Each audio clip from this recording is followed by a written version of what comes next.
One more scout shot, Maniac. Oh, he flicks for it. Brokey hiding in the back. He's got, oh no! How can that be? Does he ace? Oh, absolutely. Very nice. Quick double. Look at how perfect that is. And they didn't really get the result. Oh!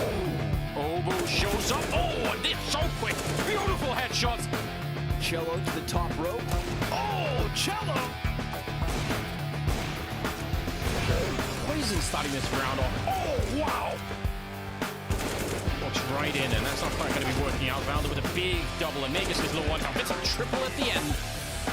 And a shot through the smoke because why? Oh, no! Oh, that is absolutely illegal. EliGE, I can't believe he wins that fight and the follow-up. He needs just one more shot. He's right in front and set. He's toying with him. He takes him down. Of course he does.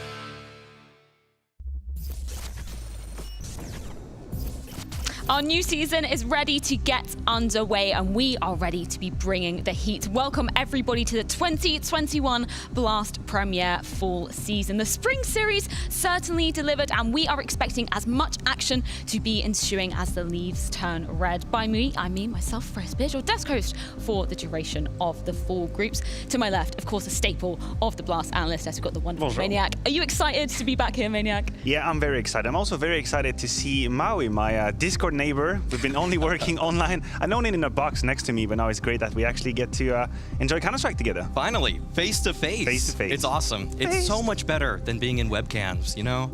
To actually be on this Blast desk feels great. The music too. It's gonna keep playing. Oh, you'll have it forever. That's it. Yeah. It's gonna get stuck in my head, isn't it? Rent-free in your head. But Maniac, we've also got some incredible teams coming up here at the Fall season as well. So many teams coming into this one, and so much on the line, so many storylines. I mean, obviously, we're going to touch on the format. We're going to talk about how you don't want to end up in the showdown, that tragedy of a format in Counter-Strike, very cutthroat. We have nice teams, we have nice stories, we have teams trying to stay alive, we have teams celebrating, dominating Counter-Strike, we have everything. Well, we also have some nice casters that we're going to be checking in with ahead of our first game, which is, of course, going to be Astralis versus Evil Geniuses. Semler, Anders, how are you doing this morning?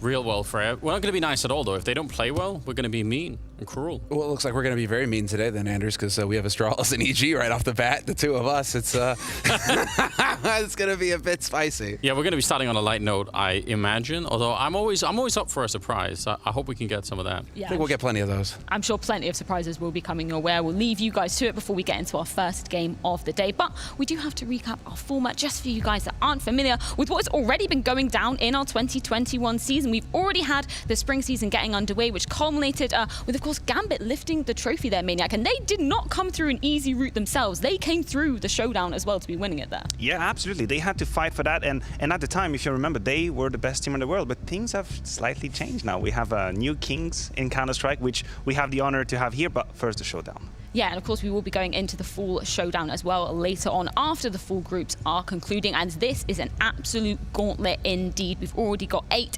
qualified teams coming through the qualifiers to make it there. We'll have 2 more invited teams, and then Maui, we're going to be having the teams that will be faltering throughout the groups. They will get one last chance at redemption going into the showdown, but it is single elimination at that, so it's not going to be easy. Anything can happen when it's single elimination, and a lot of these teams have a lot to prove, and some of them even flying overseas to make it here, so they are going to really come guns blazing. Yeah, I hear you chanting 9Z a little bit in the background there, Maniac. I think maybe a bit of PTSD for last time for Vitality. Not PTSD, because I was enjoying this. You know, both Dignitas and 9Z taking names last time. You know, Vitality respectively and Liquid, so you don't want to be there. Yeah, literally anything can be happening going into the showdown, but of course this is all going to be leading up to the LAN finals at the Fall season. We're going to be here live in Copenhagen with an audience, and we're going to be hearing a lot of those whoops coming into this one, Maniac. It gives me chills just thinking about having an audience in attendance and players as well. It's going to be so amazing. Just looking at these images, Freya, I think a part of me kind of forgot what it was, like forgot how incredible that is to be amid the crowd and have everyone just shouting and being, you know, embracing what's happening in the game. I just look at this. Look at Adam having the time of his life right there. I miss it. I miss that. Yeah, there's actually nothing that matches that feeling, Maui. For us, for the players, for the fans as well, all being able to be in an arena together. The energy separates the men from the boys. It separates everybody in terms of their nerves versus their online play. I mean, that is something that has been kind of plaguing the last year. Just, can these guys do it when the pressure's really on in front of a crowd? And we're going to find out. Yeah, and the pressure is certainly on coming into this one as well, as it's not going to be easy for the teams to be qualifying into that. But of course, we do have to be touching on the World Final, as if that Counter-Strike goodness was not enough for you at the end of the year. This is what the teams are going to be vying for, a spot at our World Finals. We already have 3 teams that have qualified in Heroic, Gambit, and Na'Vi Maniac. And it's interesting to see kind of some of the storylines developing with these teams, particularly with Na'Vi and Gambit going head-to-head last time at the Spring Finals. There's a lot to talk about, obviously. We're talking about champions. We're talking about the cream de la cream, as some would say here in these World Finals. So obviously we already have Heroic, Gambit, and Na'Vi. Some other names we're going to be needing to find out. That could be at the PGL Major, it could be at the fall final, obviously, and the leaderboard is going to help for that. Yeah, and I think that's what's really exciting about the World Finals is there's so many funnels for these teams to be coming through. Of course, the Major as well, but most importantly, our World Final leaderboard, because 3 spots are going to be going to the teams that top this leaderboard at the moment. And it's important to know that the teams that have already qualified, they're scrapped from this leaderboard. So Heroic, Na'Vi, and Gambit. Gambit was something ridiculous, like 12,000 points when I was speaking to production earlier. Yeah, so easily double G2. But also kind of interesting to look at the 3 teams that are standing up there at the moment, Maui. Maybe a couple of unexpected names? OG, for example, not doing too well in the RMR standings, but they might have something to look forward to if they're able to qualify. And G2, you know, they've been stumbling a little bit lately, but all in all, they have been one of the most dominant teams of the season. And I think something else that we've got to note as well is the real pressure for Astralis coming into this one. We see them down at the bottom in 7th place at the moment. Maniac, we heard it from an interview earlier with Bubsky, saying that it would be a real disappointment if they don't make it there. It would be a disappointment not to make it to Copenhagen. It would be a disappointment not to get to fight for that prize pool, that $1 million. It always sits wrong for me when I know, some people are making $1 million now, Maui. I was playing way too early in Counter-Strike. Way too early. Yeah, you guys were fighting for mice, keyboards, $1 million. Yeah, if you get lucky, you got a bundle. Yeah, Absolutely, exactly. Yeah. That was great. But $1 million on the line at our World Finals. But before we get there, we have got to be kicking it off with the start of the full season of Blast Premier.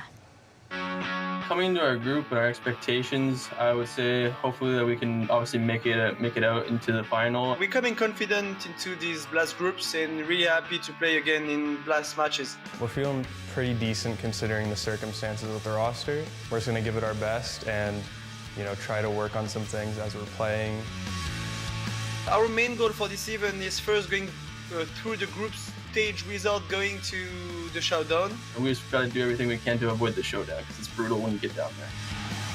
We are so hungry to play in front of a home crowd, just a crowd in general, but it's also always more special to play in front of a Danish crowd. If we make it through groups and we can get to a LAN, I think that's a big motivation for us because we all feel like we can perform better on LAN. If you've been to a lot of LANs, it's sort of what you want to play for. And I think most pros agree with that. Personally, for me, I haven't played that many LANs, so I'm always looking to get more LAN experience. I think it's super fun, and it'd mean a lot to me if we were able to qualify, so I'm going to be doing my absolute best to make sure that we can do it. 2 of our players never play in front of a crowd. It will be one of the coolest things to do with them, just to show them how is the real world, I would say. Most likely for misutaaa, because he's been in the team for 1.5 years, and he never had the chance to play in front of big crowds. With all the videos I watched, with all the tournaments I watched before during all the years, I'm sure that the feelings and the emotions are really not the same that online or like in studio. So I really want that spot. This is where it's all going to be beginning for our full season. 12 teams in attendance here at the groups, and looking at some of these names, Maniac, it is not going to be an easy feat to be getting through here. The top 2 from each group will be advancing into the finals, the bottom 2 going into that gauntlet of the showdown. Yeah, look, there's going to be disappointed people at the end of that group stage, obviously, because in each group, and we'll touch on it, there are a lot of candidates, lots of very, very good teams. We have here and there a few extreme favorites, which should make their way, but it's going to be such a fierce battle for that second spot in each group. group. Yeah, and I think we've got a lot of question marks for some of these teams coming into it too. There's a few teams that really are going to be having to prove themselves coming into the full season. Even just looking at this bottom row, a lot of these teams have question marks throughout them. There's roster changes. There's players who couldn't make it because of coronavirus. You know, there's so many things that are not working for some. So the favorites, they should actually feel like in complete control of their situation. Well, and of course, they did seed each other accordingly coming into the full group. So I kind of want to throw it out to you guys. Any surprises in terms of how some of these teams have been seeded, or is this what you would be expecting? I'm just gonna, direct the attention of the viewers on that August 20, because this is when the teams have seeded themselves. Now we are an EPL season after that. There's been some changes. There've been some teams disappointing or surprising for the better. So this was a reflection of how people saw themselves after the player break. So obviously you have your Astralis up there. They had a magnificent run in Cologne. You have G2 at the time in the grand final. Now the landscape is a tiny bit different a few weeks after. I think the big movers and shakers here would probably be G2. You know, they bombed out of their group, yet they're the second seed at this one. And then there's some teams kind of at the lower end, like Liquid, that surprised everybody at EPL. So they would probably move a little bit up if these seedings were a little bit more recent. And you alluded to it there, Maniac. Obviously, Astralis maybe a little bit higher than many would have anticipated after that run before we saw them at EPL. So let's move on to talk about them, because they will be gracing the stage in Group A in our first match of the day. What are our expectations being set up for these guys, considering they've had some roster changes of their own too? They absolutely do. And honestly, Freya, we have to come to peace with the reality that once upon a time, Astralis was a team that was a safe value, and we would always rate them at the deep run in every tournament. But this is over. We are not in that period anymore. We are in a period of uncertainties. We're talking about lineup, shuffling around here and there. Now Glaive is not here. We get to see Lucky do his first few steps. So there are a lot of questions and also a lot of pressure. We know the fall final is in Copenhagen. For Astralis, for the brand, it is important to be there. It is important to be represented. So that is going to weigh on their shoulders. And I think the point that you brought up earlier before we came on air, Maui, is the fact that if they don't make it out of this group, the showdown is no easy run for them. So there is no guarantee they're going to be making it to the Royal Arena. Every team here wants to make it through in these groups. If you go down to that showdown, anything can happen. You know, BO3, single elimination. Even if you have a system as complete as Astralis's, a team like 9Z could just as easily upset you. Yeah, no, the upsets will definitely be rife there in the showdown, but we are in the groups at the moment. Of course, they will have two chances, as it is double elimination here. And I do just kind of want to reflect on some of the results that we see on the screen for Astralis at the moment. So do you want to walk us through what you've kind of been gleaning from these Maniac? I think there is one result that stands out. It's going to be the loss against ENCE 0-2. That's the one, that turned our eyes and made our eyebrows grow, because on one hand, obviously, you go down to Vitality and Heroic, who then went to have a very great run in that EPL, having a very prestigious, decent level of Counter-Strike. But that 0-2 against ENCE, that felt like a missed opportunity. That felt like a moment where Astralis could have taken that third spot, could have potentially, but coulda, shoulda, woulda. Counter-Strike doesn't work like that. Yeah, exactly. I mean, I know Bubsky was saying in an interview with HLTV recently as well, he felt like they had the toughest group at EPL, so he was kind of giving them, cutting them a little bit of slack, let's say, coming into that tournament. But I don't know whether you can do that if you're Astralis. I'm not even buying it. I think Group E was tougher, so I don't even actually trust what Bubsky says there. I feel like this group was one that they could have and probably should have made it out there. And I think Maniac's point about the fact that they got 0-2'd by ENCE, that's a game that they thought they were supposed to win. So even if he thinks it's a tough group, they failed to live up to their own expectations. Well, moving on to another team that we definitely do have some question marks surrounding it is Evil Geniuses. So Maniac, any thoughts on EG coming into this?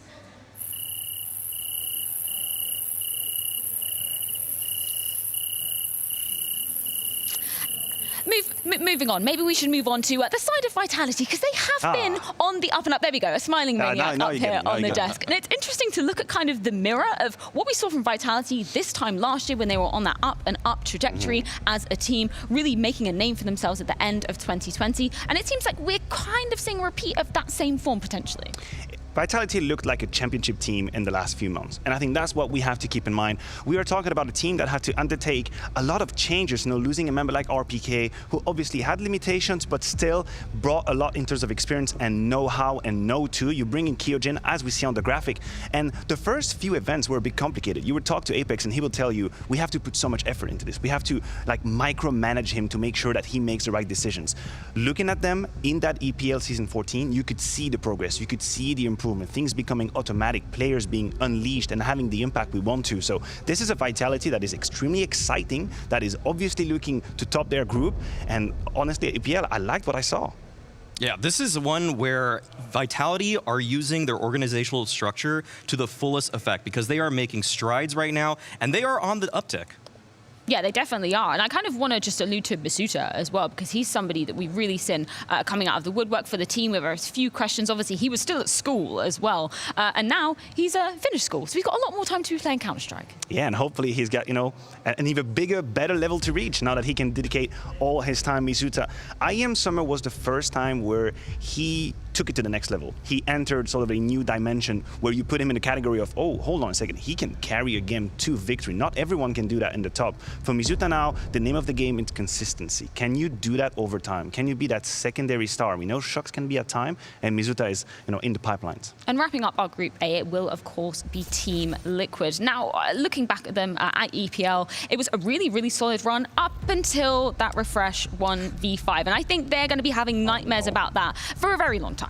Up until round number 30, map number 3, they looked like a great team, and they still are a great team. But the thing is that you have to think about Liquid and the emotional state of their players moving into an event like this. Because when you have a collapse that drastic, you then are going to have flashbacks to that. Every time they're in that kind of situation, can they play together? Can they ensure that they don't make those kinds of huge unforced errors that they did? And I think that right now, Liquid, they're probably feeling pretty good about themselves because their structure, the things that Adren is bringing to this roster right now, it's helping them look better in every stage of the round. I'll bypass the 1v5. Obviously, we'll have hours and hours to talk about it. The Counter-Strike that Liquid was playing at EPL was a good Counter-Strike. It was polished. We could saw NAF popping off. We had strategies that was very defined. If this is the Liquid we see, we can definitely talk about them in the full final. So do you see them topping this group potentially, maybe? I believe that the Liquid Vitality that I could see for a top spot fight is going to be like a Sengoku Vegeta type fight, where it really goes out of control.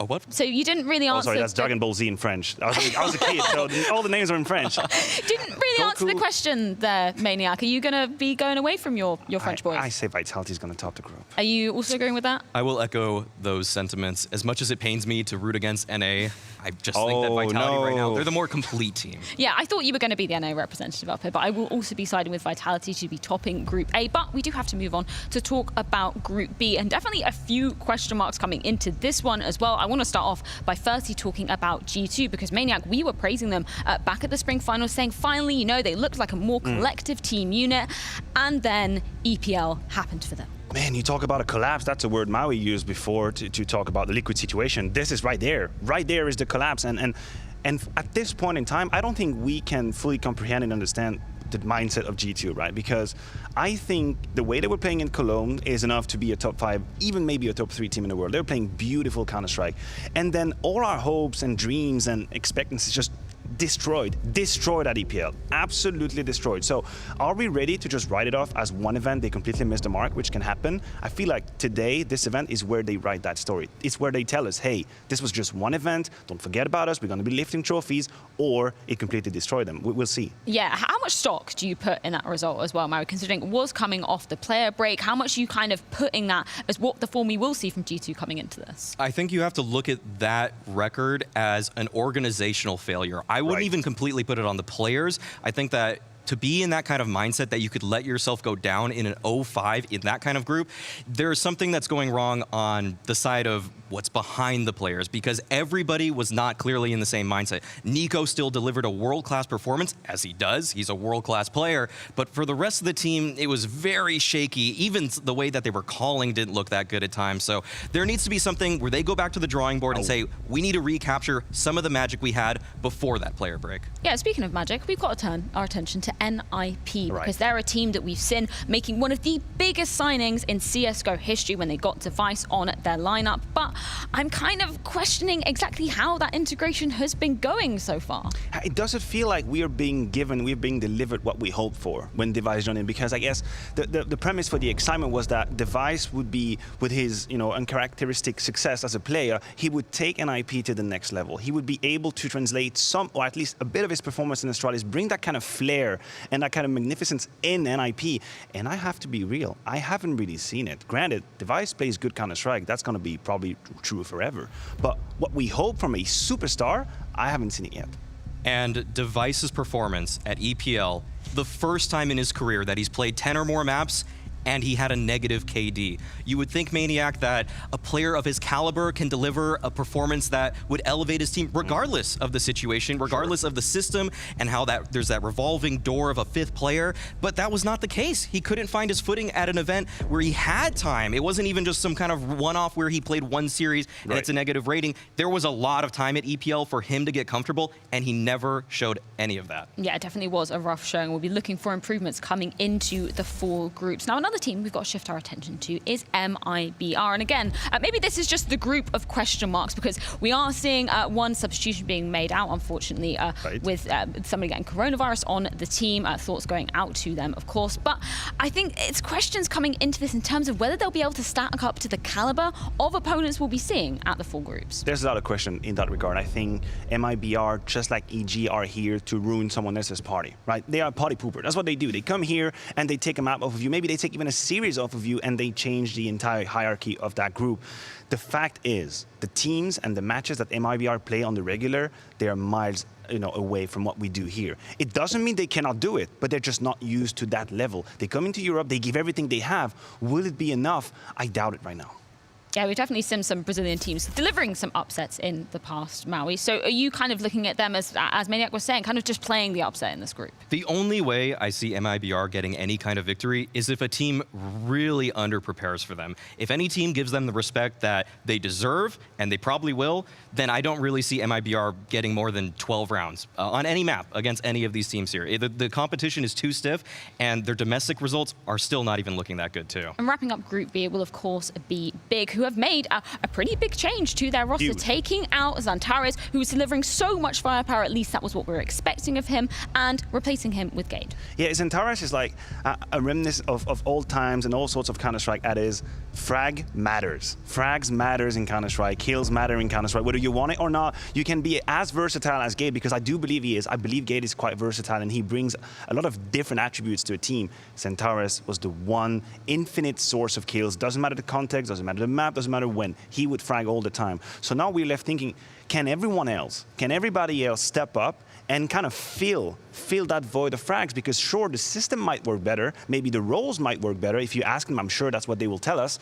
But can you put up with the frags? Because Xantares was a machine. Who's the machine now? Players need to step up.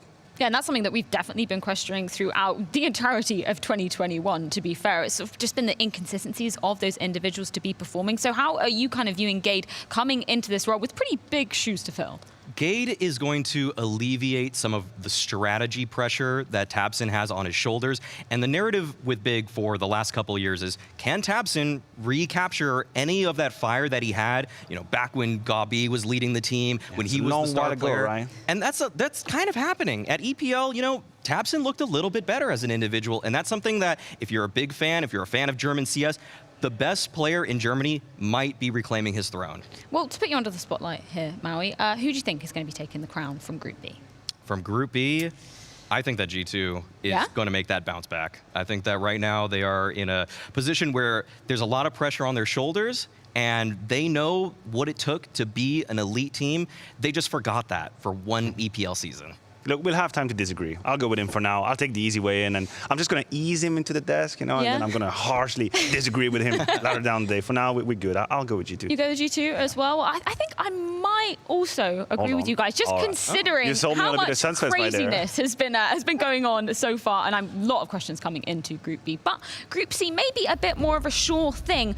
Just looking at the first team we see gracing our screens there, it is Na'Vi. Maniac, we were saying, on the desk back at the spring finals. I feel like we're finally seeing a consistent Na'Vi coming out, and from there, it's just been to the stars for them. Absolutely. Na'Vi winning the Inter Grand Slam is them slapping their name on that sort of pandemic era that we had. They rounded it up. They won the biggest events. They are finally playing the type of Counter-Strike, and they're having the results that we all knew could happen for Na'Vi. And we're going to talk about it a lot in that desk. There are a lot of players who evolved, who improved, who became better, and kind of filled in the voice that we could see in the past. But this Na'Vi is the best team in the world. They have the best player in the world. They have probably the deepest roster we have.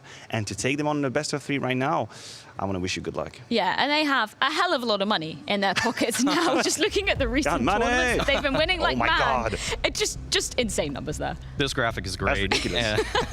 For the players on Na'Vi right now, I think Maniac is absolutely right that the depth is what makes this roster the best in the world. The question was always before, can Simple get some help? He has it now. Oh, definitely. He's got it. In spades, yeah. He can choose. He can choose who he wants to. Like. Everything he needs. He's got it, whether it's the system behind him, whether it's the support players. Everyone is performing right now for Na'Vi, and that's exactly what they needed for the longest time, and it's all shaping up right here. And I think one of my favorite parts about this story as well is we think back to just before the COVID era began. We thought that Na'Vi were going to be the ones kind of getting a bit shafted by going on to online because we were coming up to the major. They had just come off Katowice looking really, really hot, and it seems to be actually they've been the team to really come out on top of it. They've constantly reinvented themselves. They bought into the Blade system that at first gave them a lot of problems tactically speaking, but now it feels like everybody is on the same page. They're working as a unit. They have some of the most complex rounds top to bottom, and it's making them look like a team that's just not just the simple story. That's always been what it is. It was not overnight, though. It was not overnight, right? You had Gambit rising the stakes in terms of CIS Counter-Strike. You had Na'Vi lose a couple of finals. I feel like it kind of pushed them to take it to the next level. Well, we're going to be looking at another team hoping to make waves here at the full groups, and of course is Complexity with a big name coming onto the lineup. I'm just going to hand this one over to you, Maniac. coldzera now coming in as a stand-in. So Counter-Strike is a better game when coldzera is active and playing it. It's as simple as it is. He is one of the legends that forever will remain in our history books for Counter-Strike, and we can only get excited to see him play. Now, my issue is that they traded Config for that. And Config was like the fuel that this absolute tank of a unit needs all the time to frag. So I'm getting very excited to see coldzera. I'm not going to hide it. But the way this is going to work, I have a lot of questions about roles and structures and passiveness, aggressiveness. These are to be decided, to be defined. Yeah, I think it's the role clashes potentially that we're looking at as being the real question mark for Cold coming into Complexity. That's absolutely the toughest thing that Complexity is going to have to deal with is who's going to run in first. Right now, Blade is going to go first all the time. Guys, he's okay, I got it. And then he's going to die. People are going to be like, so do we do what, short straw? Like, who goes first? I think BlameF tried putting out the narrative that maybe he's an entry player now all of a sudden, but I'm not sure I'm buying it. He kind of is right now. He kind of is, you know, he has to be. Yeah, he has to do it by the nature of this team that someone needs to fight first, but I don't think he loves it. And we'll see if coldzera, you know, maybe he can develop a new side of his game, or if BlameF can develop a new system. And they've got a new coach behind them too. Peacemaker is there, and he's always been a coach that has been, at the least, if you ignore things that are happening outside the server, he's been pragmatic in the server. Yeah, and I think you brought up a good point as well. As coldzera's practice with the team as well was a lot more than we saw with NotoSaphix when he was a stand-in. So potentially we will be seeing some of those potential role clashes being ironed out. There's definitely room now for them to grow. It's not going to just be a trial by fire. They've scrimmed for a while now. Maniac, I think you know the exact amount of time that they have had. Have I? Is it 12 days? 12 days. 12 days. I was going to say 12, but I was going to act like I knew, but I just had it in the back of my mind. But, all right. Well, it's been a while. They have had more time now. They should know at least who's going to be going in on every strategy that they have. And in their defaults, they will know the positions. It's not going to just be puggy Counter-Strike, because that's something that if you're playing with a stand-in or a new edition, it always kind of can end up being like that. But now they should have ironed out the roles enough that it's going to be players creating space for each other, as opposed to seeing two players in JKS and BlameF who want to stand in the back. I think a team that's been looking to iron out just the consistency of their results as well is OG, because it has just been up and down and up and down. And it seems like maybe that's just a story for them as an organization. I'm getting seasick from following OG. That's how it is for me. I feel like I'm on a boat, right? And it's going and it's rocking left and right and high and low. And when they hit the peak performance, you start thinking, oh my God, you know, they can have deep runs.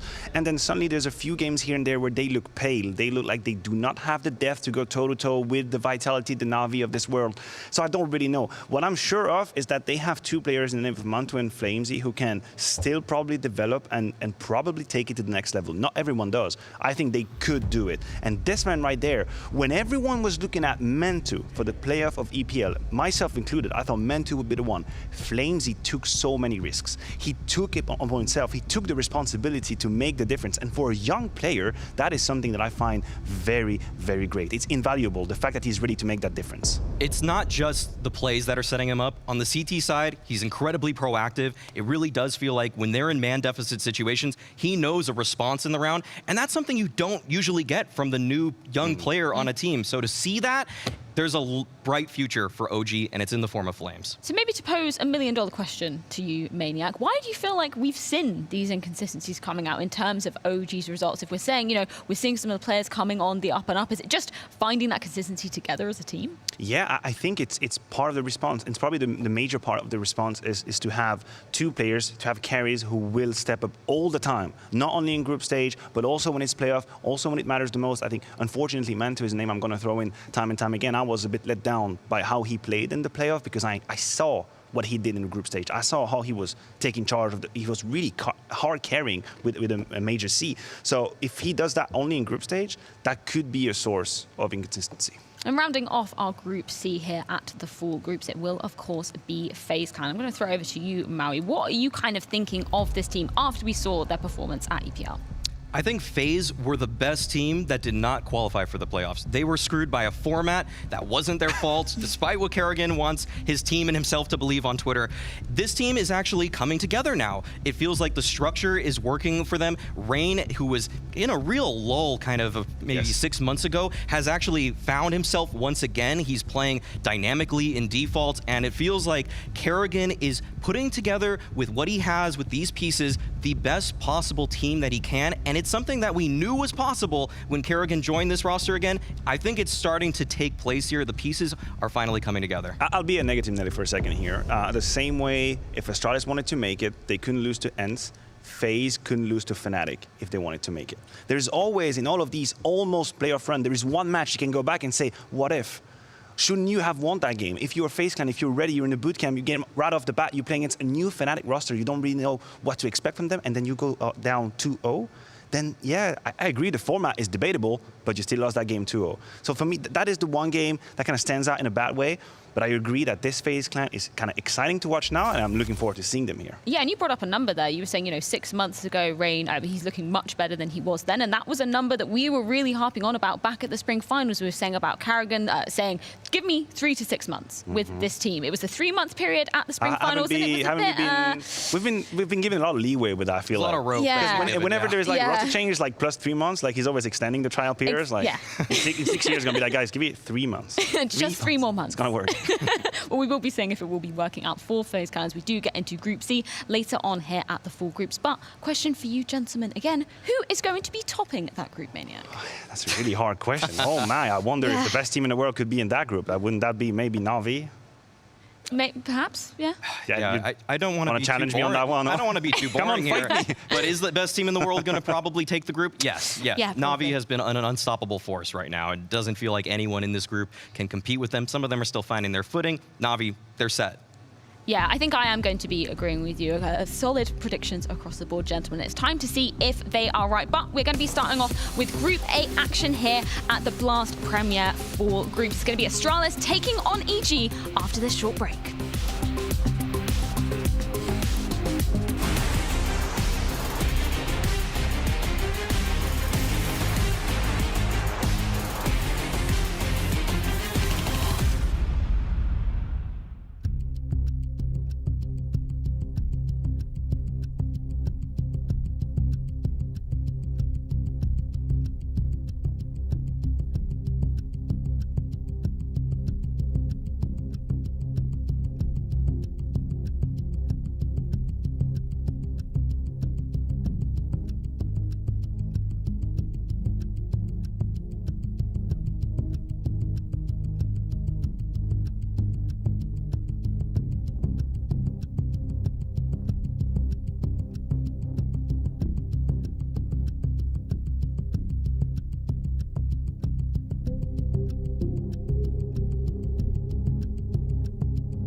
The Astralis right now, they are pressured to the brink. It's a new, let's say, new version of Astralis that we have to accept that is not the same as the old one. Flashbang into the window. CeRq gets the headshot. He needs just one more shot. He's right in front, and CeRq, he's toying with him. He takes him down. Of course he does. They used to be a very exciting team. Whenever they were coming into a tournament, we always had them in the discussion to being a dark horse. He is being chased down. He'll actually get one more kill. Can he find Nico on the other side? There is a chance. Oh! He takes him down.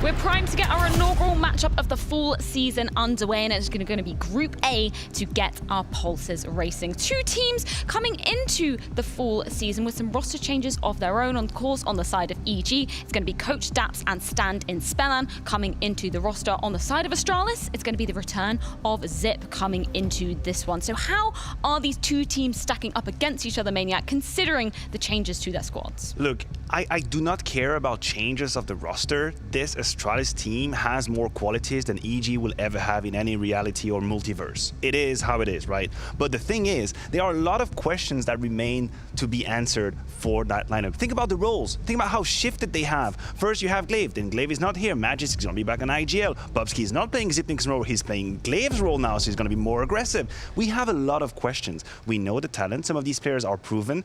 There are some players that need to make the first few steps, but I have no idea what we're going to see. I just don't know what to see from Astralis. Yeah, that is a good point to be bringing up as well, the fact that Magisk is going to be the in-game leader for this squad now. That is something that is a big shift. I think that when we look at the qualities of some of the players, we have to think about the future of the Astralis roster and how they have shown that there are some players that they're sticking with. Lucky, he signed a contract with them. Yep. Bubsky signed a contract as well with them. And Glaive, even though he's not here, he should be the core piece as well. But I think when I'm going to be looking at this Astralis lineup, what I want to look at the most is these players that I know are part of the future of Astralis. And Bubsky and Lucky both, they showed some signs of life at EPL. It wasn't the same kind of outing that I'm sure that they were all planning for as an objective for that tournament, but they still showed that they're integrating them into the system and they're finding places. That's the problem, Maui. You're talking about it. You said, we're going to look at the players that we know are going to be here for the future. And what about the others? Yeah. What the hell is going on with the others? I feel like we are in like a pre-explosion phase of Astralis. And maybe, just maybe, the results of that week, that event, going into Copenhagen, that might have a huge impact on what's happening. We are in the middle of the no-fly zone right now. We don't know what's going to happen. Some players thinking about, should I extend? Should I go somewhere else? Xyp was open about it. He said, I'm considering other options. I'm considering other paths, my future. So are these results going to decide the future of Astralis? Is that what we're seeing? Or is it already pre-decided and we're just here be puppet master trying to know, what's up with Astralis? I just don't know. Yeah, and there is so much pressure for them, as we were saying in our pre-show as well. They want to be making it to the full finals in Copenhagen because it is on their home soil. They're one of the home teams here. There's tons of pressure on their shoulders because they want to play in front of that crowd. They have not played in front of a live audience for quite some time now, and to do it on their own home soil, like you said, Freya, is something that I'm sure all of these players are looking forward to. If they're able to do it, maybe that's when we see the contract extensions come out. Maybe we'll see Dupree, Magisk. They'll think about it at that point, because once they feel that energy of wearing that Astralis jersey, their name on the back with the stars, that's when they know that they're at home. Maybe, but they have to perform here if they even want to get there. I do want to continue your point about Bubsky as well, because in a recent interview with HLTV, we did see him saying, he doesn't want to be that one-trick pony anymore, like he was on the side of Mad Lions, where all we would talk about was the aggression coming out of Bubsky. So we're hopefully going to see him evolving in some of those roles, as you guys were alluding to. I think that Bubsky has evolved. I think he already is playing better. Even though the statistics may not show it, in a lot of the situations at EPL, he was kind of thrust into these late round situations that he had no business winning, and yet he found a couple frags. It didn't lead to round victories all the time, but the amount of multi-frags I saw from Bubsky in late round situations where they know where he is, but he's still able to find those 1 or 2 snappy kills, it was impressive. And it's something that if they give him just a slightly better situation, maybe he can do something with that. He was done dirty. Like Bubsky was done dirty. We have to be real, right? He was brought into this project, and then he kind of shape-shifted into everything they needed from him. He stepped away from his comfort zone multiple times. As a result, we and everyone else has been criticizing towards him. This cannot be enough. The numbers are not enough. There's too much red in there. You have to be fragging. And he's trying his very best to fit. would that now be the role? Would that now be the structure that he needs to shine? Because I agree with you. I think he's not as bad as it might look, but the reality is he's been suffering. He's been mentally suffering, trying to fit in roles that weren't really his, and that has to hurt. That has to hurt for a young player like that. Yeah, and speaking of the Astralis structure, one player that's coming back into the roster for this tournament will, of course, be Xyp9x. So how are you viewing him now? He's had that bit of time off, coming back into the roster. Are you looking at him to be kind of slotting back into those traditional roles? I would say so, and I think that's something that can elevate Bubsky, is that he now knows that there is a pillar of clutch madness behind him, that he is now unlocked a little bit. He can be that kind of former aggressive self because he knows that he doesn't have to be the last guy in anymore. He doesn't have to be the hard fifth man support. It's going to be up to him, though, to try to capitalize off of that. Can him and Dupree be a deadly entry duo in terms of actually breaking open a bomb site, making sure that if we're counter smoked, if there's some execute that we have to just like improvise on, we still know that Xyp9x is behind us, so we can try our hand at a couple of things here. Hopefully, we see Bubsky unlock himself just a little bit because, you know, the situations that they put him in, he was drawing blood from stone at EPL. It was rough. A man like Xyp, and I think paired with Magisk, they are like the backbone. They're the backbone of the team, and they are your insurance if you want to take a risk, because you know that at the end, backs against the wall, they are going to make the right decision. They are going to make the right call and make that difference. When you have these two players, you can allow yourself to be a bit more frisky, to take more risks, which mentally frees you for any kind of pressure, and you can try it. That's what I want to see. I want to see Dupree and Bubsky in that regard, just really taking it to their opponent, taking risks. Well, speak of the devil, we did get to check in with him as James Banks had the chance to speak to Xyp9x ahead of this game. Now, for me, right, when I look at you as such an incredible player, it's weird to think of you being on that kind of six-man rotation position. But I wanted to see how you feel about your current situation, because obviously on Twitter you said you were looking at other options and everything's up in the air. But what do you want? Do you want to come back to Astralis? Do you want to dominate once again? Do you want to be on the main roster? Where are you at? Yeah, the main point for me now is to just look around and find that team that actually can dominate at the top. That can be Astralis, that can be any team. So yeah, I mean, I'm weighing up my options, and it's a good opportunity now because now time is for it. Perfect, mate. And in terms of you in game and now coming into this with the changes within the team, has your role changed much at all? Are you having to fill any different positions, or is it much more the same and you feel comfortable straight away? With Glaive going out, Magisk is taking over the in-game leading role, and I'm just slotting in on my previous role. So it's not a change for me to come back here in the team for Blast. Okay. And how do you feel about this group, right? Because I look at Astralis almost needing like 100% to get to this full finals, because you think of the Royal Arena, right? You think of being in Copenhagen in front of all the fans. Does this add a little bit more maybe pressure for you guys? Because I know you wouldn't get nervous, right? You've done this many times before, but this is such a big, big deal. I mean, it's certainly a big deal for us and Astralis as an organization. Of course, we want to be in the Royal Arena, and now with all the restrictions up in the air, or not up in the air, but revealed that there won't be any restrictions when Royal Arena is taking place. The Blast tournament, I think we really want to be there and experience that crowd once again. So yeah, it maybe adds a bit of pressure, but I don't think we think too much about it right now, because the tournament we are supposed to qualify for is in like 2-3 months. So yeah, not really something we figure will play a huge factor in terms of pressure. Xyp definitely admitting there is some pressure for Astralis coming into the full groups if they hope to be making it to the Royal Arena in Copenhagen. And we do have to speak about one of the lesser experienced players on the side of Astralis is, of course, Lucky. And if they did make it to the full finals, that would be his first LAN as a player. First LAN as a tier 1 player, that is. Yeah, so Lucky, I mean, he has looked decent at EPL. He didn't blow anybody away with his stats, but I would say that his positioning was great, actually. On T side especially, even when some of the rounds were getting kind of hectic, he found ways to have impact as an aggressive op on T side, and that is something that even some of the best players in the world have trouble with, to be able to find impact and not just throw support nades, hold one line. He was getting more forward than other oppers would. He was actually finding ways to contribute past just throwing the nades. It wasn't simply the Astralis system where he was throwing flashes and holding. he was actually taking out a couple of the players on the entries. But we are going to get to have a few words from the man himself, alongside Coach Zonic, because we had a chance to catch up with him at the Astralis Nexus ahead of the full groups. The first meeting, I was obviously a bit nervous because, you know, it's some people that you've been looking up to, and they are legends, and just to be like with them and to play with them, it's just big. But I would say that they have taken me in very nicely, like they are so nice and all that stuff. So it's been a positive thing for sure. I was a bit afraid in the start, but there was no reason to be. He's a guy who is extremely disciplined. He remembers extremely well everything that we new call-outs. We have been doing different call-outs than most Danish teams in Astralis, and he remembers everything. He remembers all nades, but I also think that he needs to be more present. He can be a more risky player, trying to make us come into an early advantage. And I think that he needs to implement that into his playstyle, so he doesn't just become this passive AWPer. Because we had that with Device. Right from the start, when Astralis contacted me, and after I signed the contract, there was like, a lot of people from Astralis, they were like, it was important for them to know that I shouldn't think that I should replace him one-to-one.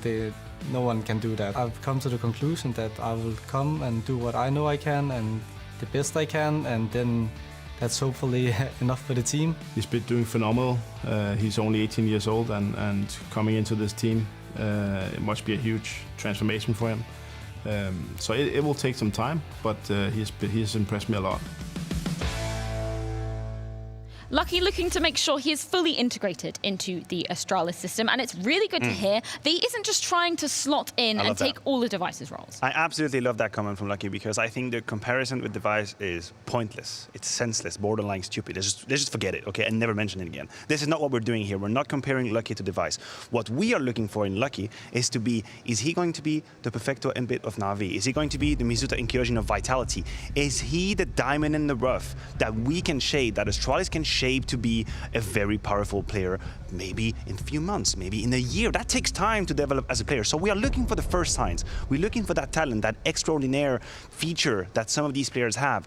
For now, I think the signs are good, but there are still a lot of questions. I think a comparison that we do have to draw, however, when we're looking at the side of EliGE, is comparing these two AWPers coming into it, because there's a lot of questions around CeRq and how he's been performing so far for Equal Geniuses. CeRq is having a career worse year. It's not looking too pretty for the Bulgarian bulldozer. And right now, when we look at CeRq versus Lucky just looked like the flat-out better player at EPL. And that maybe that CeRq is in a dysfunctional system right now. But at the same time, I'm not seeing those glimpses in CeRq. I'm not seeing those things that just, you know, give me a little sparkle in my eye when I watch this guy play. There feels like there's no more personality left in him. And one thing that I have to mention with CeRq is that his openings have really dropped off in 2021. He feels like he's just playing like a system AWPer now. It doesn't feel like he's doing any of the cool little moves that he used to perform. And this is actually the first year since 2016 that CeRq has under 50% of his kills with the AWP. He's not even getting as many weapons with the. They don't have the money to buy an AWP. Yeah, that's probably it. Need the money.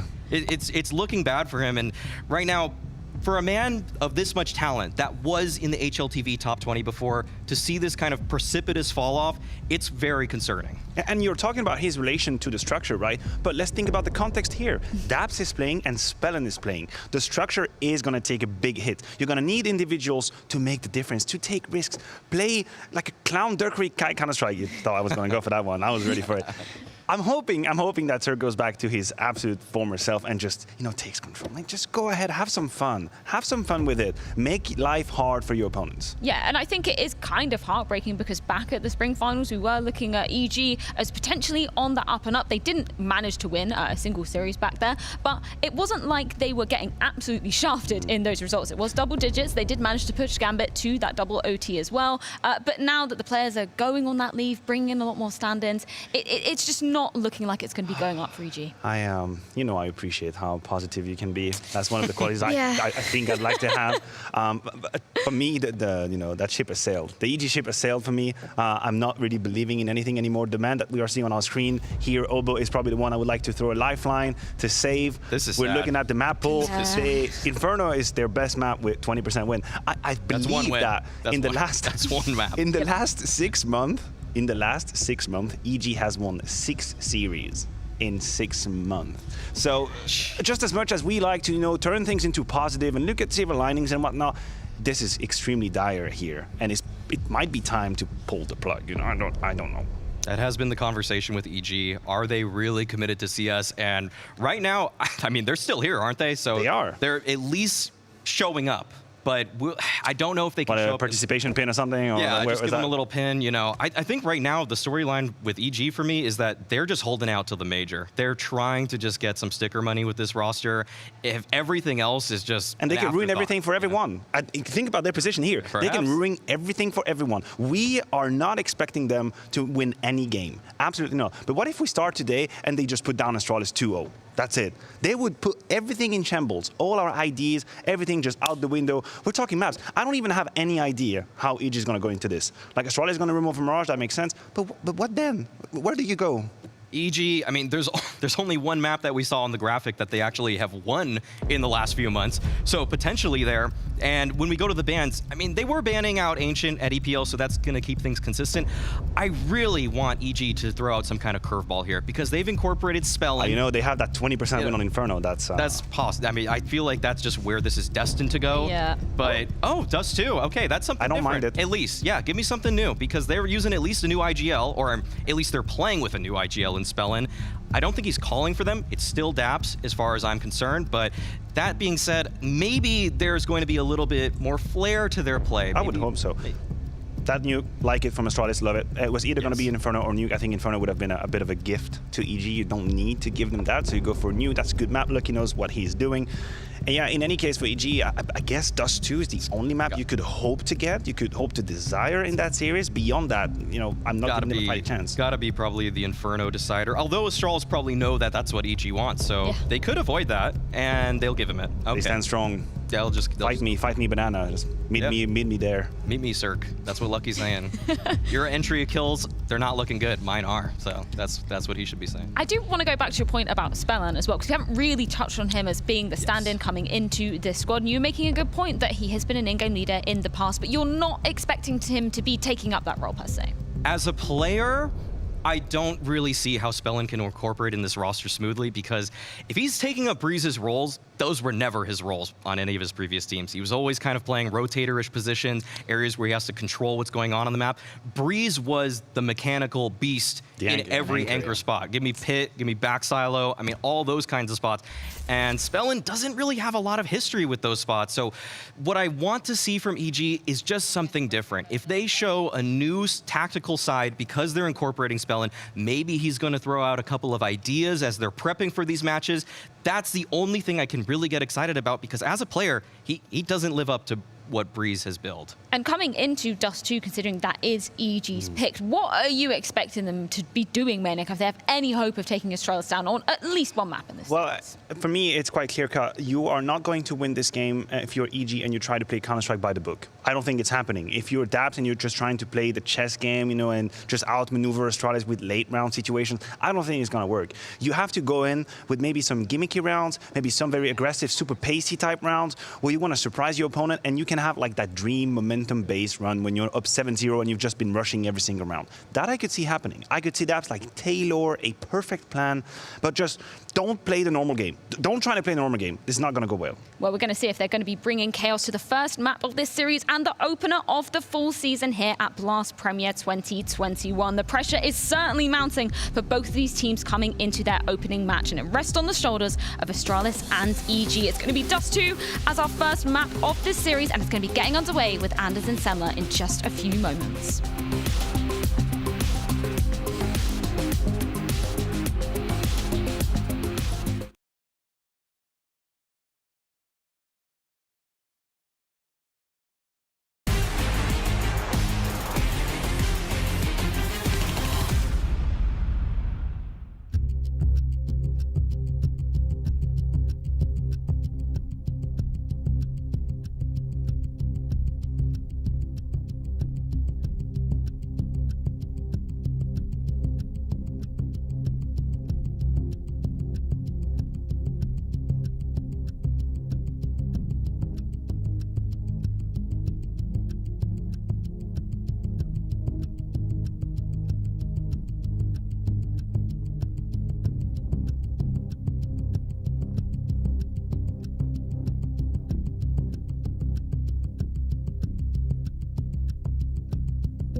speaking, ladies and gentlemen.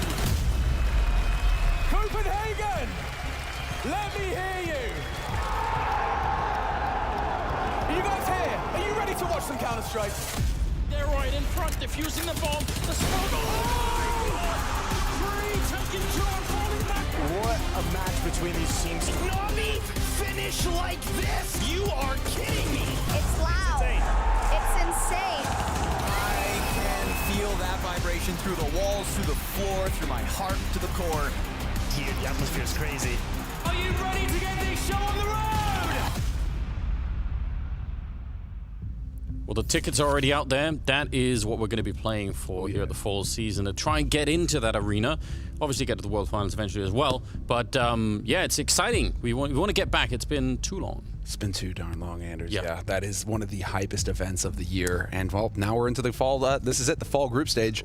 These teams are going to be fighting for a spot there. And long are the odds as well for EG, as we can tell. Our sponsor, Betway. EG just cannot catch a break. They're kind of like complexity level of just everything. Nothing ever seems to line up for them, man. Just keeps going. At least they're taking it in stride. They're having fun with it, I've noticed on social media. They're kind of laughing about it themselves. I don't think they have to, because it is a mess. It's a struggle. Yeah. It's a struggle. There's no way. I mean, talking to Stan, you know, he went back, had his break. It was very difficult due to travel. I mean, there's still teams that are these international rosters that have to travel from North America. Sometimes they have to isolate for weeks at a time. And so the player break, that was the original thing, right? With that first break for Stan was he didn't actually get a break. He had to go back home to Canada and then isolate for 2 weeks out of the 3-week-long break. And so he didn't actually get a break, and, you know, all sorts of stuff like that. And so it's just the North American teams are still struggling with the pandemic situation here. It really has been crazy. So Obo is clearly struggling right now. Don't know what's going on with him, poor guy. He's fused his hair to his eyebrows. You know who he looks like? He looks like this musician, this French musician called M. Have you ever heard of him? No. Because the hair, you know, it does an M. Yeah, there you go. That's a good point. So maybe that guy was a good musician. Obo's good at clicking heads, so, you know, both of them are artists, I suppose. That is, In a sense. I buy that. That's fine. I can think of it that way for sure. So yeah, I mean, I think the wonderful thing, if you have to think about anything, and I think that we're talking about this a little bit too, is EG can just screw up somebody else's run here. Sure. That's always a fun position to be in. No one expects really anything. All of the people, both the casters and the analysts and everyone else, seems to have picked Astralis to win this one. Including the fans, Anders, including the fans. Including the fans, yeah. So I think if you're EG, you have to love that. You have to appreciate that. No expectations. You just do whatever you want, and people are just going to shrug and say, yeah, well, we knew that was coming. Or if you can upset Astralis somehow, it'll be really funny. You know, when you search for Liquipedia, I like, this is me with my tinfoil hat on, but whenever you put Liquipedia into the search bar when it's Google, right, it autofills with every other game that Liquipedia covers except for Counter-Strike. It never autofills Counter-Strike. It never does. It always shows Dota, Valorant, all the other games, so never Counter-Strike. If all of you go and do it, just search for Liquipedia on Google. Send me screenshots. Send me screenshots. That'll teach the algorithm that's what you're searching for, yes. Because every time I have to click Wikipedia, and then I have to go to the Counter-Strike section, and then it never autofills with the other, like it does for the other games. So why do the other games get special treatment from Google? I don't know, but apparently I like this conspiracy theory. I think it's great. Let's get on it, guys. Something is definitely awry, so get on it. The internet detectives have been put into play. Calling you all out right now. Let's go. Let's get after it. And speaking of play, we're going to get into it right here. Astralis versus EG, a best of 3 coming up here at the Blast Premier Fall season. We're kicking it off right now on Dust 2, and it will be EG on the T side with Astralis on the CT side. And a pretty default spread coming out. Don't think it's going to be any kind of a B rush here. The bomb is up there. Lucky is on the catwalk, looking into lower dark. Not necessarily a completely safe position, but it's always fun if you get the headshot, or alternatively get shot in the face. There you go. Sees that coming from a mile away. Mihu is not a man to be messed with. He will catch you like that. He is far too savvy. And so you know, the thing is, I was about to make a comment about it having a name like Lucky. I don't know. You're just asking for trouble. Tempting fate, for sure. It's like Happy, you know? Except that he was never happy. So maybe that's the thing. Oh! All right, I thought that was actually Sip stumbling off, but it was Bubsky behind him. Gonna swing for it one more time. Another headshot for Bubsky. He's finally gonna go down. CeRq will be dropped next, and Sippy's been alive for a long time, and he is still ice cold back here, even as he ran out of bullets. Mega's gonna be there to help him out, so nicely done. That was, again, a very calm performance with the USP. Sometimes people panic when the Glocks get too close, but not Xyp. He's a robot. No, yeah, and Xyp is just happy to be playing right now. In case you're wondering, we had the pre-match interview with James Banks, very cool stuff, and Xyp was able to point out that he's just going to get all of his slots. Like he's playing as a stand-in role. He's just filling in because Glaive is taking a hiatus right now. Yes. For the birth of his first child. Congratulations, Glaive. That's awesome. But so Xyp is stepping in, and he's just getting all of his old slots. So he's going to get comfortable, you know, right off the bat. There's not going to be anything crazy for him. He's just going to get to play his game and focus on headshots. So clearly, it's off to a good start. Yeah, that was good to see. And Astralis should have some advantages given the setup here, even if things are a little bit shaky on their side too. That they're all in LAN. Sonic is there. True. I mean, that's going to be a really big thing. Everybody's sitting side by side. The mood should be fierce at the Astralis office. All right. Okay, then. What was that? He just took him down. He just made a decision. Right through the smoke.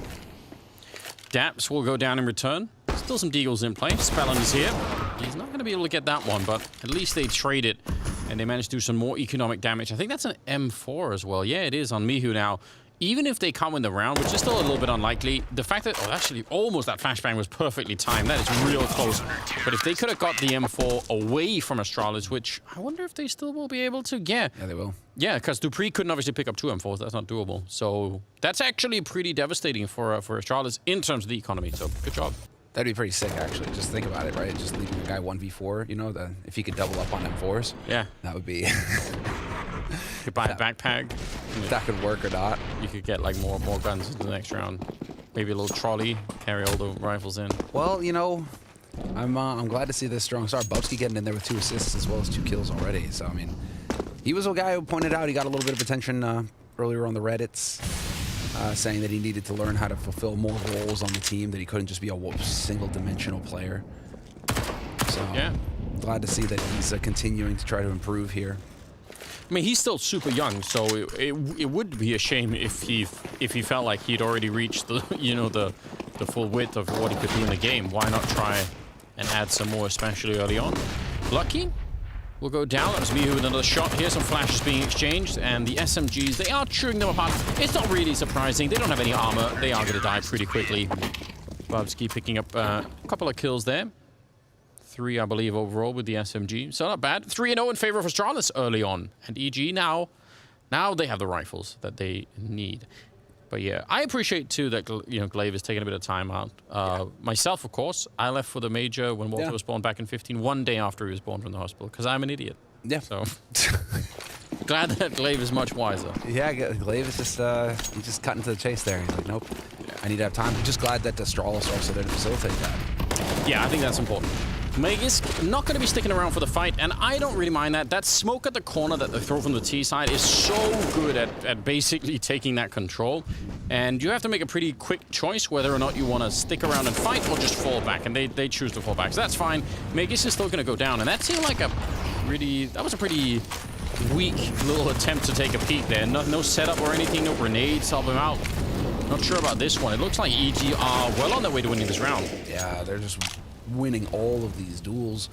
Slowly and surely, very straightforward stuff here from Evil Genius's death ball kind of approach. Get everybody out long and just look for a fight. Although, got to give credit where credit's due. Mihu, again, with a crucial kill on the man holding Catwalk. That was Bubsky peeking for info. Mihu gets that kill, and all of a sudden, Astralis now are like, crap, is it Catwalk or is it Long? Where do we need to focus here? And just that little bit of uncertainty leads to Astralis getting walked over here in this round. So, Evil Geniuses, good job on them. They absolutely had to win this round to stand a chance here, because I feel like if they lose their first rifle round, it's just going to be so demoralizing for you against Astralis. Yeah, you have to build that momentum really early on, don't you? If you're planning an upset at the moment, I reckon that's obviously also the benefit of playing a map like Dust 2. You can set up strategies like that. Throw smoke to the corner. Most people know how to throw that smoke. And then you just throw enough flashbangs that they can't really do anything. This is the part that I don't know why no one's flashing Magisk into that. If you really wanted to go for a peek, you knew they were going to be out there. You know, I think it's got to be info. He's just like, are they Long or are they Cat? Which one is it, right? And well, yeah, sadly he dies. That's such a good round for Evil Geniuses. So 1 round on the board, they can consider themselves happy there. They get to build a little bit of bank now because they kept everybody alive. And so now you should be feeling like you're on the up and up here. 3G, Daps getting toasted though. Yeah, that was a little scary. Not enjoying that on any level. They did get to save the AWP on Lucky, so excited to see what we could find from his point of view.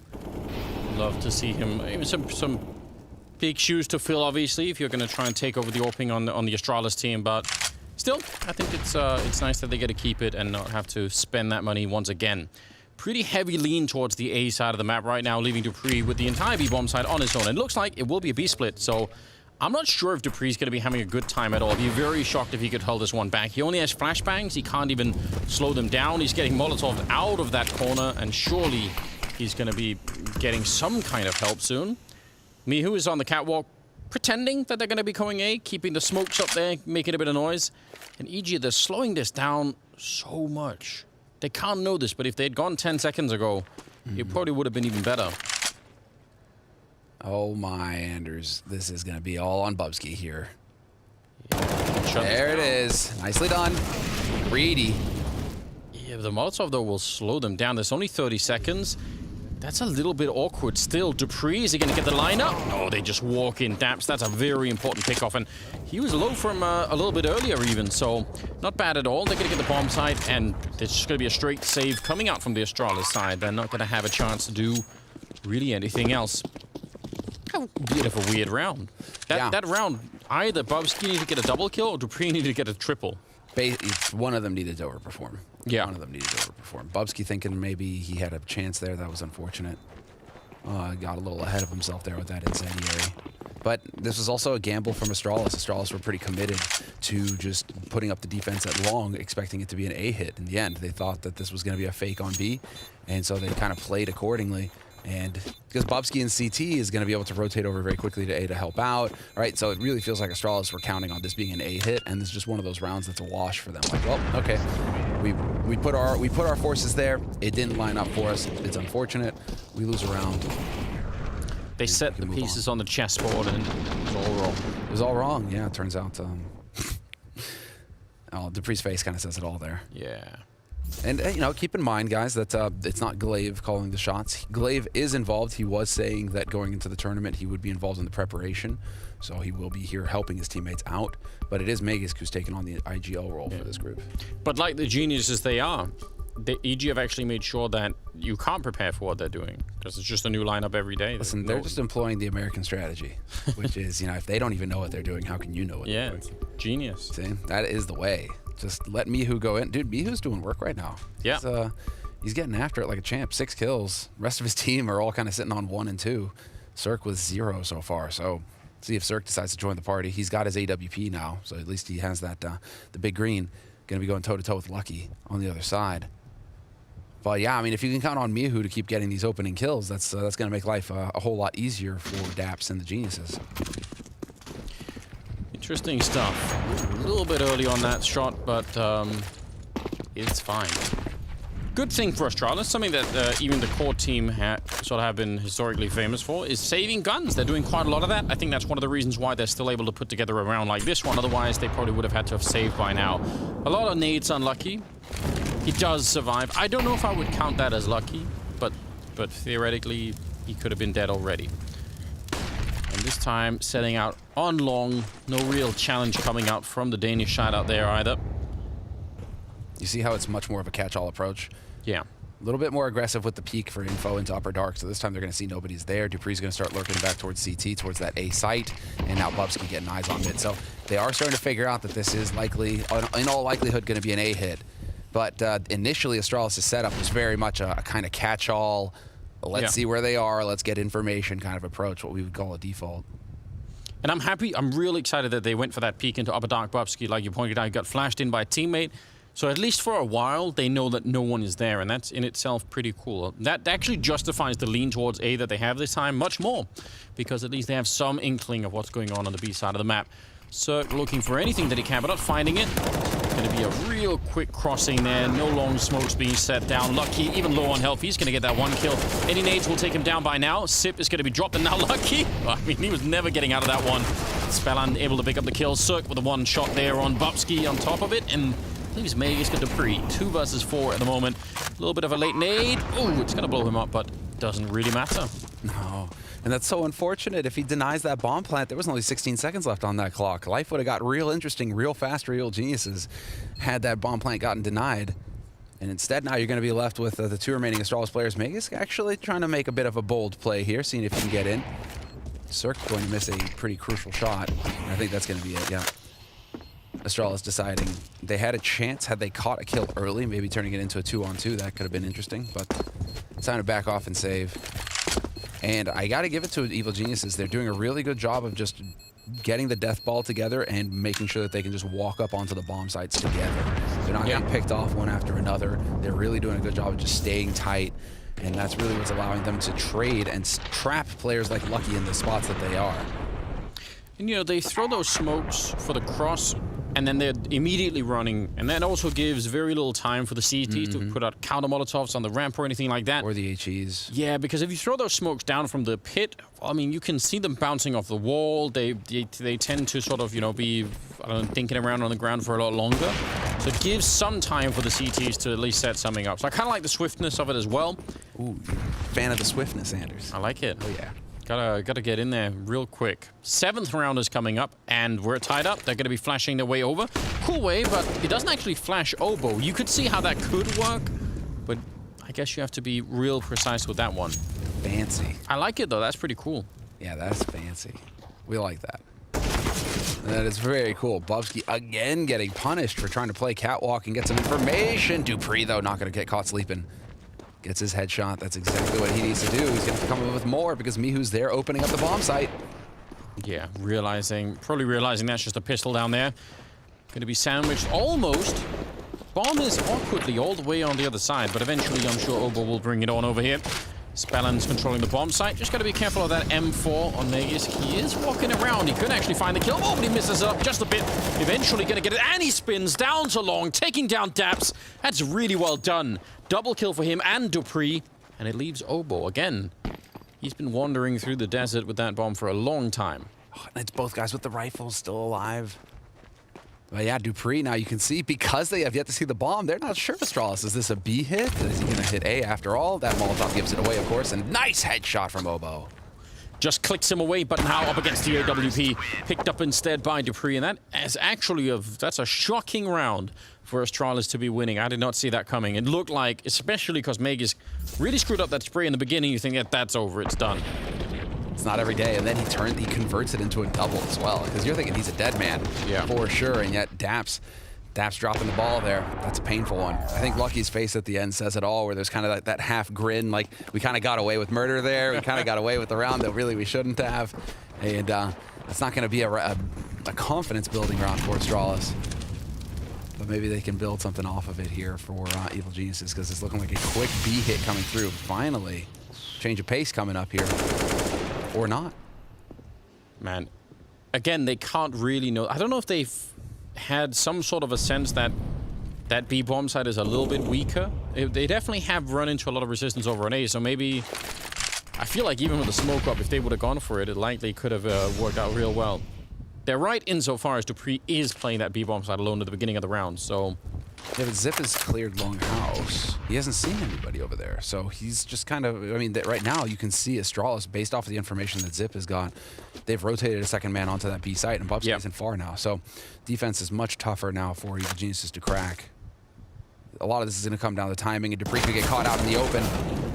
Nice reaction from Mihu. That's so difficult to adjust to, and Dupree not really hitting much of anything there. Yeah, he did take down Mihu, but probably a little bit late. Bubsky... He got so many bullets off, and Oboe just casually shoots him for the smoke. He's been pretty good at doing that. And the round is done. So even with the extra man in the bomb site, not enough defense anyway. Yeah. Again, timing, right? It's just going to come down to timing, and a beautiful opening kill there to take Magisk out of the picture before... I mean, Dupree trades it 1-for-1, but again, So that situation, it's so unfair though, because we're just sitting here thinking they need to get 2 in that situation, right? Dupree needs to get a second kill here, and yet he fluffs it. Yeah. Which isn't something you're used to saying when it comes to Dupree. I mean, the guy is usually so consistent. Yeah, you want to see that. The spray looked really awkward, and I would expect for Magisk to get that kill. It is impressive that Miu got that one.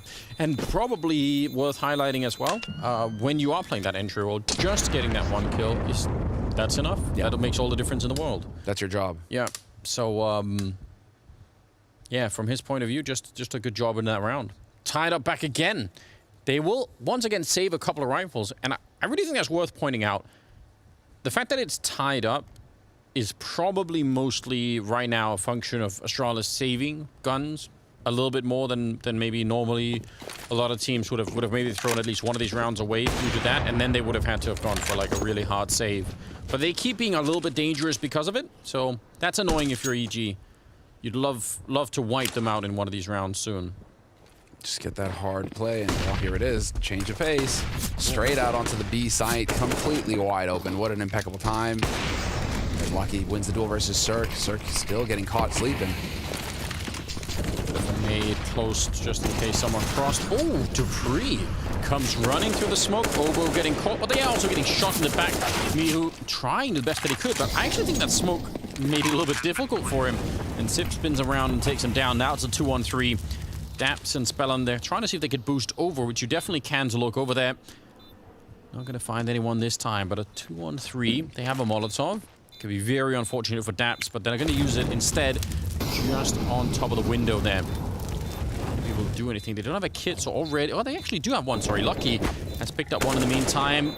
Bubsky goes down, and looks like they're going to be able to defend it. Xyp, big question. Do you want to stick around and make it more expensive, or just try and escape? And he's not going to get the choice anyway. Still, close round. Probably could have been Astralis winning it, but instead, EG take the lead. Yeah, there's that wipeout round you were talking about. Yeah. Everybody down on the side of Astralis. I'm still amazed that Molly doesn't spread on Spellon, though.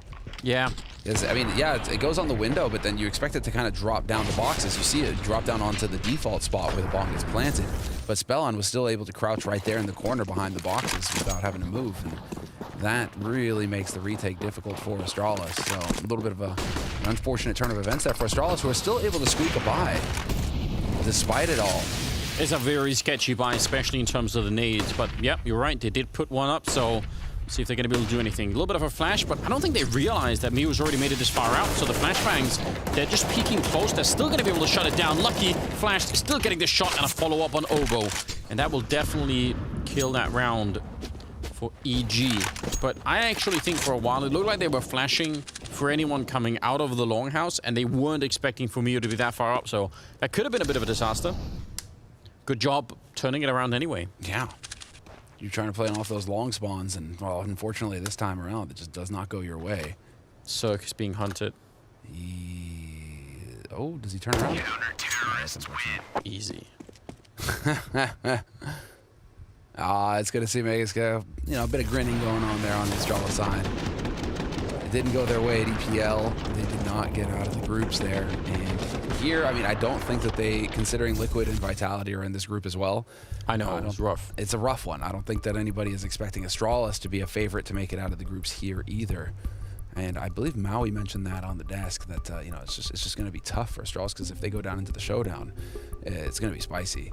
There are many competitive teams that are going to be competing in that tournament for a spot at the fall finals. And the showdown is so brutal, the format, right? So only the top 2. Yeah. Definitely don't want to be going that direction. But they might not have a choice. Timeout has been called for Astralis, their second one. And we're all tied up yet again. 5-5. Sketchy buy. I mean, it's amazing that they managed to put that round together, because if not, it would have been a bit rough on their economy. CeRq has got only 1 kill so far. That's not good enough. Pepe approves. Yes, he does only have 1 kill, Anders. I mean, CeRq is so hard to read, because he's the babyface killer, right? But he always seems so depressed. Yeah. And so James was making that comment where he's like, oh man, CeRq looks really depressed. I was like, yeah, but he always looks depressed. Yeah. He always looks sad. That's the secret. So I always look depressed. You just can't really read. It's the emotions aren't really there with CeRq. But he is having a difficult time. Only 1 kill for your Opera on Dust 2 is not the best. And I really want to put the emphasis on Astralis. Both of these teams just need to get as many rounds on the CT side as possible. This T side with stand-ins is never as smooth as you would like it to be. I just feel like the kind of AWP that we know CeRq, at least historically, has been. Because I'm not saying that they're going to be throwing everything out of the window here, EG, and just try and play, you know, a complete sort of matchmaking style or something like that. But he should have more freedom to do crazy things if he wanted to. But if he's trying to play like a very rigid style, I wonder if that's also backfiring a little bit. Obo with a nice kill, but 4th so far. CeRq going to be picking up Lucky. That's nice, just covering that line. dupreeh taking matters into his own hands and taking down Mihu. So now they have to focus on long. Still a 3-on-4, but it could go the way of Astralis, but not with Bobski. He was obviously waiting for a friendly flashbang to set that up. Nice shot from dupreeh, but yeah, a little bit of missed time there for Bobski, unfortunately. Well, they know that one is CT now, and they know that one is Catwalk. It's going to be the long con coming in here from dupreeh, looking at a big flank up long. This could be it. If Maze can stay alive for a couple more seconds. CeRq, oh, there you go. Hits the shot that he needed to. Yeah, now it's on Magisk. Ooh, 1 at a time. That is not how that's meant to go, and Daps will go down. Oh no, a 1 versus 3 for Magisk. And that was definitely a slip up there from EG. And I mean, those are the kinds of mistakes that you could expect from a team. Yeah, they know. Instantly, they know.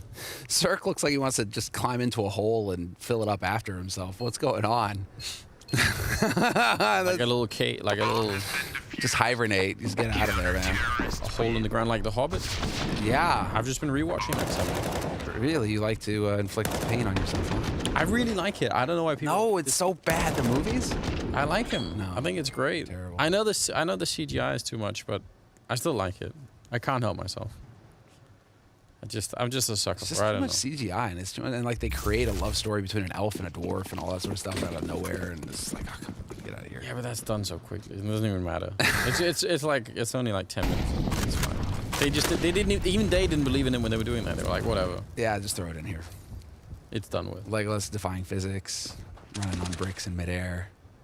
Yeah, fine. Yeah, down, totally. I don't know. Have you ever tried it? It could work. You don't know. All right, we're back with Deagles, a P250, a Scout. I feel like it is a little bit tragic that it's actually EG that have to be playing these rounds, because I feel like the way that it's been playing out so far, Astralis should have had way more of these rounds, but they've been able to avoid them. This could end up with a pretty decent first half for Astralis if EG fumble, maybe not so much this one, but the next round could be important. All set up on the catwalk. They have a smoke and some flashbangs. They could probably get a bomb plant here, I would expect. Yeah. Don't think they can hold it afterwards, though. I mean, with all 5 alive, right there, turns away at Lucky. Oh, man. He shot the wall. Yeah. Nice double nade onto Mihu, but again, bomb is going to get planted now. And yeah, I mean, this is going to actually be a little bit tricky now for Astralis. Yeah, this is where you definitely want to be a little bit careful, right? Lucky, tagged up with the Scout. Could we get another one? He knows it. I like this from CeRq, actually. He has to be a little bit active, because otherwise they're just going to get forced into a corner and all killed. So I like that attempt. Spellan, nice headshot. Could we get another one? Not quite. And dupreeh will line up a double kill of his own, leaving Daps 1 versus 4. And that is just, that's too much to ask for. 2 seconds on the defuse, and he's going to get hunted down from what seems like a little bit of a revitalized dupreeh here. He's hitting some pretty mean shots at the moment. He's coming back online. They need that. They need him to just lead the way. The experience, the veteran, entry fragger back on the rifle. Doesn't have to worry about offing anymore. Thank you. And it's just so over all of that. You know, this device leaves and they're like, dupreeh, you're the best rifler. One of the best riflers in the world. You know what? You're going to op now. It's just like, what? Please stop. Ow. My brain. But he doesn't have to worry about that anymore. And he can let Lucky worry about the big green, and he can just focus up on clicking heads, which is what he's good at. So I'm glad for dupreeh coming back into his own. Nice EliGE here. Oh, needs that. Yeah, he does. It's a bit of a cursed position to be in if you're dupreeh, because he's like a pretty decent AWPer as well. Not saying that he is rambling device or anything, but then he's never really had the focus to like try and do that. It's like if you become very good at one thing, you're gonna have a hard time moving away from that, right? Sure. So, but I agree. I mean, I would rather have dupreeh with the rifle. It's fun to see. Speaking of which, he's dying. So cursing him right here. So is Bobski, and that leaves Magisk alone in the B bomb site. This would have to be one hell of a defense. I have no idea. I mean, if they play it slow, CeRq is coming in to help out. That could be exciting, and they're actually doubting themselves a little bit here, EG. Orc gonna pick up one kill. He's ready for it. He saw it coming, but Mihu is still very effective in these rounds. Gonna be a kill for him right there, leaving it in a 2-on-4. Yeah, Mihu's still the heavy hitter. 11 kills for him right now. Still the man making the difference, and now they're going up against Lucky, who is, wow, just way out in the open. Yeah. Yeah, that's regrettable. Not expecting him to be across that quickly. Yeah, but he should have expected that, right? That's what you have some kind of an internal clock on where exactly they can be. But if you mistime it that much, you're definitely dead, right? Even if he hit the shot on one of them there, he probably would have been dead immediately afterwards. Well, yeah, dude, I'm still okay. It was like this is still looking pretty solid for Astralis. 7 rounds on the CT side. Dust 2. Now you're going to get into that T side. Maybe you can start bullying a little bit here. You can start having some fun with it. So I'm very curious to see what it's going to look like here for Astralis in the next couple of rounds. Magisk, is he going to get caught? Ooh, maybe. Daps he's got the right idea. He knows. He's thinking about it. Oh, and he gets it too. Go. Nice. Well done. Now, this really was, I think, the critical round for EG to pick up, because otherwise Astralis would have just run away with the first half. Yeah. But they don't, and they'll get wiped out. CeRq could buy something, but the rest kind of can't. So, yeah, I think we'll get that round of eco. First time in a long time for Astralis that they actually have to just go for pistols like this. Yeah. So that is, I mean, there's a golden opportunity here for Evil Geniuses to get this to an 8-7.5, which I think, you know, given the fact that they're playing with 2 stand-ins, that would be pretty solid. Nobody's going to be regretting the scoreline here for Evil Geniuses. Going into the CT side where you can start getting a little gambly on your side of things. This patience getting shown here by Evil Geniuses, not overcommitting. They've got the rifles, they have the advantage. No reason to get squiffy here. No, they gotta, I mean, this is all very good. Using the smokes, blocking it off. Still have Mihu on that flank, just like in one of the previous rounds, so that's pretty cool to see. And now for Astralis, they have an AK on Lucky. That is probably the main thing. Wait, how do they have an AK on Lucky? Have I lost my mind? Was there an AK in Spawn? How? Can we get the editors on it? I actually am so confused. Who would buy... Did someone buy an AK for CeRq and he didn't want it? I don't know. Switching out to the AWP, trying to get back into position. Yeah, they know that he's there. Trying to see if they can edge that kill, and they do it once again, so they take away all the rifles. Not bad. I still don't know where that came from. Same spot. 7-7 though, 15th round. Yeah, full buy for Astralis now though, so definitely expecting a little bit more of a fight. They've got some grenades online as well, so I don't expect to see them just getting rolled over here all that easily. But I mean, I think Astralis should still be feeling pretty happy with themselves as they managed to get 7 rounds on the CT side of Dust 2. We had it right there on the replays. Okay, so there was an AK in Spawn. That's weird. Ooh, flashes over the top, quick long take. They go off the spawn. Mihu there to lead the way. Oh, dude, Xyp9x. Did they spot? I think they saw him. Yep. Oh, and in the pit as well. I think CeRq called that out, that someone was in pit, but they've just won every single fight, taking down Bobski as well. Magisk and Dupree, 2 versus 5, and it's just going to get even worse here. What a nice little recovery at the end of the half here in favor of EG. You do love to see it, don't you? Yeah. 1 versus 5 now for Dupree. Wow, that is that's one hell of a way to end the whole thing, or at least end the first half here. Who had 15 kills, actually overtaken Dupree. He's really shown up to play. I absolutely love it. Yeah, and there was a lot of attention given to him when he joined the roster in terms of, you know, what he can bring to the table and not. But we're gonna see more from them after this.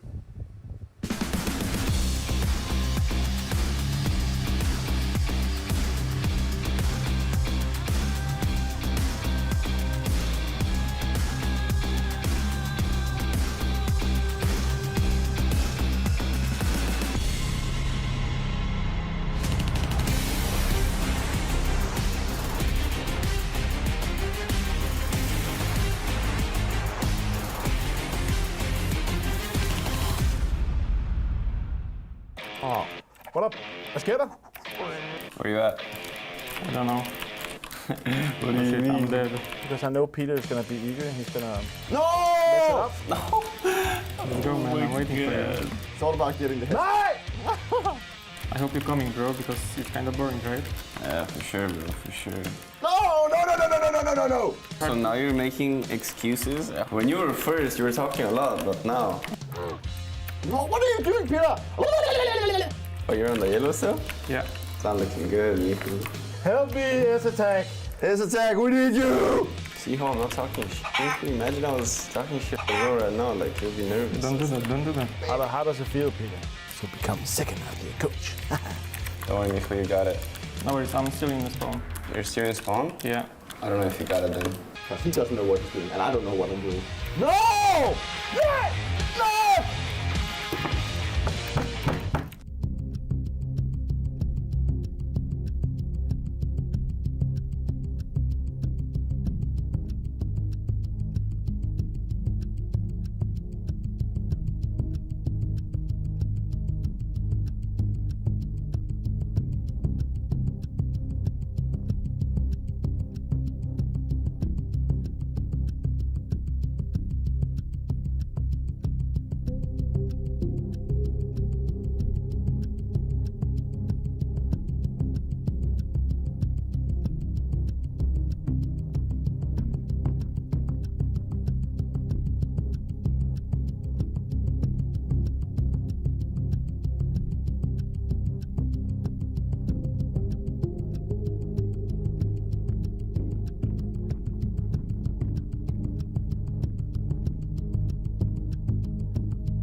We're back once again. It's Astralis versus Evil Geniuses here at the fall season of the Blast Premiere. We just through our first half, and it's cut right down the middle. 8 in favor of EG. They had a nice 3-round recovery at the end of the half to just take the half, just win the half, and now we're into the second half. We are, and you know, it's all just a mystery, Anders, as to whether or not Evil Geniuses are going to be able to pull this off, because they picked Dust 2. It's their map pick, but they have a 0% win rate on it. So, you know, and not even Evil Geniuses know if they're going to be able to pull something magical off here. It can only go one way. 0%. I like it. Oboe gets a headshot, but time is running out, and Magisk will take him down eventually. Some backup is coming in, but they're kind of running in one at a time, and they're all getting executed by Magisk. Unbelievable. He's picked up a triple before he finally gets dropped. Miho getting a chance to reload, but not able to fire another shot. So now it's Spellan 1 versus 2, and they could probably guess that he might have gone this way, because everyone else was either in the bomb site or walking in through the window or in through the door, so they might have a right idea. Oh, a little bit of an off angle. Spellan almost had a chance there, but Lucky will take him down, and it's a good round. Important round for Astralis to win. Yes, and I do feel a little bit bad because I did momentarily think that's what you deserve, Oboe, getting blown up by an EG for using a P2000. I know there aren't that many players left doing that, is there? There are not many left using them, and it's just so off-putting to hear that instead of the silenced alternative. Just no. Don't do it. Don't do it, guys. Stick with the USPS, please. Thank you. CeRq just got chopped. Down the middle. Yeah. Well, okay. Very quick long take coming in here for Astralis. Astralis may be able to use a bit of a similar strategy to what Evil Geniuses were using at the beginning of the half that was so successful for EG, which was essentially deathball it up. If you get a long spawn, take long. Otherwise, go default and then eventually take long. Keep going. Yeah, I mean, especially around where you know they're not gonna have Molotovs or anything else crazy, so why not go for it? You could run into a huge grenade stack, but those are fairly rare, so I don't really mind. Sort of slowed down momentarily. That kind of slowdown, not that CeRq really hit many of those shots, if any at all, with the scout, but it is dangerous. What if he did? What if he tags 3 people and suddenly you're in a really weird position? Obo getting a bit of a kill on Bubsky. But they're going to plant the bomb at least this time. There is an HE on Obo. He's going to throw it right on top of Dupree. Magisk would have been dead from that, but he was not quite within range. Obo still trying. They picked up a Galil. I don't know. Save the Galil in my opinion. Yeah, I don't think you're going to be able to retake here. If you can get out of there with a rifle, though, who knows what's possible in the next round. So would like to see Obo kind of back off here. I guess he was just hoping for somebody to get impatient on Astralis' side. But Astralis far too disciplined a team. They don't make mistakes like that. They're not going to give you anything for free. When it's an option, when there's a choice, they always make the correct one, even now. Yeah, I mean, I think even with new people coming into this team every once in a while, you have to assume that some of the core here are... They're going to be really well drilled and that kind of thing. They'll call it out every time and make sure that people don't get too overzealous. And you got Zonic behind you now, so you know he's just going to reach over and slap you on the back of the head if you start horsing around. At least I expect him to.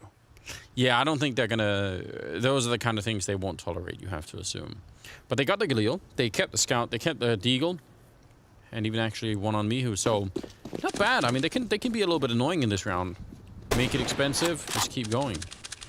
Looked like that shot could have connected. Yeah, that looked way too close for comfort there. I'm actually kind of sad that it didn't, because that would have just been ridiculous. But it's going to be 4 stacked on A for Evil Geniuses, really hoping that this is going to be an A hit in the end. But for now, Astralis content to sit and take a little bit of time figuring this out, not wanting to walk into a trap anywhere. Again, that Astralis discipline that we've been talking about, right? One of the teams that really showed just how powerful it is to run down the clock. And not in a Na'Vi fashion where the clock eventually beats you. True. Although that's also funny. It was for a while. But not quite the same today. No, they're really trying to get just a bit of information. So far they haven't, I don't think they've seen anyone at all on the map, right? So they might be a bit confused at this point about exactly what's going on. EG was set up for a flash peek down long, but now instead that's been interrupted and the flash is right here on spell. And so's the Deagle though. Magisk goes down, 40 seconds. Bubsky's holding up a Dark Mihu and Obo. On a mission though, looking out, actually running into T-spawn at the moment. Spelland probably gonna have to get another headshot here for this to even be a doable round, even with the advanced position there of Obo and Mihu. I think they don't really realize it yet. Galil has been picked up, but yeah, just no head armor. So even I think through the box he might have got hit with a headshot. It's still gonna do so much damage. He's just, and the aim punch on top of it. Not really a fair fight, so... What a shame. They thought it was B, Anders. They thought it was B. And it's a great move for EG. They just guessed it wrong, but it's still really nice that they actually are able to try and play like that. It's the 50-50. Nicely done, though. Bubsky is just getting dominated. Nice. Whoa, no way. The lineup for Lucky. CZ75 up close. It's still so murderous. Yeah, it is still... I don't know. I've accepted that I'm not going to be learning how to use that gun anytime. So yeah, it's for other people to enjoy, but not me. Certain players. Well, there was LDCZ when it was even stronger. Did he just bait them into taking that? Looked like he fired a shot like early, just to get them stacked up. Right? Yeah, there it is. That's kind of, I don't know if that's. It was all intentional. I'm gonna say that too. Hey, yep, Mihu focused right now, but yeah, that is unfortunate. You line up, that's not what you want. 10-8 though for Astralis on the T side, fully equipped now, and just taking their sweet time about it as well. Although as I say that, here we go, accelerate onto the B side, hoping to pull a fast one. Yeah, really cool strategy, putting out that Molotov.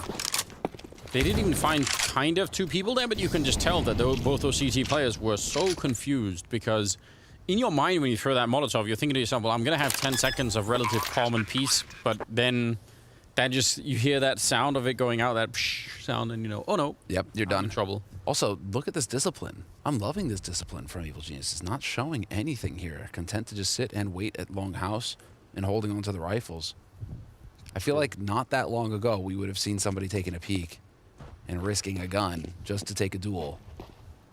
No more. No more. Now they sit and they wait. They play it safe. Although we'll see if they can actually get to hold on to anything. I like this little pop flash setup here from Lucky. Yeah, it's a mean one. Although Spellum was actually, he was turned around for it, expecting it, so good job. Molotov though, ooh, it bounces a bit awkwardly. Doesn't really go deep in to lock anyone into that corner. Fair play. Ooh, that's nearly a kill. That could have been it. But yes, they do get to save the rifles, which is something that we were crediting Astralis with on the CT side. Good to see EG follow that same line, because it does keep them in the game a lot longer. 11-8 in favor of Astralis at the moment as we go into the 20th round. And right now, I would say things are looking pretty decent for Astralis.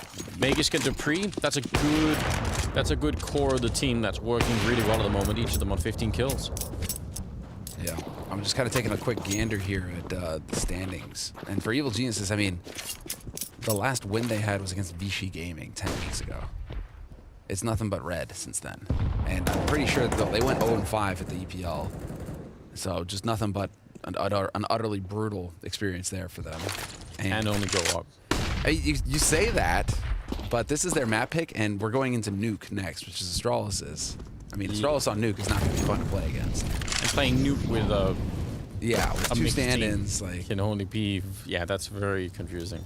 I'm trying to find that silver thread, that silver lining in, because I really am. You know, I don't want to be negative all the time.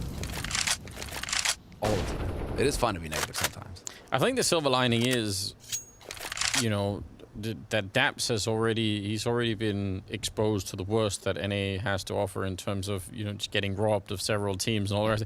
So he's already, at least his morale is going to be fine, I think. Oh, yeah.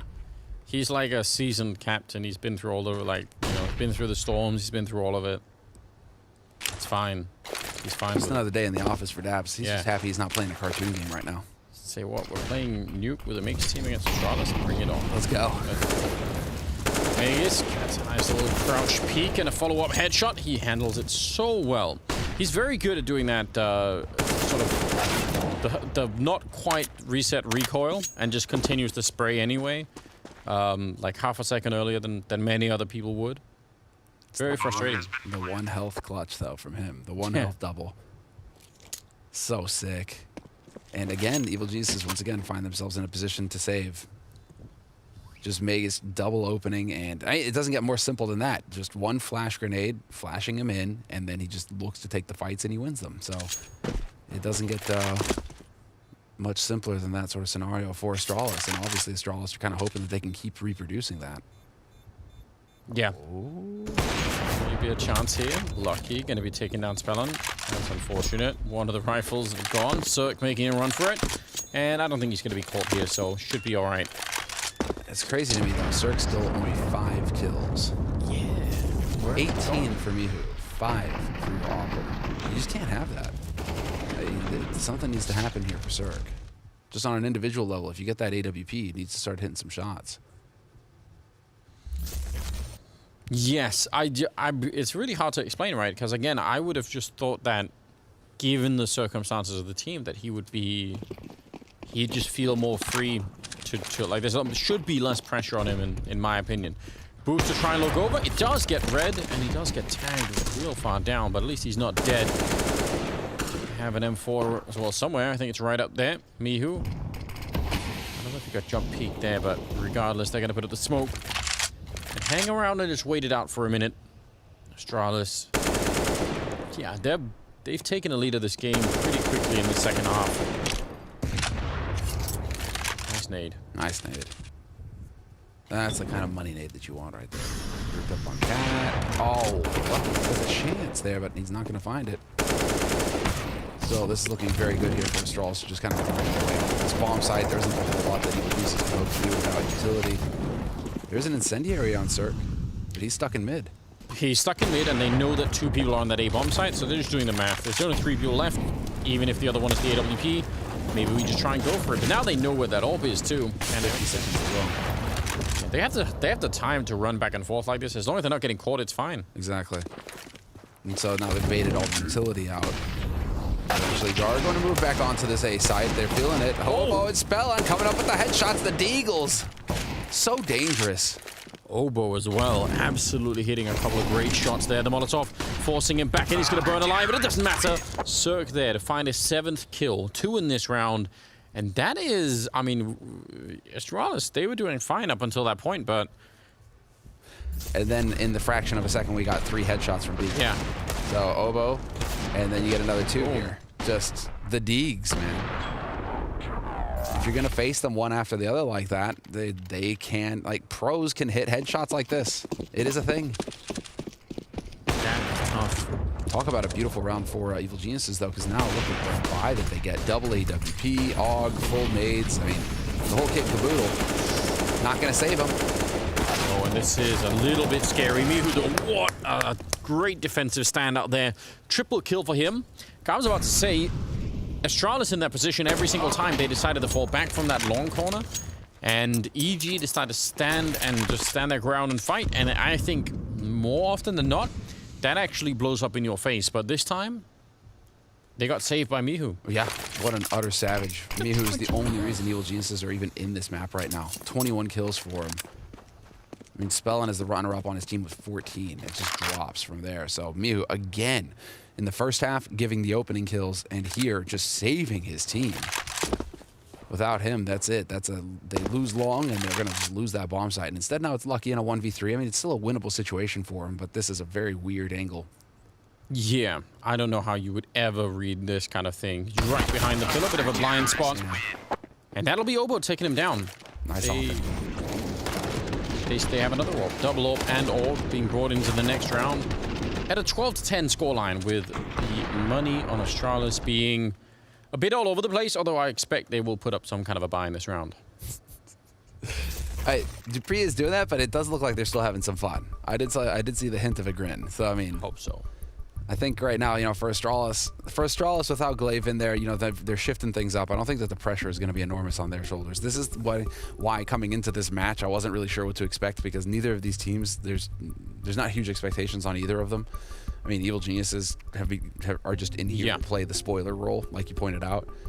And, well, Astralis, same thing. You know, it's like, okay, we don't have Glaive with us. We're going to do our best, but if we lose, like in the back of your head, they're probably telling themselves, like, if we lose, it's still not the end of the world. Obviously, Astralis should be beating Evil Geniuses, though. It's like if you're in a bicycle race or something, and you know you can't win, you can always bring down someone else. That's exactly crash your bike right into them, and yeah, just give them a little nudge in the corner. You know, that's what they're hoping for. You know. And then, you know, Astralis are just going to be that guy who lies down on his saddle and just catches up to everybody. Ends the whole race. Obo. By making that work, and again, I mean, normally at least you'd have someone else out there with you. He was on his own, so it was all on him. No one there to trade the frag, unfortunately. Giving Astralis that 4-on-5 advantage real early on in this 23rd round. Oh, Spellin, look at this. He's so far pushed up. Org in hand, just sneaking around the corner. They're not really expecting it, or maybe they are actually looking for it. Bobski. I wonder if that was the nade that landed up there. Ooh. That gave it away. What a shot, though, from Bubs. Yeah. That's huge. Oh. Sometimes you just get those brutal shots, and it feels brutal. It's like, ooh, okay, I felt that one. Yeah, that one hurt. Those are the best, aren't they? The ones where you can really feel it. 3 versus 5. I don't think so. Astralis looked like they were thinking about going back, but then they realized, wait a minute, if they have middle, then they might be 100 other places on the map. Let's just stick to long and see what happens. Smoke goes up. There's going to be any kind of an explosion coming through. With only a couple of players here, it's real hard to stop this from happening, although that is weird. Not even a flashbang to complete the crossing if you don't have the other smoke, fair enough, but at least you should want to do that. Mihu goes down for the smoke, so that's unfortunate, but still a bit of a mistake, I would say. Yeah, unforced errors like that are not what Astralis are known for. So it makes you wonder what was going on there with Astralis. Maybe a little bit of chaos going on in the comms. Maybe he's calling after all could make it so that there's a little bit of a hiccup there, but I mean, regardless, once you get that bomb across, that is it. CeRq is going to be hard-pressed to do anything about it. We're going to get the replay here of Xyp9x opening it up outside. Obo, really not a whole lot you can hope to do if you're Obo at that point. You're just holding mouse 1 and crossing your fingers. And yeah, you can see, I mean, it's just a frustrating situation. I don't blame him, yeah. That is definitely frustrating. Double orb has been saved on the EG side, but it doesn't really change the fact that Astralis are at 13 rounds. the money's not looking good on any level for EG at the moment. No. This is the ideal scenario now for Astralis. If they win Dust 2, you're going into Nuke next. Yes. You've got CyP9x back on it, which, I mean, he plays ramp. He's just brutal on ramp. It's such a clever position now. It's evolved with time, and it really fits him. Yeah. So you could really, I mean, it's just going to be very hard to deal with Astralis on Nuke, I think, if you're Evil Geniuses. So they need to fight back here on Dust 2, I think. Heavy lean toward long, and Astralis, for whatever reason, seem to know. Dap's going to pick up the 1 kill. Oh, what a great double. He's shutting this down. If he could get another one, this is a really competitive round, but unfortunately, if he doesn't, and they get the bomb plant down, even 3 on 5, this could be a little bit awkward for the EG team, although I'm sure they will try and go for it. When you get those opening kills, you're gonna be heavily incentivized to try and follow that up. CeRq is there with the bomb. Magisk has got a Molotov, and actually Lucky's got one, and he's quite far away. But if they could slow it down, is that a no-scope leg shot on CeRq? Daps can't know that, but that is unbelievable. He's trying to do it once again. Not quite connecting. There's the Molotov to slow them down. And Lucky showing up with the other one. He's almost getting shot in the back. Yep, but following it up. That limits it. Lucky spins around. Takes down Spellin. Oh no, he takes down Mihu as well for the smoke. And just like that, it's a 2-on-2 and the round is lost. Nothing they could do about it here. Obo, just that bomb is too far gone. It's going to be 14 rounds for Astralis. That is really shocking. I don't know if I'm sure if I heard Maui shouting in the distance there. If it was Maui or Maniac, but I think one of the analysts was expressing some pain. That was Daps, yeah, through the smoke. Lucky, though, what a hero. This is the second kill I want to see. Oh, okay, just a Lucky shot through, takes down Mihu. Man, that is agonizing for Evil Geniuses, Anders. I mean, you pointed it out. That's why B-side Dust 2 is the stuff of nightmares. It's so hard to retake, even if you have a man advantage. You're going through these choke points. I can't think it was... It can't have been Maniac. I think it must have been Maui. It must have been Maui. Dr. Maniac. I'm going to insist on that. I think Dr. Maniac is an amazing name. Would you book a an appointment with Dr. Maniac? Yeah, absolutely. You're bound to be better than a regular doctor. Who wants to see Dr. Reasonable? Exactly. That's what I'm thinking too. I need more medicine, Dr. Maniac. These days, especially. All right.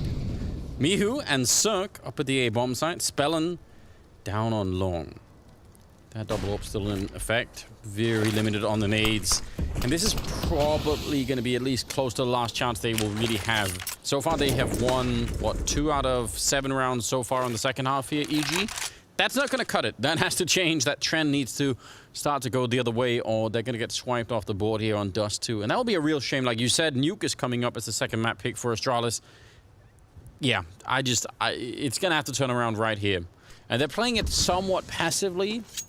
I think they're having a hard time sort of finding even some ground to stand on, but I would love to see EG try and look for that opening. Maybe not even the opening kill, but just find some information. Daps is pretty close here.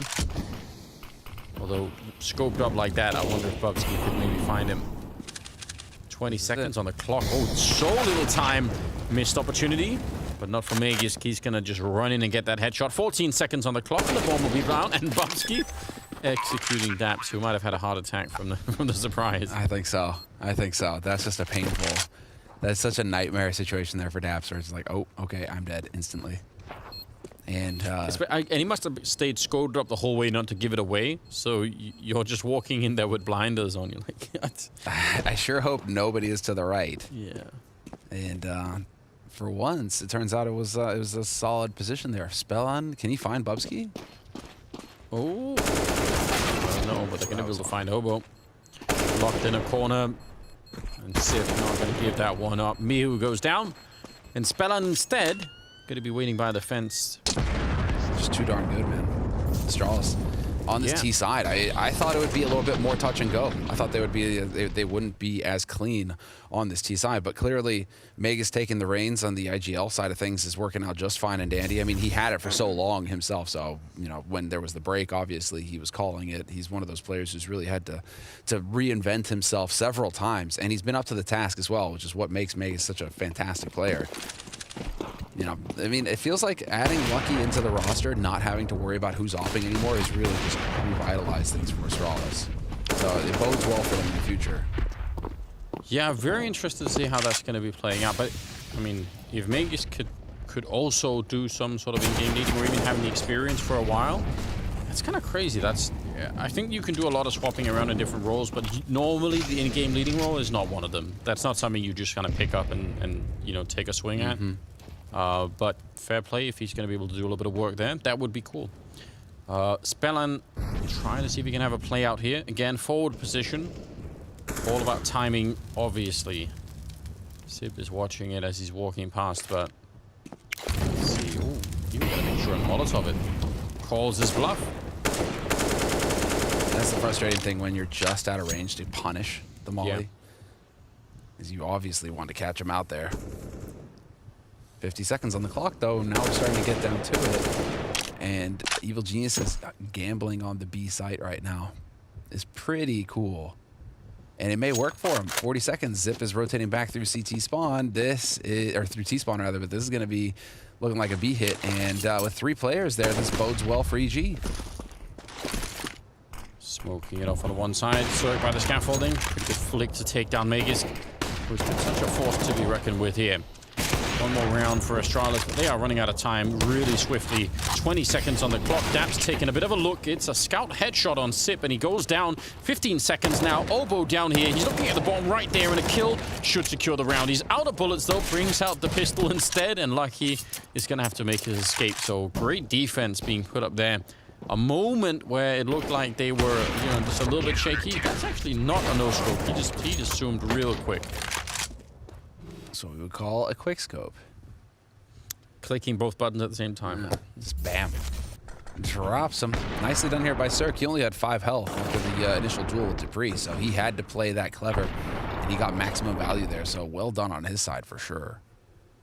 And well, map point for Astralis, but it's not done yet. EG still showing some fight with, again, that stack with 3 on B. They saw the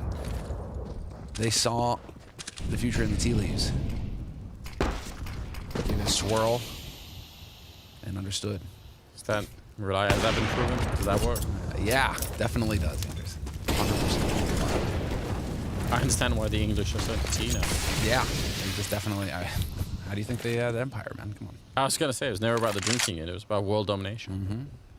Spellan has taken a bit of damage, but otherwise it's a 1-for-1 trade. CeRq versus Dupree, and setting up for a bit of a long take. No one really hard on the pit or anything else down there. Oboe is gonna have he's gonna have being charged with defending the A-bomb side on his own. His teammate, who just died, and he's falling back like, oh no, they're everywhere. No place that he could stand there. Smokes are going up, flashes, everything else. They're gonna make sure that they can cross this time. Actually, yeah, I was gonna say a little bit late on that one, but it's fine. Dap's on his own now as Spellan goes down. 1 versus 4 in the middle, already tagged up. Shot slightly through the box there, but it's going to be almost impossible, if not completely impossible. Bubsky does get sent flying. At least he got that. But now, the worst is yet to come. Astralis just 1 kill away, and they'll get it right there from taking down EG in the first map, opening up the full series here. Really good stuff. It's going to be Dust 2, but Nuke coming up next after the break.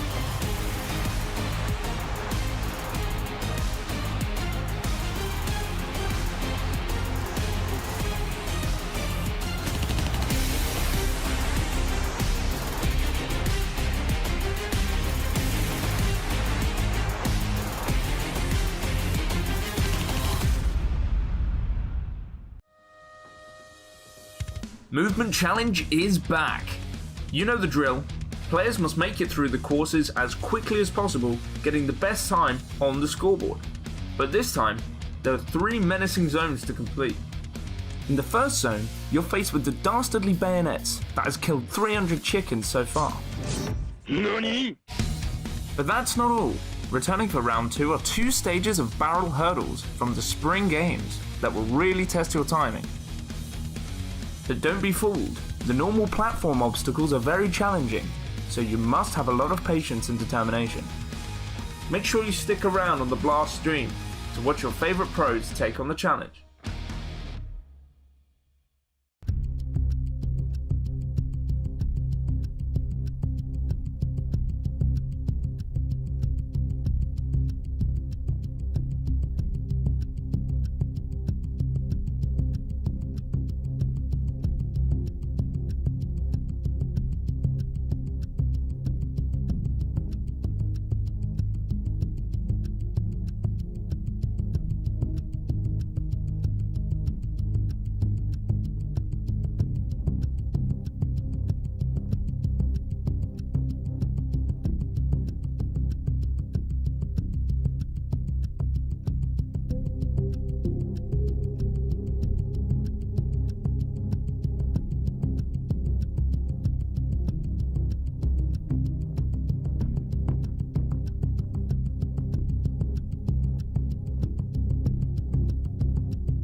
EG's pick would be kicking off this series, but the dust settles in the favor of the Danes. 16-11 in the favor of Astralis as they sweep it up from the Group A underdogs. And Maniac, you were saying it coming into this, Daps really needed to have something special up his sleeve. Sure, we saw some glimmers of that in the first half, but coming into the second half, it was just Astralis in the driver's seat. Yeah, I think all things considered, EG had a decent start. They had a decent start in this game. They start by losing the pistol round, and then you can really see this fast pace that I was talking about from that, right? It's either very spawn related, which is, you know, we go for long when we have it, or we go for the B pick when we have it. It's very simplistic, it's contact play, it's skill based, and it works. To an extent, it works. They bring the game to 5-5 scoreline, where Astralis is a little bit looking out for solutions, but they find it because they have the deeper playbook. Yeah, and I think that was a point that you were bringing up as well, Maui, just looking at Astralis to be finding these solutions, as Maniac was saying. We were really seeing that, especially coming into that second half. Dust 2 is one of the hardest maps to have any kind of CT freedoms on, but Astralis kept looking for them, and because of that, they were able to squeak out these rounds here and there, which made EG uncomfortable. And that's what you need to do when you're on the CT side of D2, because if you just play the standard CS, then those long spawns, those B takes, you know, they're all going to work out for the T side more often than not. So Astralis just throwing wrenches constantly into the plans of EG showed that they had a little bit more depth than EG did. And we've got to talk about one of those wrenches in particular. We're going back to round number 13, I believe it was, which ends up, we thought it was going to be EG closing it out, but Magisk gets a beautiful 1v3 in this one. Can you walk us through what's happening? Yeah, it starts well for EG, right? The score is 5-5, and they're going to have this late, long pop. Xyp is going to be completely flashed. He's got absolutely nothing to do. He gets found, and then we have the AWP punish onto Lucky. Up until that point, it is almost perfect by EG. They have that lurk. It's going to be found by Dupree, but still, 4 versus 3. They're just getting onto the side. They're using the right utility. We see here, Bubsky's got no chance. At this point, this should be EG all the way. But... What do you mean, but? What do you mean, but? Is it not going to be? Magisk has got other plans here. Oh, no. Magisk here, hiding right behind the smoke, waiting to get activated because of Dupree. Although Dupree loses his duel towards long, Magisk is right there ready to strike. So Magisk able to get the trade off of CeRq, and a little bit of a mistake here from Obo. That is a peek. That was a concerted effort on that peek, and Obo, you know, he was wincing after that. We saw him in the webcam, and he knows he made a mistake because at that point, Magisk is going to eat up that 1v1. Yeah. Yeah, and it changes the whole. I think it changes the whole narrative of the first half, because after that round you have EG going into an eco round. Astralis is finally putting 2 and 2 together. They have more money. They can start to find that momentum. So a 3v1 like that just really completely destroyed any momentum that EG had in the first And I think it's also a really good point to bring up that obviously Magisk was saying now, as far as we know, is in-game leading for the side of Astralis and still managing to put up some heavy numbers for the side. That's something that you can definitely be proud of. The fact that he's not only playing decently, but their calls were good. I think we got a replay of how Astralis just had more tactical depth. But I mean, when we do look at this guy,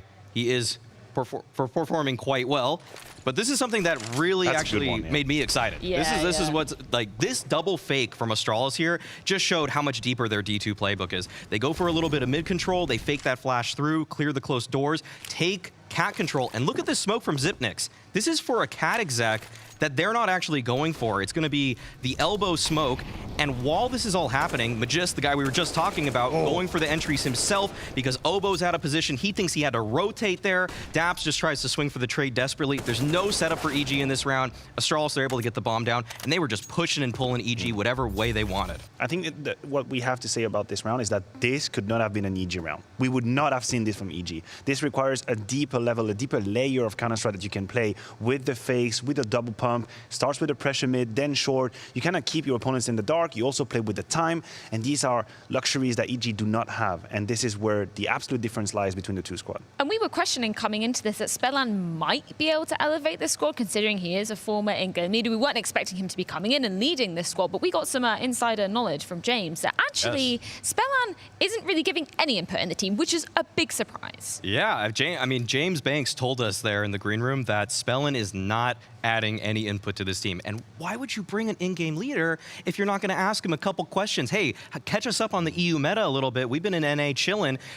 Give us something. Give us a little, throw us a bone here, and yet they're not asking for it. Do we really think, though, that he could be realistically in a position where he comes in the team and say, okay, listen, guys, this is how we're going to do this? Like, I don't know, for like a stand-in, like a mercenary, I agree with you. I think that the questions start at, what kind of profile are we looking for that fifth player that's going to come and help us? You would logically go for like a hard fragger, just tell me, go there, follow us, trade us, going to be fine. I don't think Spinner has any possibility to steer maybe eventually mid-round ideas, mid-round calls, situation stabilize. But other than that, it's super hard to just, plug in and then lead. Whatever the hell, it's too hard. I think the thing is with bringing in a stand-in, there's a couple of concepts that I would love to see teams just employ if they're using a new player. One, bring in a fragger that you don't know too much about. Some question marks there. What is his potential? Two, bring in an in-game leader so that you can reinvent your playbook.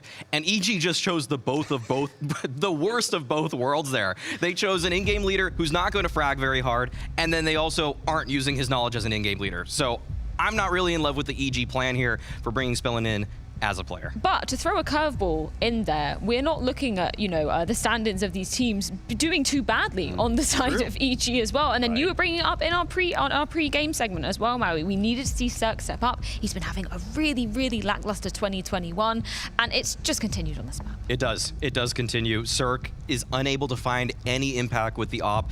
All of his 10 kills are with the op, so the percentage is a little better there. Yay. We were talking about that before, but it's a very poor solace for EG and CeRq fans that this guy is just not finding the impact. Lucky was out dueling him. There were many moments where CeRq had some opportunities, some chance to show a little bit of flair, and he just doesn't really take those kinds of risks anymore. It seems like if he has a scout in his hand, maybe he'll go for a cool wide swing that I remember CeRq doing back a couple years ago, but with an op, it just feels like he's neutered himself.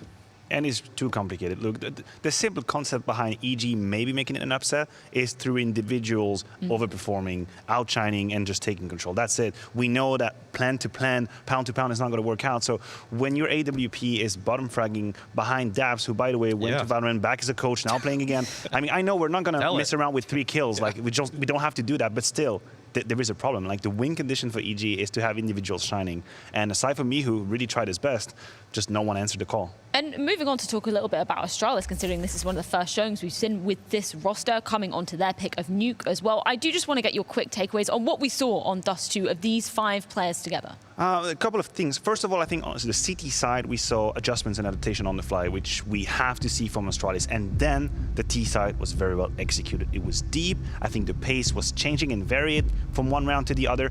They outclassed EG. They did exactly what they needed to do. It wasn't flamboyant, but it was enough. So now we're moving on to their peak. I'm expecting that kind of mastery, that kind of dominance on the T side as well. And a 0% win rate for EG, along with, 4 other maps that they've played in the last 3 months. So things really aren't looking good for EG going forward. Their chances aren't going to be getting any better here on Nuke, especially given the fact that one of the pillars of their defense in Breeze is not here. It's going to be Spellin. Huge miss. Yeah, and if you're not getting Breeze behind that back silo position on A, and it's Spellin, if he is slotting in just 1-for-1, then you are going to be missing a lot of firepower there, because Breeze was a bailout player for them at times. Even though they didn't have any round or map victories, they had a pretty good CT side win percentage, and that was off the back of a guy that's just going to lock down a bomb site single-handedly. So is it the question still of the individuals for you coming onto Nuke for the side of EG, just looking for a real lightning performance from one of these players to, if they have any hope of pushing us to that third of Inferno? Look, I'm out of solution. I'm out of solutions right here. I cannot throw you a bone there. I cannot throw a bone. I think for EG, again, it goes through individuals just completely outperforming. CeRq, definitely CeRq coming live. Think about Simple, what he does on Nuke. Think about the very good AWPers and the kind of impact they can have by just moving around the defense, always changing, always being one step ahead. An individual can make that difference. It's possible. We are seeing it time and time again. The problem is the CeRq on Dust 2 doesn't make that difference on Nuke. And to me, it has to be the man that we see right there. He has to be a win condition if we can dream about a third map. He doesn't look happy there. That doesn't look like a solution to me. Yeah, that does. I mean, to keep it brief, I mean, we need to see him just flip a switch, and it's got to be right here, right now, and that's not the face I want to see, honestly. No, it's not the face you want to see, indeed. And hopefully, he'll be having a little bit more smiles coming into Nuke, but it hasn't been looking good for EG over the past 3 months. It is the pick of Astralis as we come into the second map of this best-of-3 series, and one last lifeline for Evil Geniuses to be proving themselves in their debut match here at the Full Groups. It's going to be going down with Anders and Semmler in just a few moments.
to watch some Counter-Strike?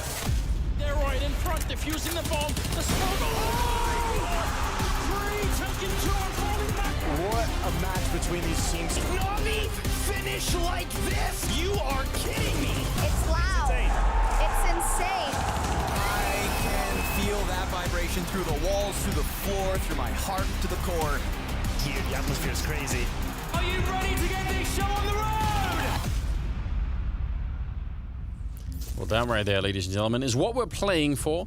Although there's a stretch away, maybe especially for these two teams. We can't deny this is a hard group for both. But it's maybe especially for EG right now. 7-1 the odds. I think it was like 3.4 at the beginning. So already they were behind, but now it's bad. Yeah, losing Dust 2 really hurts EG's chances in this best of 3. There's no use, beating around the bush. Nuke is Astralis turf. Astralis, they brought CyP9x back in, so it's not even like they're really, it's not like they're bringing somebody in who's unfamiliar with their tactics and strategies. They're bringing CyP9x back into the roster. They've got Magisk who's calling the shots. He's already called for the team. So Astralis, with the roster changes like this, it's not like they've taken a super big hit to their potential. They are still very dangerous in this group. They are capable of upsetting. It's going to be really exciting to see them against Liquid and Vitality if this second map goes their way. Yeah, that could be really fun. Ooh, Magisk. All right. Okay, bit of a bad boy. I was going to say, what is he doing? Suspicious. Suspicious. Sus. Yeah, I reckon that that they look very confident, right? I don't know about all of them. I think Lucky still looked a bit shaky in my opinion. I don't know Bubsky was, but Dupree, Magisk, and CyP just all looked like it was just another day in the office, which I guess in some ways it is. And guess who we saw in the office as well? Glaive. He's sitting right back there. You can see him. Well spotted. So Glaive not yet having to head out. Look at what they've done. They have picked up a Tech-9 on Dupree, and he's got armor. So someone else bought him that, so they've turned him into the proverbial raid boss on the T side. I love it. This is so sick. Tech-9 on a pistol round. What even is this? And with the Molotov to go through and create like a little bit of trouble down there. It's cool to see. Tech-9 coming in second, so that doesn't just get immediately headshot, but it will go down eventually. They'll make it with the double kill. Daps is going to get shot down, and just like that, in what, less than 5 seconds, that bomb site is swept away, and so is the round. Mihu realizing not much left he could do right here. Maybe find Magisk, but not even that's going to be doable. He did see the shadow, I must have assumed, but still 3 kills for Magisk and a nice round. Not even really the raid boss build, but I still think it's cool. I mean, dude, the raid boss was taking fights long range with that Tech-9. Not exactly the ideal target for Dupree. But he trusted in his teammates to get in there. Magisk, the hero of the round. Killing the guy off on Hut and catching it out at the end there. No joy for Mihu this time around, unfortunately. Well, only Obo getting a piece of the action there for Evil Geniuses. So, terrific start for Astralis on the T side. They get to decide the pace. They get to just essentially have their way with the Geniuses in this first half. I mean, it's kind of moot whether or not they're evil, right? But they're gonna need to be. They're gonna need to come up with some genius stuff here. It doesn't have to be, right? That's not the main. That's not the most important part, right? Evil in whose eyes? Flex. I don't know. I almost followed you down the throat, somewhere, but almost took the bait. Not yet. Not yet. Not yet. Okay. I'll work on it. We got a couple more days here. Indeed. Flash around the corner. Spelling goes down. He was very flashed. You couldn't see any of what was going on there. Maybe for the best. It was ugly. If you're in his shoes. Daps hiding in the vent. CSGO 9 in hand, ready to pop out. Oh, Mihu. All right. Once again, pistols. The Deagles are just too damn good. These players are so dangerous. Look at that again. Mihu is so good on Dust too. He really made it a bit of a fight. He did. Magisk doesn't care about the CSGO 9 on that ladder, and I think, I don't know, they needed even more headshots to make this round work in terms of winning it. But they could still have some more casualties. I don't know if EG are going to be able to find anything here. Obo with Deagle, not sure where they're going to be exiting from. Might want to get in last second, try and stop someone from running out of the bomb site, but he's going to choose to save the Deagle instead. And fair play to him. Yeah, fair play, because, I mean, next round is going to be another Vertigo coming up here for Evil Geniuses. This is Mihu again. Both of these shots are so just clean. But Magisk, you know, if Magisk decides to turn up on Nuke, I mean, it's a strong map for him. So yeah, if he's feeling comfortable on this T side, it's gonna get rough for Evil Geniuses. Astralis just looks so confident. They don't look ruffled at all by what's going on right now. Dust 2 looks solid, and that was like a daps in the box moment instead of a jack in the box. Fair enough. We didn't have to wait to see what was in the box that time, though. Nothing but pain. Nothing but pain.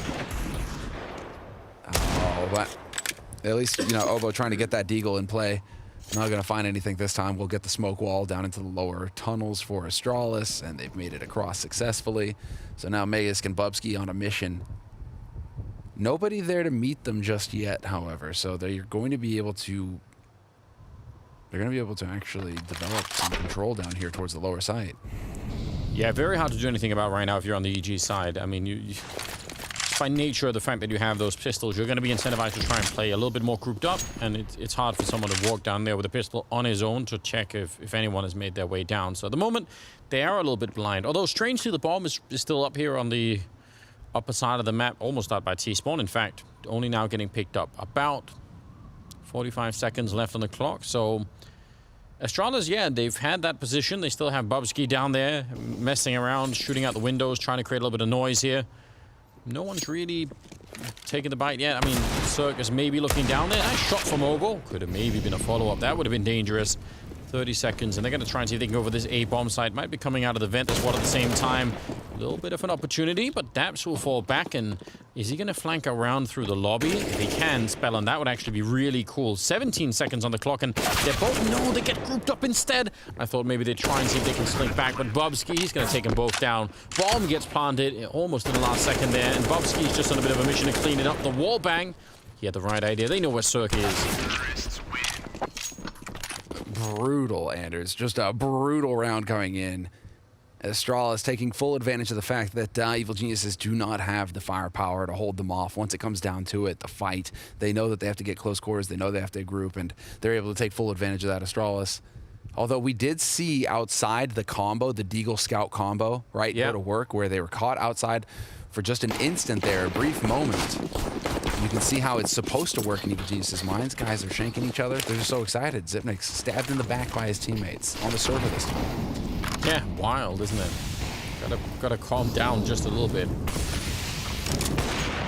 70 health on him. Oh, but this time, however, they get a lot of. But there was somebody close enough to hear that. Yeah, Miyu trying to react, getting into the control room. Magisk, he's got the right idea, bit of a flash to set it up, and Miyu can't really fall back from this position. He's gonna go down. Magisk is so good right now.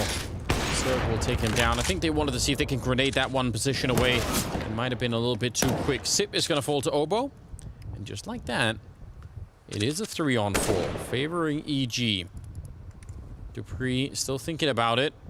Very, very dangerous. CeRq not really worried about anything. He doesn't have any teammates down here, so if I was CeRq, I might be a little bit scared that someone was going to open up the door over by the toxic room. Yep, he is as well. Realizes that could have been a threat. 2 versus 4, though. Bomb plant could be doable with a smoke, but CeRq's not missing many shots right now.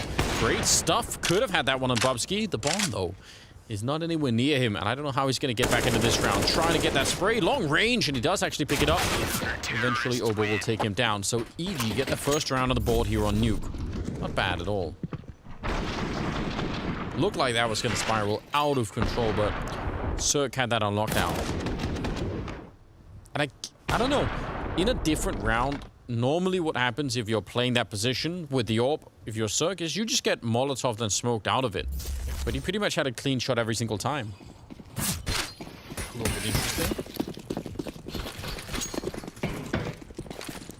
5th round as well. Alright, he's feeling a little bit active. Waiting for that door to get blown up. Between them, that's so close, and he can. No, and he gets taken down. Bubsky and Magisk with a big double opening, and on top of the door, Xyp not going to fail to check that. I would have broken my keyboard in half right now if I was CeRq. Missing 2 shots and then getting shot through the smoke in return. That is disgusting. he cannot catch a break. We've been waiting to see more from CeRq ever since on Dust 2. He had a really quiet start. And, well, here on Nuke, it's not much more.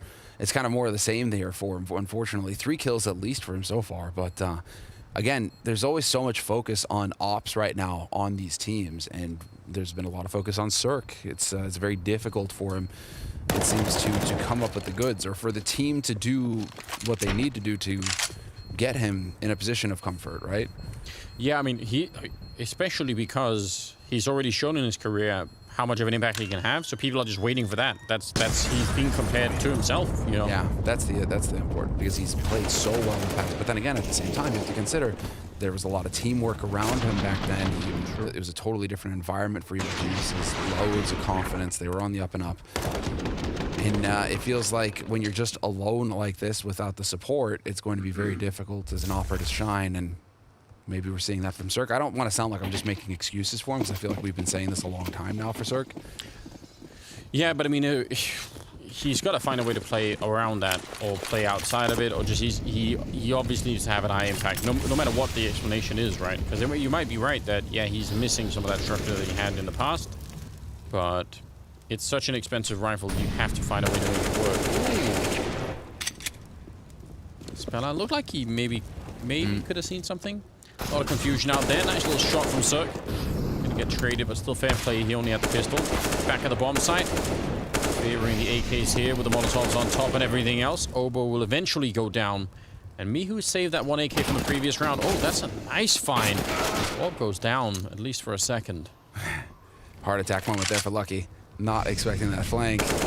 And here's Mihu, the hero. Oh, doesn't find the second kill. That's so unfortunate. That looked promising. Impressed that he saw that, you know, through the fading smoke on top of the hut. Really good job. But 5-1 in favor of Astralis. So, yeah, probably a more expensive round that they would have liked on the Danish side, but they managed to make it work anyway. Yeah, it's still Nuke T side. They're still controlling the pace of this map. It's still early days, right? But for them, I mean, for Astralis, it still feels like a very solid start to this half. And I feel like when I look at Astralis and the body language and everything going on there, they just look so confident right now. Can't say the same for EliGE, so. Oh, again, the standoff, the timing. Split second earlier with that shot, and Lucky finds that opener instead. It's the standoff now. Yeah, they are just waiting around. Got a lot of space outside if they wanted to go for it, which they still might. Yeah, it looks like they're going to fall back and set up that wall eventually. Spellan is playing all the way at the back of the garage out here.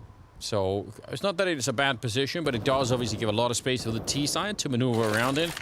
See if they're going to be able to find some space to work with here. They set up the smoke. Oh, they do block it off with the smoke, the garage. Yeah, so they set up the wall by the actual mini entrance into A. They could do a lot out here. They're going to put Magisk out. He's on his own. Is he going to walk through the smoke? It could be another A crunch with him just walking in and trying to shoot someone in the back. He's checking everywhere for it at the moment. The smoke fading behind him. He's got the right idea, but Spellan, just a question of timing. Magisk, I don't think he realizes. I think he might not have factored in this position. 35 seconds. Checking everywhere. He's almost got it. I think he's out of the range of Spellan right now for the second. He turns around and sees him anyway. And that spray is so good, even at long range. He's going to take him down. And now it's on. This A bomb site is incredibly compromised. They can't get in here to help out. They know down to the floor of the bomb site, they're so screwed, and they're just going to get completely crushed. There's nothing you could do at that position. You don't even know where to really look at that point in time. Obo, important kill there. Bomb, 8 seconds left, and it's finally going to be planted. Still a 1-on-2 here for Obo. Trying to see if he can recover it, but Dupree will take him down. Magisk, just 2 kills, but he did much, much more in that round. Yeah, what a crazy round. And that it lines up like that. I think now they're going to start figuring out that Spellan is liking to play deep in garage, so there's going to be information there for Astralis to play off of, because this isn't the first time that they'll spot him back here. So Magisk catching that kill is crucial. Taking CeRq out of the picture as well. You do feel for Obo, though. The guy just keeps trying to... He's just swinging haymakers right now, Anders. And it just keeps looking like it's going to connect and just not quite falling in. So Astralis up on 6 rounds. It's going to be a half by coming in here for EliGE. And once again, Mihu. Mihu with the dig. Gets a headshot on Bubsky. So Bubsky not so fortunate this time. Last round he survived with 17 health after getting legs. Can't say the same this time. Yeah, Obo trying to do the same out here. A little bit of a nade.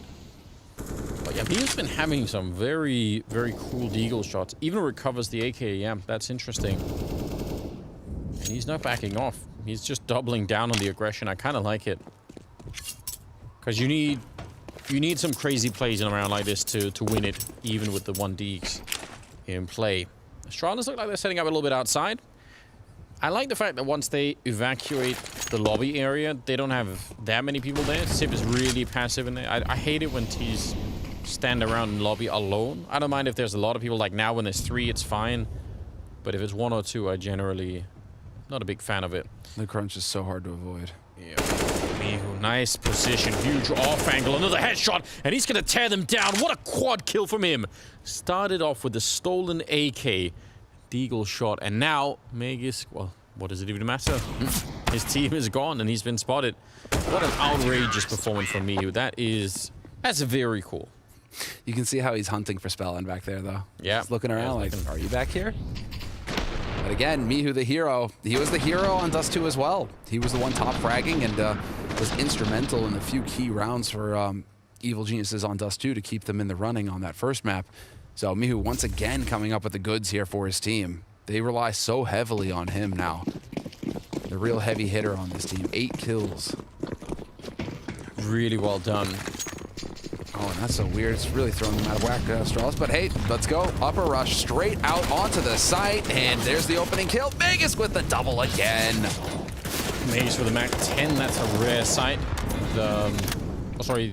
That was CeRq with the Mac 10. Yeah, Magisk with the Galil following up. I mean, running through mollies so fast. I can't believe it. How does he survive? Yeah, 2 health. He should have been dead. Yeah, that's a huge commitment. You're absolutely right. Running through the Molotov, not canceling the mission, even though it pretty much got him killed. But that's all you needed, right? The distraction of shooting someone in the back, and then Magisk swings in for the double kill. Really well done. And that's a round 1. 7-2 in favor of Astralis. There's nothing they can really do. That's... What an outrageous round. Cool. What an outrageous round to just go for. I mean, you don't even get the warning of the smoke canceling the molly. All you get are the footsteps, and that's it. That's you have to play perfectly for Evil Geniuses at that point. Bubsky once again going to babysit that bomb on the bomb site. Nobody going to be coming through. And yeah, here's Magisk's perspective. So he finds that first one, and the second one had to be instant. Yeah. Brutal. He is really doing a fine job, isn't he? I can't believe Mihu survives that. Stress is starting to creep in a bit on the EG side. Can't really blame them for it because, yeah, they realize they've lost the first map. Second map is looking real good for Astralis at the moment. It's a tough one. I'm not really sure what you can do there if you're able to use this. Just the speed. Oh. And Magisk again. He's ready for Spellin out in the yard now. I feel like Spellin is just going to be feeling so frustrated. Because they're clearly aware now. They're starting to pick up on his tendencies. And maybe Mihu's too. The aggression is you know, it's still very cool to see, but when you get caught like that, you just feel so flat afterwards. CeRq and Obo are left 2 versus 5, and this is not a good situation. CeRq, he did actually get that nice shot. Pretty quick. Yeah, I thought he was going to take a little bit more damage, but not the case. That is a nice shot. Caught Magisk sleeping. Not something you can you get to say very often. Well, Obo's going to get spotted now. And, yep, sure enough, Dupree's in position to pounce. Not a whole lot that CeRq can hope to do now. If he tries to go out on upper, there's the Molotov waiting for him. And yeah, this is going to be him backing out the CT spawn to hold on to the AWP. So a series of very sharp duels coming in there for Astralis. Magisk in particular just catching Spellin. I feel like that's going to be real, you know, for Astralis, that could be the real core part of the strategy here is, okay, now we know where Spellin likes to play it. Let's just punish. And if you look at the scoreboard, right? Spellin's got 2 kills, Daps has got 1, CeRq's up to 5, but mainly it's Obo and Mihu that are doing some of the heavy lifting at the moment for the team, and that's not enough. I believe 2 out of 5 players. Well, this was a point that was made by the desk as well, but this is, I believe, Spellin's first official against a Tier 1 team this year so far. So not really getting to play against this. I mean, you're going to have to take that into account as well, right? If you're bringing Spellin as a stand-in, he's not a seasoned veteran in that sense. He is going to be lacking perhaps some experience, and that could be telling here. Definitely frustrating, right? And a big big weight on his shoulders. Getting run down by Zip with a Mac 10. Feels bad, doesn't it? Just let me throw my grenade, Zip, please. At least he wasn't jumping like Vegas Squadron. Yeah, there you go. Let's see it though. 8 rounds on the board on the T side for Astralis now. They're just running away with this first half. Doing a fine job, and this is again probably a coordination thing, but I'm not really seeing the CT yard aggression. You can set up some cool plays where you push all the way to that red container and really try and make it work. Nice look over the smoke there. CeRq able to pick up that kill against Bubsky. All right, miHu coming up. Is he realizing he's not? He is somehow able to read that. I don't know how, but fair play. Magisk just feels like Magisk is really picking up on this idea that Evil Geniuses want to have a presence in Yard. They want to have a presence in Secret because he caught Spellon trying to rush Secret last round. True. This round he catches miHu lurking as well Secret. So it feels like perhaps they're starting to dial in on this idea that Evil Geniuses want to have a presence in Yard. They're just trying to figure out how to get there, and Astralis are a step ahead each time. Speaking of which, Magisk has made his way down. Are they going to try and vent dive to join him? Obo there to try and stop it, but Sip will drop him in. Yep, they're going to back on out, try and see if they can make it down with the bomb, and it's wide open. Magisk has been down there clearing every single corner, so I mean, it's also a 2-on-4 on top of it, but that's a nice little play to come out from the Astralis side. And I think that, you know, on top of everything else, I think they're also becoming real accustomed to the fact that EG are playing this really aggressively. At least they're sort of walking in to look for fights early on a bunch of positions. So Astralis don't mind calling these freezes every once in a while where they just slow it down and say, well, let's just see what happens. And they find kills a lot. Yeah, I'm very impressed with Astralis, but again, I mean, these are true veterans. Magisk, Dupree, you got CyP9x back in the mix. Glaive is sitting behind him, even if he isn't calling. He's going to be here helping out. So, oh no. Yeah, Glaive has got an easy job right now. There's like just more of the same players. Yeah, seriously. More of that. Feels good for Glaive, at least, you know. I mean, he made it. You really did get the sense. Obviously, he wants to play with his team. But yes, I do like that he decided to take that break, and you got to give Astralis credit as well. That he's got that liberty, that freedom to be able to back off and make it so that he can be a bit more flexible. Definitely important, isn't it? Yeah, that's what you get with the depth of roster, I suppose. Having Zip on the bench to pull in a tight spot. True. 9-2, and we're leading into the 12th round here, with Astralis having a huge lead, obviously, and EG look not very comfortable at all here on Nuke. Magisk has slipped through, but I think he did get spotted, so the call was made.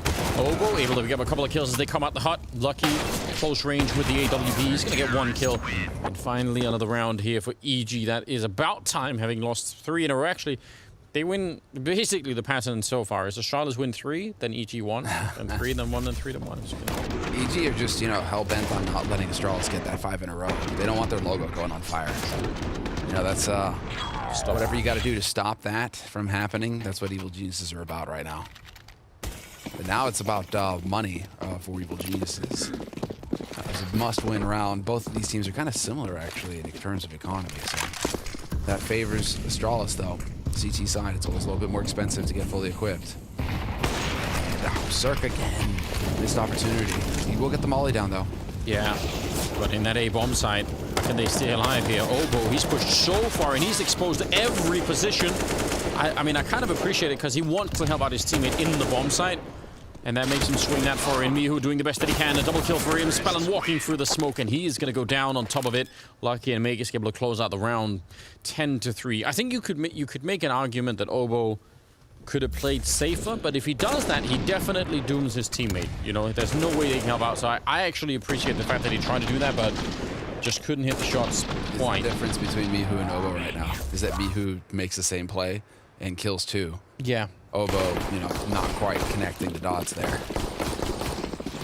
10 kills for Obo right now.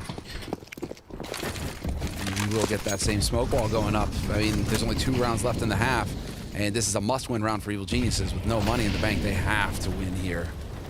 Otherwise, it's just going to be Astralis running away, completely running away with this half.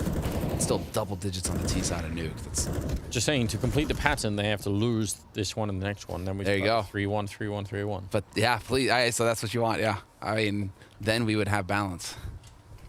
Balance in the force. At least keep that going. 14th round. They've made their way down. There's no one from the CT side at all down on the lower part of the map right now. They'll know when the door opens or the window breaks, but that's very late warning. You want to know before that happens. Now finally Mihu's going to be showing up, but he might be actually CeRq as well. All right, maybe they can do this. Although again, that scope up position is going to get caught. That's the danger of it. Mihu can never escape this. He's going to hit it, take two of them with him, and that's in itself kind of a little bit crazy. I can't believe that he just keeps coming up with these doubles. Look at that. He knows. Oh, well played. Timing. Fair play. Think about that. The bomb has essentially been planted on the B-bomb side, and you still take the time. You understand the T-side strategy so well that you go look for the lobby player. That's some great thinking on the side of Daps. Walking up behind Dupree, who's occupied in a different fight. So Daps getting another kill. Lucky with a double spray down. Yeah, he knows. I was going to say, he definitely knows where he is. He's got the Molotov as well. 10-second defuse. Lucky going to throw down that grenade right in front, but it's not going to squirt quite yet. It might, but not in time. 1 second left. Lucky walks in with the kit. He would have lost the round already, but he gets a triple kill. And Astralis get to 11. I feel so bad for Daps. I feel that one in my bones, man. I think there was like 0.3 seconds, 0.2 seconds left on that. Oh, I'm just facepalming right now. That hurt. But what a clutch from Lucky. That's crazy. The double kill there. Yeah, incredible stuff. And again, I have to highlight Daps revealing how much he understands of that strategy by looking for CeRq. That in itself, that's a big tell. But that's cool. Two monster clutches for Astralis. The Magisk multi-kill, and then this one, you're just getting these big rounds going Astralis' way. You can't catch a break if you're EliGE now at this point. No, it's not getting any easier in this round. A couple of FAMASs, lacking just a lot of utility. Once again, no diffuse kit, so final round of the half to see if they could get one more, ruin the pattern that we've been building, potentially. Let's see it. It's a golden opportunity, golden chance. And Astralis playing it very patiently, expecting there to be some kind of nerves here on EliGE side. Full nades for Astralis, so there's no reason for them to rush. They've got all the utility, they've got everything they need. They know that the EliGE are the ones who are going to be scrabbling together a buy. Okay. Different variety of smoke wall going down here. That's interesting. Because they have had CeRq watching from heaven a lot. They know this Astralis. They've dealt with his op up there a few times now. Yeah. So to go for the close. Molotovs down everywhere. Gonna have to put that out with a smoke on top of the hut. Still 30 seconds left. And Magisk trying to turn that corner. It even flashed. He's going to get a Dupree with the team kill on top of everything else. I don't know what happened, but regardless, it is a 4-on-3, and Hut is still in play here. That smoke is real suspicious, and they're going to check it. The bomb is on the ground, though. 20 seconds left, and CeRq, nice headshot to drop CeRq out of the vents. Come Daps, and he's going to get a kill on Dupree. That leaves just Magisk with 13 seconds, reloading that AK, and he is finally going to be going down 11-4 in favor of Astralis at the end of the half. We'll see if they can continue and win this in 2 coming up after the break.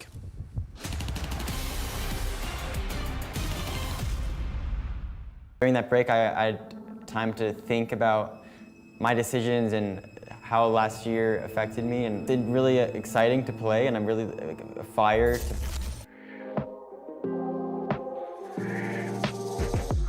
Welcome, Obo, in this CS Money skin story. What we're about to do today is chronicle your career through 4 stickers to retrace some of the key steps you have gone through in your history in Counter-Strike.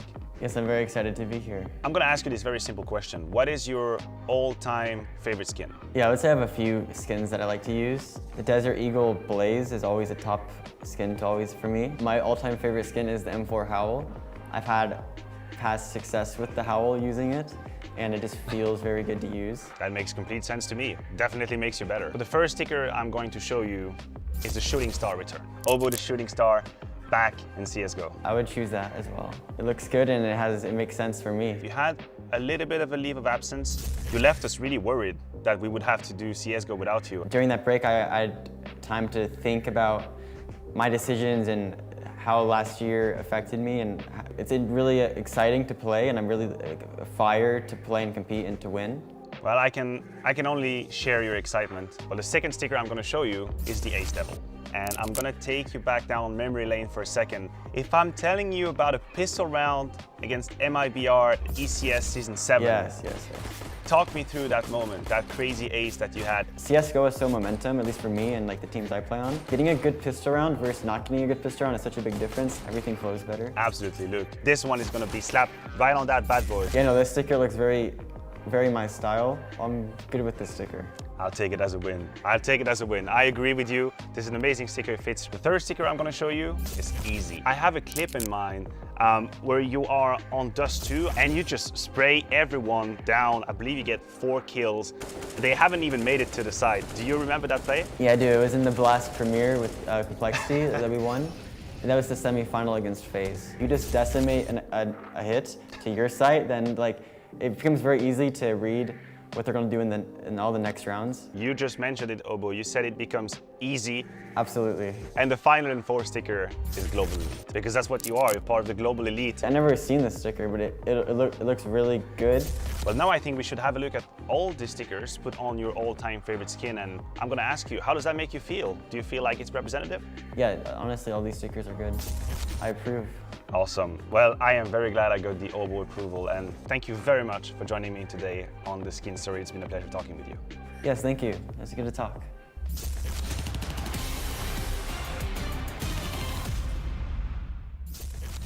Dr. Maniac in full effect as we get into the second half. It is 11-4. We're moving into the 16th round, of course, and right now, things are looking grim for Evil Geniuses. They are, Anders. I'm just giggling because I'm just imagining Maniac is going to give some deep psychological analysis on the skin choices and sticker choices of Obo. And you know, it's good to talk. How much did he pay Maniac for that session? Incredible, wouldn't it? Well, we're getting into it, Anders. This is it. Astralis on the CT side now. EG on the T side, and we get to see what EG have in store for us. Very quick ramp take, at least. Real nice grenade, yep. And a nice lobby crunch coming in. They're not finding anyone to crunch. They're already out of there. Headshot from Magisk on Spellin. Mihu trying to get close, but Magisk, he's got more left still. He does get tagged up. Lucky's all the way back here by the reactor. And CeRq trying to get the jump around the corner, not realizing that Bubsky was hiding back there. And now it's all on Daps, and he's missing a lot of shots. He will eventually get that on Lucky. Not necessarily the easiest fight for him. 1 versus 3, the bomb not in his control. Very hard to get back into a round like this if you're Daps. Especially because Astralis have zero motivation to peek and find you. Yeah. They have the bomb control. So that bomb acts as a fourth player, essentially. I mean, it's just...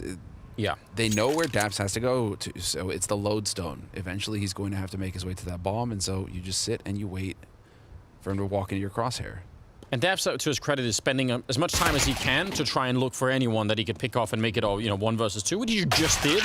Bubsky will take him down, but I appreciate the fact that he took some time. He obviously can't spend 20 more seconds doing it, but he wanted to at least try and find someone else.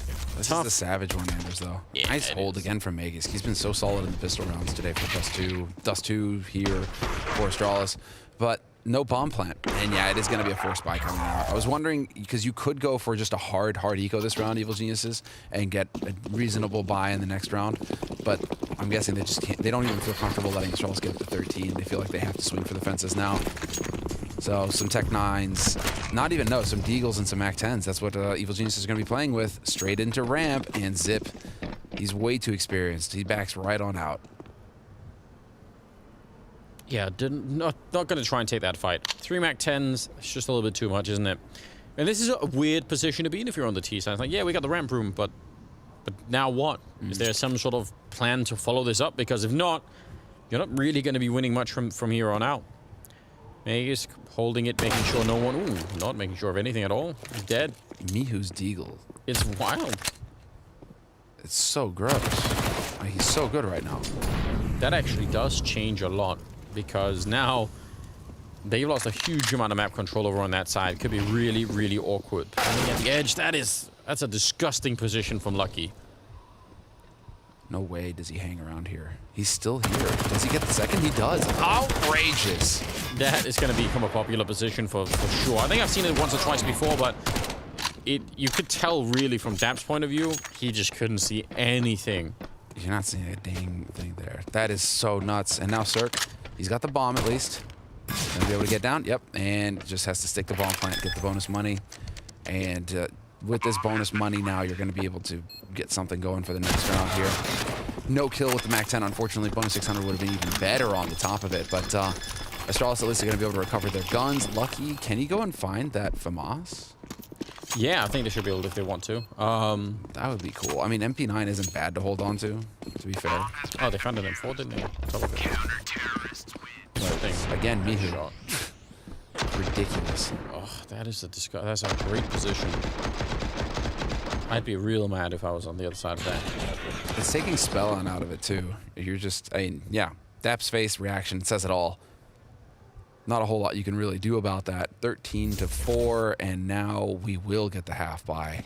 So, yes, Deagles for Evil Geniuses, and it's even worse now. I mean, unless you're going to be able to get a big round here, Astralis are going to get up to 14, and life is going to be looking real grim for the Geniuses.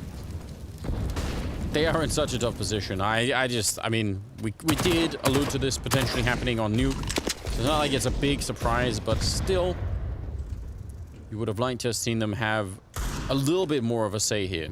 Gotta give some credit to Daps. He was really far behind in the first half in terms of the kills, and he's actually fighting his way back in a nice way right now. So that's cool to see. Spellon's still having a little bit of trouble. Mihu, not the Deagle headshot, but who cares? It's a kill. It's ridiculous. He keeps somebody. Yeah, he can't keep getting away with it, Anders. Or maybe he can. Bobski goes down.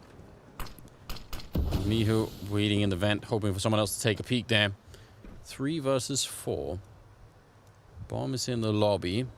They've got all the map control in the world right now on the EG side. Astralis would... I feel like they have to make a move. I feel like waiting around in this position is not... Maybe not what you want to do. Yeah, Dupree trying to get a little bit in there. Probably could have won that fight, but CeRq somehow stays alive, and now it's on Magisk. Yeah, he's aware that someone could be behind them. Wallbang, not going to do it. He still wins it. He's actually getting shot with the wall, but he still gets the final fight. Triple for him. Doesn't even matter that Sip was somewhere on the map. That's hard to deal with. He's too good, Anders. He's too good. Yeah, he really is.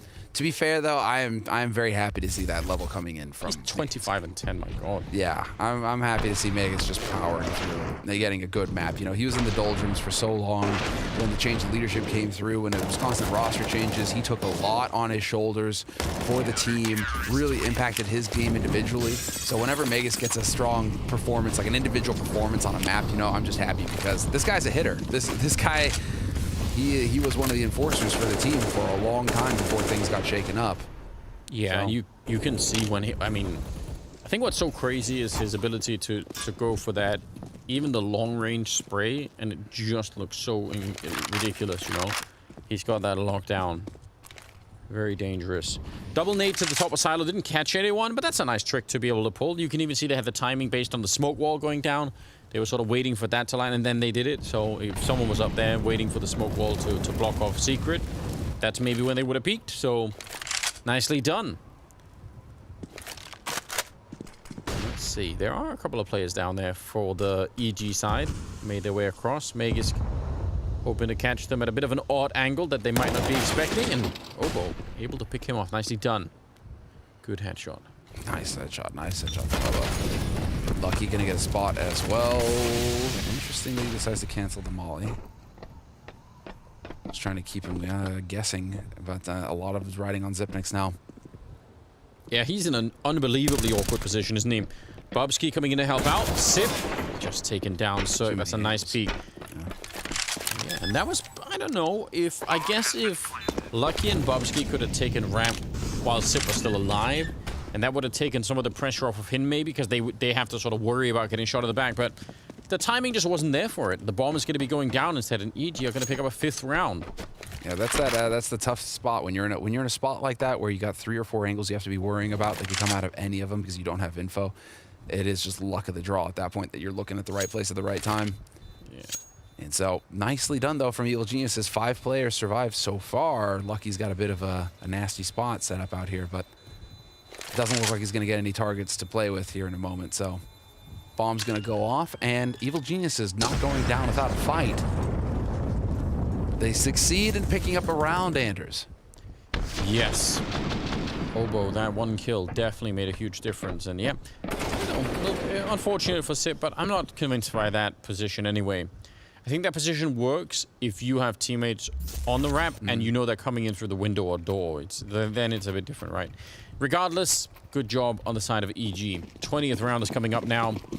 And a lot of the money spent here from Astralis.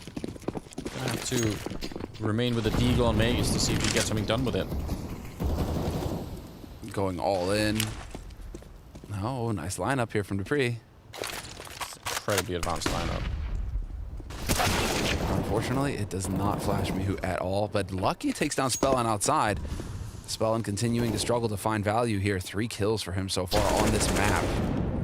Mihu doing the best he can. Survives with 3 health. CeRq almost went down on the other side, so not far off. As the smoke clears, though. Is this Magisk stay? Yes, it is. Catches one with the nade in hand. Dupree wanted to keep that going. He did take down CeRq.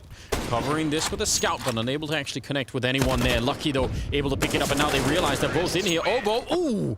He gets the headshot on Lucky and grenade on CeRq to take him down from beyond the grave. He was dead. He never knew that that nade hit him. 4 health. Clutch the round with 4 health. That is definitely... You can't really get much closer than that. I actually would love to see the replay, because the timing of that grenade must have been just ridiculous. He throws the grenade, dies, then Lucky gets the headshot on the Oboe, and the grenade blows him up. Like, that was... It's coordinated, Anders. It's all meant to be. Lucky with a Susan hand in this round, and otherwise it's pistols for the Astralis side. So EG finding a 6th round. Yeah, 6th round, and now they're going to get some money on the line here. Evil Geniuses, so this will make life easier for them. Astralis, I don't think, are too concerned. I mean, when you've got this much of a lead, you can't afford to take a bit of a hard eco here and really just bank on the next round. You can see Lucky's gearing up for his AWP, and he should have everything to go along with it as well. So the rest of the team shouldn't be too far behind on that. Nice shot from Magisk. Dupree not expecting that angle from Mihu, who continues to just be the reign of terror here. The evilest of geniuses. Right, you are. Picked up an AK, and I can't believe it. He's so finding good. Everything is absolutely outrageous. Taking down Oboe on top. He's just shooting them through the smoke. He doesn't even know what's happening on the other side. Dude, if he doesn't need to reload there, he probably gets CeRq too. Oh, man. If they lose this round because of the shenanigans of Magisk, I just feel like that's got to be too heartbreaking. They have 45 seconds, and they're doing a pretty good job at teamworking. Clearing different angles here. Spellin trying to see if he can walk in and do something. Lucky. Sneak it out with the USP. CeRq should have a fight here. Ooh, actually does take a bit of damage. But at 30 seconds, that also gives away a lot of the position. They can probably guess it's going to be A now and not the B bomb site, so they can double up on it. They still got that AK in here, shooting him in the feet. And Magisk now trying to get one more. Can he actually finish the round? Not quite. CeRq will get the headshot. Nearly the ace for Magisk. He got the quad kill, but just one bullet short of the end there. 7-14. Yeah, hard situation there for Magisk. That's actually so unfortunate, because then at that point he's peeking into CeRq, who has the angle advantage. So CeRq, also keep in mind, Magisk had no Kevlar. So he almost pulled that off without Kevlar, just straight up man fighting it. You can see Debs is just, I'm surprised he doesn't just chuck his monitor off the desk at that point. You know, just I know. Call it in. Because when you're getting 2 guys killed through smoke, that's so crazy. Spellin, though, 5th kill of the map for him. Starting to come up with the goods here. Good for him. Yeah, taking down Lucky. It's like wallbang there. You can see him at the edge. Common position. Works both ways, really, if you're on the CT side, too. But regardless, this time was the kill for them. 7-14. I mean, they're walking this back slowly but surely. Long road back, no doubt about it. But it'd be interesting if they could actually get close enough. Magisk out here doing whatever he wants, apparently. Dupree looked like he had maybe even a lineup there to get the spray down, but they took him down before that happened. CeRq in the corner. Oh, and again, they nearly line up for the double kill. 2-on-2, but with the health on CeRq and Mihu, they've got to be real careful here. Full rotation. But now Oboe's made his way up to the upper side, and there's no reason for them to commit just yet. Evil Geniuses, they've got 50 seconds on the clock. They still have time. Yeah, if they get Oboe checking, maybe it's now realizing, wait a minute. Yep. Something is up. I don't know. If he can get up out of the vent before they take heaven, that would be interesting, but they're already there. The timing, I'm not sure it's going to be working out in his favor. He even has the grenade. He does make it out. I think they spotted him. Obo, he must have seen that. A little bit of a nade there by the hut. It actually doesn't go all the way in. Magisk is going to be going down. Obo, the fact that he saw him just made all the difference in the world. Man, radically changes the round. It does. All right. Imagine Magisk is there without Obo knowing it. I mean, you're not... It's a totally different situation. A winnable situation even for Magisk. He would have the element of surprise. So 30 kills for Magisk still. So the Magisk in regulation drops a 30 bomb. Just insane performance from him. Yeah, he's... and we're only in the 22nd round. So. Yeah, that's crazy. Very cool indeed. I was worried about that HE on Magisk, because they were all grouped up on heaven, so I thought, what if he just throws it randomly and blows up 2 people? That would have been something that he could have maybe done there. Well, you know, just Lucky reacting. You know, we're all getting hot and bothered by Magisk's performance. It's just too good. It's too good. It's too hot right now. It's impressive.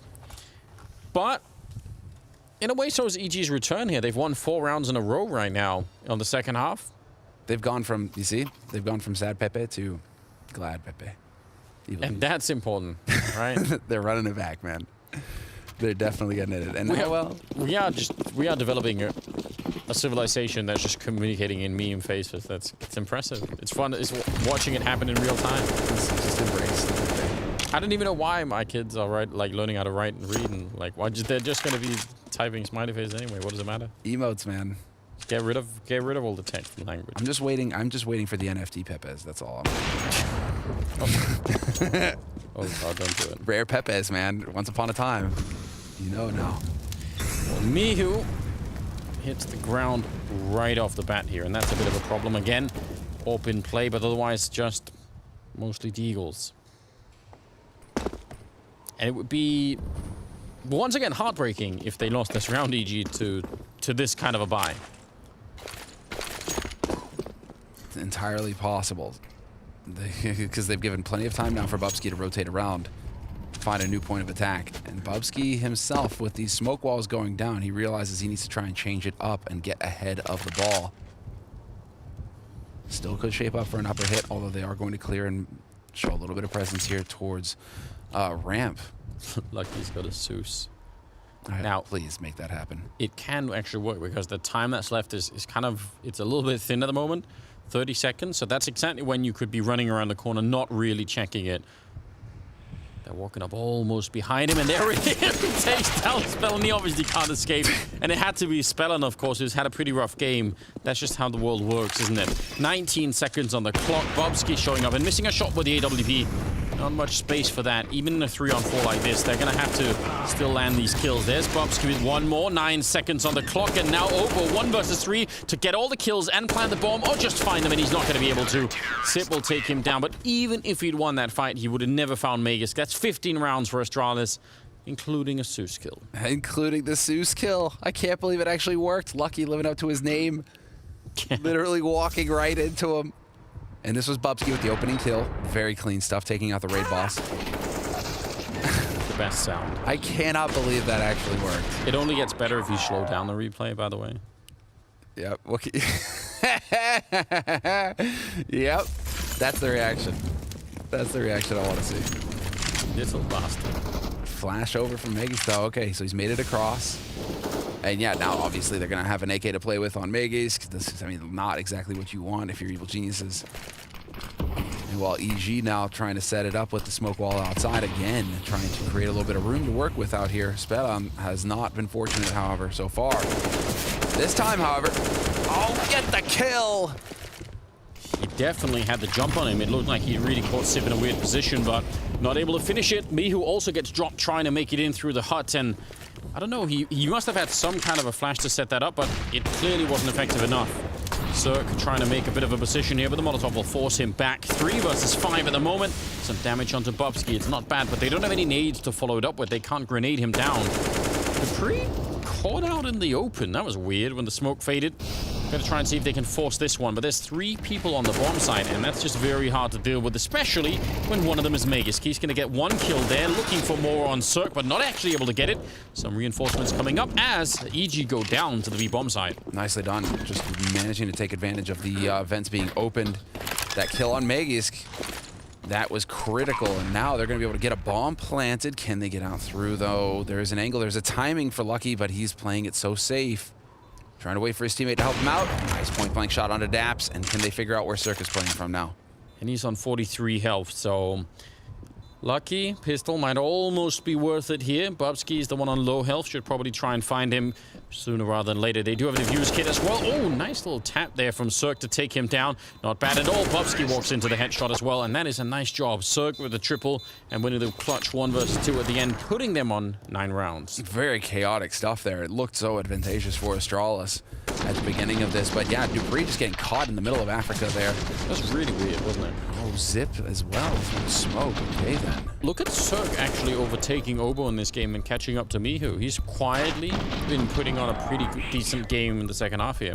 It's not bad. It's not bad. Yeah, I mean, it's actually like if you're looking back at it in terms of stats right now, going through the quick matches, I mean, CeRq, he's not taking over games, but he's not getting totally left behind either by the team. So, I mean, I guess it's just the bar again. When you set the bar so high, anything less than that is going to get noticed. But, yeah, glad to see that CeRq is starting to come online here. It's still a 15-9 situation, and it's still Astralis kind of saying, okay, you know what, we've got enough room here. We're going to go for Deagles and Kevlar and get a pretty solid buy in the next one. Their round loss bonus is going to be maxed out then. So if they lose this round, Astralis are not going to be feeling too shabby about it. Whereas Evil Geniuses, I mean, it's just another lease on life. Just so fortunate. Okay. Quick out into the yard this time. I like it. This AG. Oh, Magisk doesn't go for it. Just thinking about it. Still might beat. Instead puts up a bit of a smoke. Yeah, there was a moment there where they roll grouped up, but it's gone by now. Pretty aggressive round coming up from EG. Not too worried about the potential Deagle headshots, and we'll be finding Sit through the smoke. That's nice. So far, so good. I mean, if, I don't know, 10, 15, you can win. You can, well, you can't really win it, but you can put it into overtime at least. Oops. Poor Spellin. Just getting bodied. It's tough when you have games like these, when you just feel like everything I'm doing is just some, even if he's so far back on the map at that point in time, right? You would have thought he was the least likely person to get into any kind of combat. And then there they are. Dupree, maybe a little bit surprised, tried to jump off the ladder, unsuccessful. Yeah, that'll be it. Who's gonna lurk his way through that smoke, and there's the final kill. So, yeah, well done, Evil Geniuses. They managed to thread the needle and get that bomb planted, get a round win. So 10 rounds on the board now for EG. It's still match point for Astralis, 5 of them. So they're not through just yet. Yeah, that's Obo. 2 big kills out in the yard to open it up. But okay, so we had quick yard presence from Evil Geniuses in that last round. I'm curious to see if they're going to go for it again or if they elect to go into the lobby this time and try and change it up. Double orb this time for the Astralis side. Pretty good, just probably on all maps, but a Nuke certainly covering that yard means the orb can go a bunch of different places. Okay. Fun times. Out into the yard again here for Evil Geniuses, going back to what worked in that last round. Does Lucky have a gap? Looked good, but not able to find the timing. It maybe could have seen something. They're going to make their way down with everyone except for Daps. Familiar position. We saw it played by Astralis as well in the first half. Leaving one guy behind. They're walking past. They're going to be found. Obo gets picked off. Lucky on the other side. So a 2-for-1 trade. CeRq doing the best that he can there, but they still have to find a way to get rid of Magisk, and it's not that easy. Bomb is on the ground now. It's a 2-on-4. Magisk ready for this one too, but Spellin will take him down. A very important kill. If they want to stay in this, they have to keep going, and Spellin is on his own. 1 versus 3 with the bomb not in his control, and he's going to get shot down 16-10 at the end of it as Astralis bring down EG in a 2-0 fashion. Yeah, impressive stuff from Astralis. I thought that they were the favorite going into this match. I mean, again, if you think about it, right, Magisk taking over the lead, he's done that before. That's fine. Xyp9x playing as the stand-in, he gets all of his rolls back, that should be fine as well. They're going to know how to play around that on Astralis. So less changes needing to be made for the Astralis roster, especially as they're all on LAN together. I mean, it really is just everything set up for success here for the Danes. Evil Genius is just too many changes in short order, I think. Losing Breezy, losing Stan, Spellon not quite having the experience. I think that's the other thing. A really good point brought up our analyst before this match is that, you know, Stellan does not have that experience against the tier 1, and I think we kind of saw that on Nuke where he wasn't quite connecting the dots. Yeah, they're trying to get that stick in the wheel of Astralis, but the stick broke instead. See what the desk have to say about it. Thank you very much, gentlemen. It was a lights-out T-side from Astralis to be starting their map pick off of Nuke, and it just seemed like it put them head and shoulders above EG coming into that second half. Sure, we saw EG trying to claw it back on their offense, Maniac, but it was exactly as you said. We expected Astralis' performance from Dust 2 to be magnified coming into their comfort pick of Nuke, and it was exactly what happened for the Danes. Yes, indeed. It was Astralis in full control. Pretty much what we expected, a quality, high quality T-side. As long as Magisk understood he could play simple Counter-Strike, contact-based towards that inside, they would do it time and time again. Something I didn't anticipate, and I think we should take a little bit of time to consider, is Magisk having such a game. I think this is going to be very key looking forward for that roster, because the question was never, would Astralis beat EG? We thought, you know, that's a done deal. They're the better team. Now, the question is, where do we see this Astralis? Where do we see this lineup? And if you tell me now that this is going to be the Magisk we see, he's the type of player that has that magnitude to take over games, and he was lights out in that one. Yeah, and we were just talking about, just before we came on air, the opening duels that Magisk was involved in as well, Maui. It was something to behold for him. Yeah, that was something that Maniac noticed as the game was going on, that Magisk was involved in so many opening fights, and he was winning them. And if you're calling plus you're entering and you're succeeding at entering, it is the easiest thing to do as a T-side IGL. So Magisk has to basically look back and just actually pat himself on the back there, because he made everything so much easier for himself, his team, when he's paving the way in such a way, in the way he did. So was it just the case of Magisk really coming out on that T-side? What else would we say from Astralis that was just looking really stellar in that first half? I mean, obviously Magisk is going to be the one we talk about individually speaking. Overall, and it was brought up by Semler, it was brought up by Anders, poor Spellon on the CT side really was out of his depth. He couldn't know how to make it work towards the outside position. I'll still say, probably the hardest position to just plug in. Like, hey, by the way, good luck, you're going to play outside on Nuke. Just figure out a plan. We don't know what you're doing. Just, you know, tell us what's happening. Really, really hard. We saw Spellon trying to change things up a little bit. One time he was caught trying to get the secret position. Magisk found him when he was behind the smoke. Magisk found him under heaven. So he was really out of his depth. And the problem is on a map like Nuke, when you lose outside control, you know you're in for a tough ride. Yeah, it's not that Spellon is actually foreign to the position. He actually did play it for his previous lineup. It's just that, like Semler said, it's the quality of opponents that he was playing against. They were never Astralis on Nuke. I mean, that's just throwing a guy into the frying pan immediately and hoping that he can survive. Just the walls of smokes, you know, the variety of strategies that Astralis has towards outside. When Magisk is playing that well on top of it, Spellon was completely out of his element by the end of that one. And something we did actually see switching up on the side of EG, you were pointing this out, Maui, was CeRq actually managing to put up some numbers, not necessarily with the AWP. Right, but when we switch to the T side, CeRq looked like at times the best rifler for EG in terms of impact frags that he was getting. It was him and Mihu who were really neck and neck, and CeRq right there, only 4 op kills. Something we highlighted in the pregame of this match is that this is the lowest percentage of frags with the op CeRq has had in a year, and that continues here on Nuke. He is finding so much more impact with the rifle, and it does feel like in a way he's unlocking himself. When he has the rifle instead, his positioning, it's a little bit more aggressive. He's in the fray, and that's where his skill can take over. It actually makes me wonder. It really makes me wonder, are we looking at a psychological thing happening here?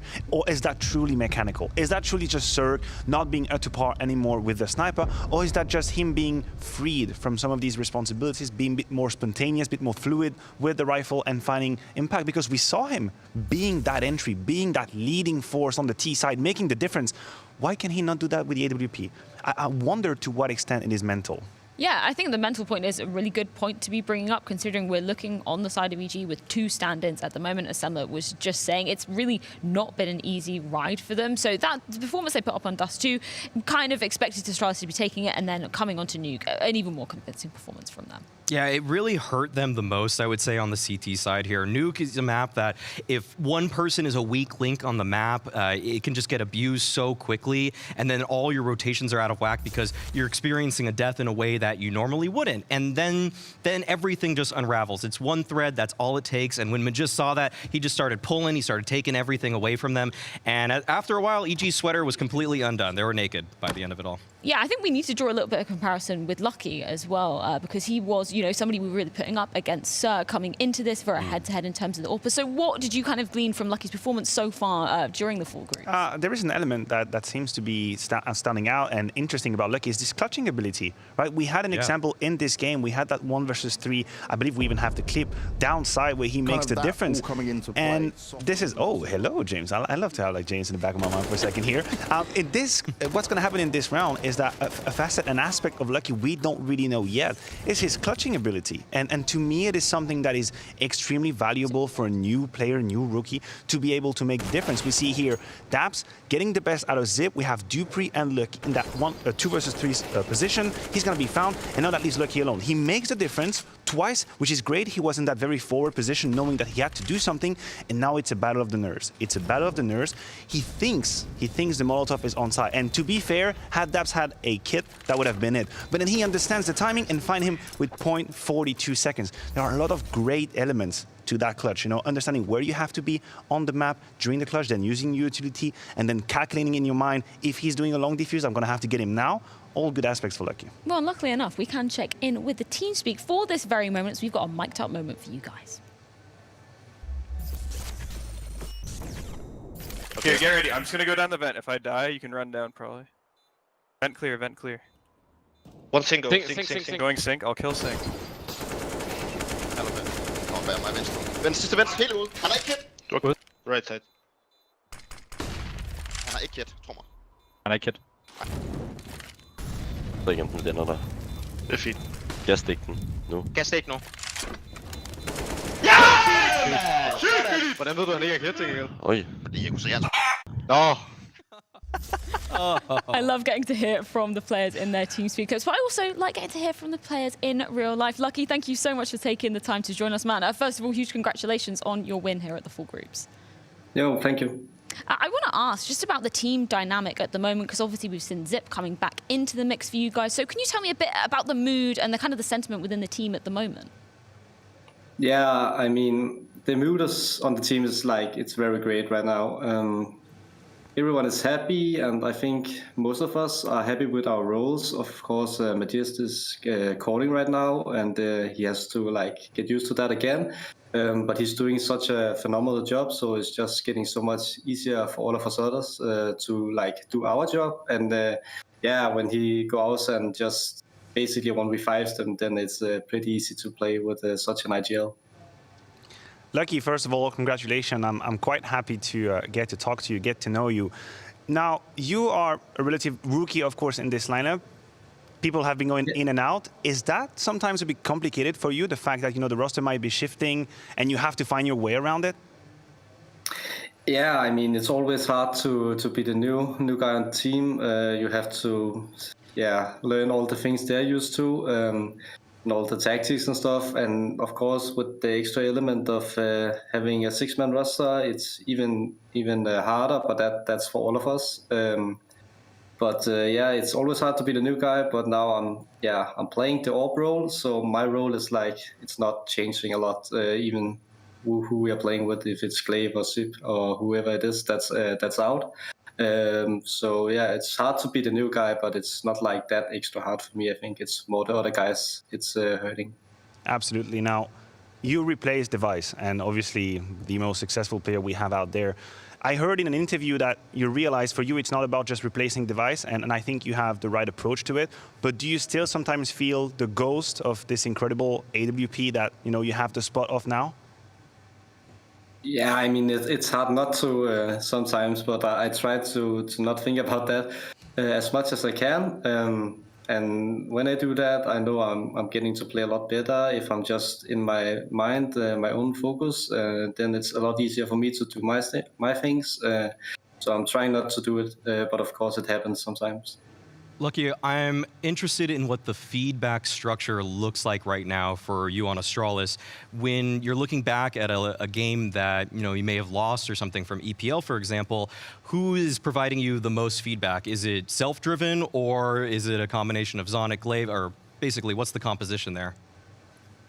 Yeah, I mean, it's a great combination. Sonic, of course, and now with Glaive sitting on the bench, he has a great overview as well then. They have a lot of nice things to say. Of course, sometimes yourself that you fucked up, but it's always nice to get the second-hand look on it. So yeah, Sonic and whoever it is sitting on the bench watching our game is very good, helping finding the mistakes and fixing them. We did also see Glaive sitting just behind you guys when you were playing today. Could you give me any sort of insight onto what he was doing, what kind of feedback he was giving you guys? What was he doing during the game there? Yeah, during the game he wasn't he wasn't allowed to talk or have any communication with us. So he was basically sitting and just shouting nice and stuff when we went around. So he was more like a cheerman. And then in the breaks, he came out with some nice feedback on how he think we should approach the next half. So yeah, that was very nice. And you obviously mentioned about Magisk coming into this in-game leader role, and you're now on the team. We saw Magisk doing it later on, I think it was late in 2020 we saw him doing it. Obviously you weren't on the team then, so can you kind of just give me a little bit of a comparison of the in-game leading styles that differ between Glaive and Magisk? Yeah, it's a little bit hard. I haven't really played that much with any of them yet, but with Magisk, it's maybe a little bit easier to he's a little bit more open for the small plays during the rounds. Glaive is also very open for it, but maybe a little bit. I mean, they're actually calling quite similar, I would think. So there's not the big difference. And very quickly, Lucky, our next matchup of the night is going to be Liquid versus Vitality. I want to get your predictions on who you think is going to be winning it, because it's quite a tough one to call. Yeah, I mean, they both looked strong in EPL, but if CeRq shows up like he always does, then I think Vitality will take the win. Well, we're going to see if your predictions are right very shortly. Lucky, thank you so much for taking the time to catch up with us. And yeah, congratulations on that winning once again. And it's great to get to hear a little bit more insight about the sort of role switch up that we've seen. Obviously, Lucky coming in, replacing Device. It was something that you were really happy to hear. That it wasn't just a straight coming in, trying to replicate Device's performance. No, I mean, look, Device is only going to be replaced once in a team. And it's not like there are a lot of devices out there that you get to replace. So when you're a young player coming in from an academy team, right, in Astralis, in the most successful name in the brand of CSGO, replacing the most expert sniper, I know it's going to play a role in your back of your mind. And I think he has the right approach to it. I think it must be a team effort, obviously, not to put him in that perspective like, oh my God, I should do as good as Device. You're not going to. If you look at it that way, it's not going to work. So try to navigate your way. Also, I appreciate the fact when we have a new player who's got the occasion to talk to the people, show himself out there, who he is, how he thinks. It's always welcoming. Yeah, and I think something that we were really questioning coming into this as well is exactly how the team is going to be forming around this sort of new iteration of this 5-man roster. So from this first game that we've seen here, the 4 groups, what are your key takeaways from this one? I would say that Astralis really hasn't missed a beat in terms of tactical depth. That's something that I'm glad Lucky talked about there, because Magisk was calling, he said Magisk is calling pretty similarly to Glaive. And from what we saw on D2, the way they out-navigated them on Nuke as well, I don't think that they're too far behind there. So that's something to be proud of, and something to look forward to whoever they play in the winner's match. Yeah, well, unfortunately for EliGE, that does mean they are pushed down into that lower bracket. But we do have a few words from CeRq, courtesy of James Banks. So, CeRq, for you guys in EG at the moment, it certainly is a tough time, the standings and the changes going on within the team. But does kind of that all coming into play soften the losses like this? Does it make it a little bit easier for you guys? Well, I'm pretty sure everyone here is playing to win, right? So even though we have standings, at least for me personally, I hate that we're losing. I guess it's like it's not that big of a deal because we have 2 standings and we're playing with our coach and Spellon, right? But still, I feel like we should be doing better. And yeah, I mean, we could have won, honestly. Like on those two, probably like if I had my arms connected, could have been a way closer game, or even gone our way. And then Nuke, we just CT side, they destroyed us. So I'm not talking about Nuke. I'm mostly talking about this. So I think we had a good chance on this too. And in terms of this, right, you just said about your arms being disconnected, which obviously isn't true, but certainly you are aware of your own struggles right now. What are you putting this down to? Is it because there's so much changes going on, or are you just feeling off? What's going on inside you? Because I remember these days where we'd be screaming and shouting about you, mate. Yeah, well, I don't know. I mean, we practice and stuff, and it's all going very well. But then the match comes, and I don't know. It just becomes blank for me for some reason. I think, yeah, I just need to fix it as soon as possible, right? Because RMR is coming up, and we need to get out of this slump as a team. So yeah, I'm working on it.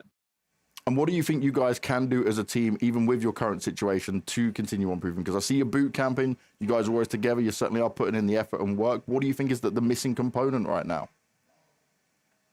Well, I mean, right now, I mean, you can't really say that we're boot camping right now, right? Because we're playing with our coach. Like, we're boot camping with him as a player.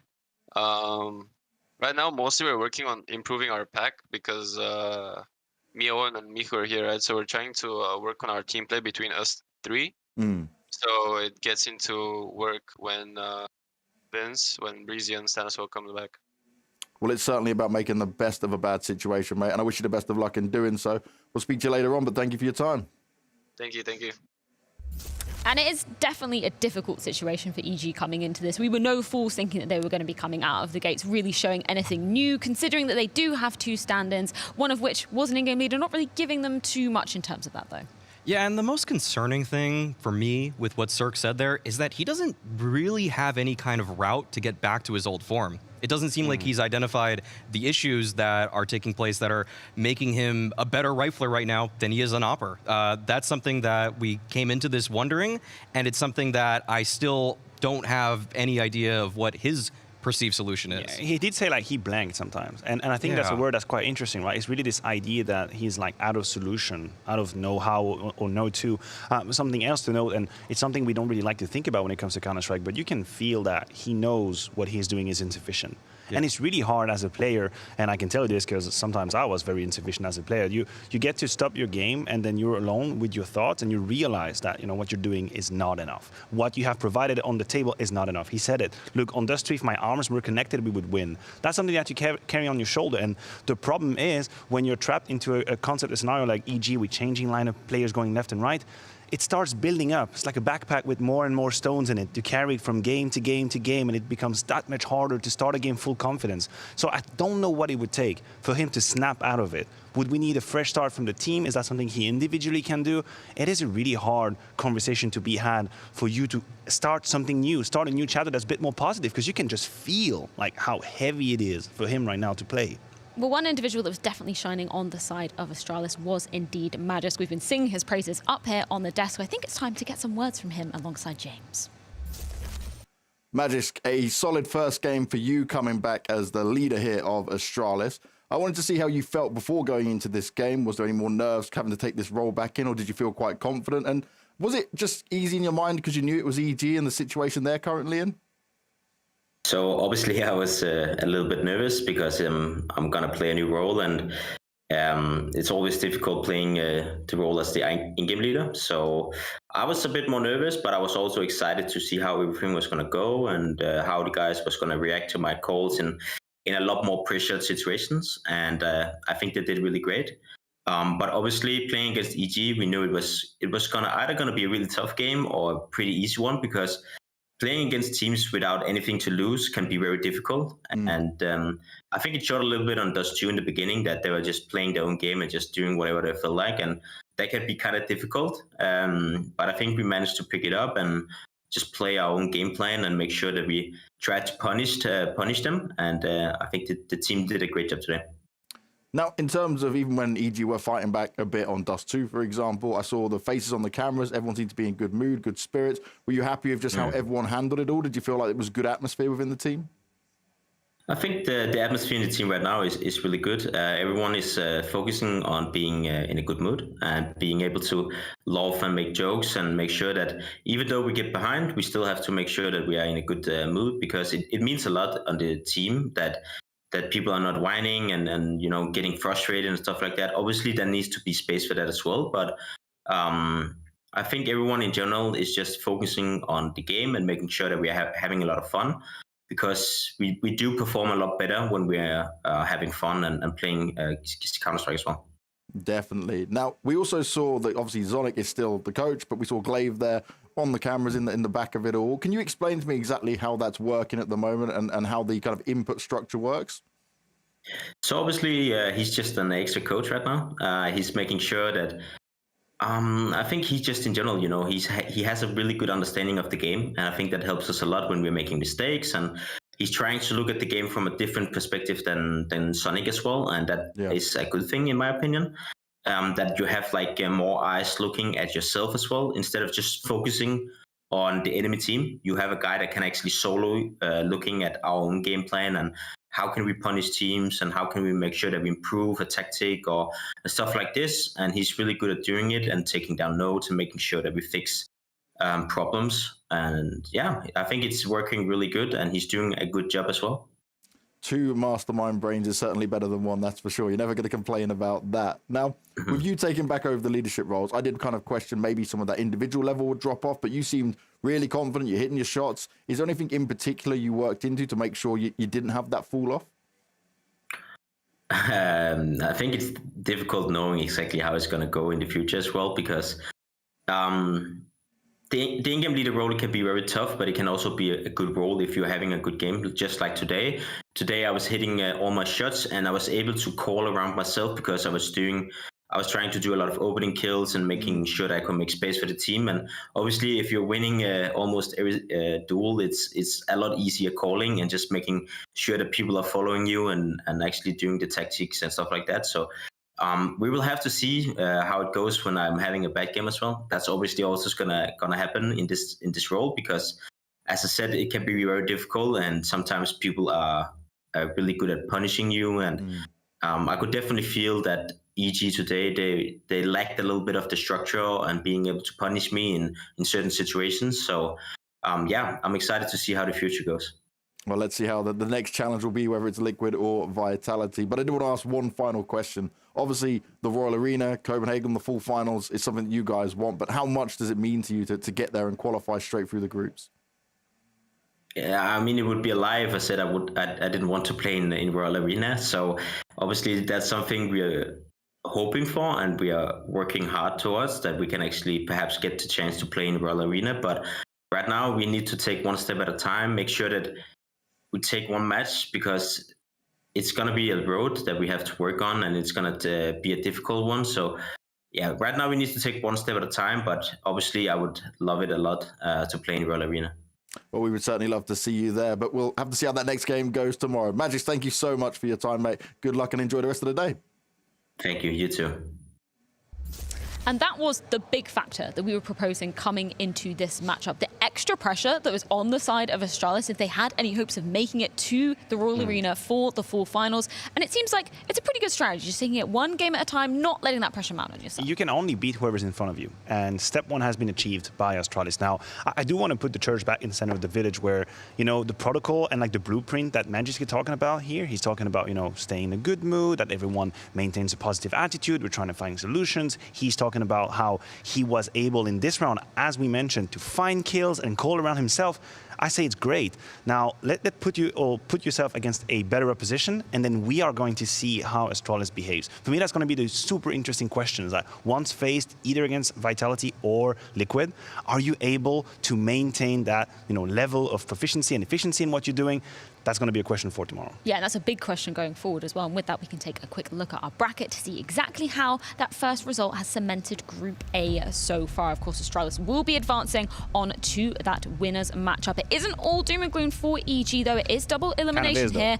Yeah, I mean, it's not a great sign going into the battle to start things off. Yeah, and well, and that's what we were proposing to Lucky. Who's going to win the next one? It really is up in the air for that. But I think it's time to throw it to a quick break before we delve into this one. It's going to be another NA side hoping to have a bit of a better start off to the full groups, but Vitality are looking to come in hot. It's a big question coming into our second game of the day, and it's coming up after a short break.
They can, on a good day, if they feel good, they can destroy. We just haven't seen that a lot in 2021. Now he could throw himself into the next push. DGT's position, noted shocks! 4 kills, hot on his heels, locked in. Does he ace? Oh, absolutely! Liquid is slowly but surely starting to get better and better and better. 3-on-3, but they are taking a lot of damage inside of that Molotov. EliGE, I can't believe he wins that fight, and the follow-up.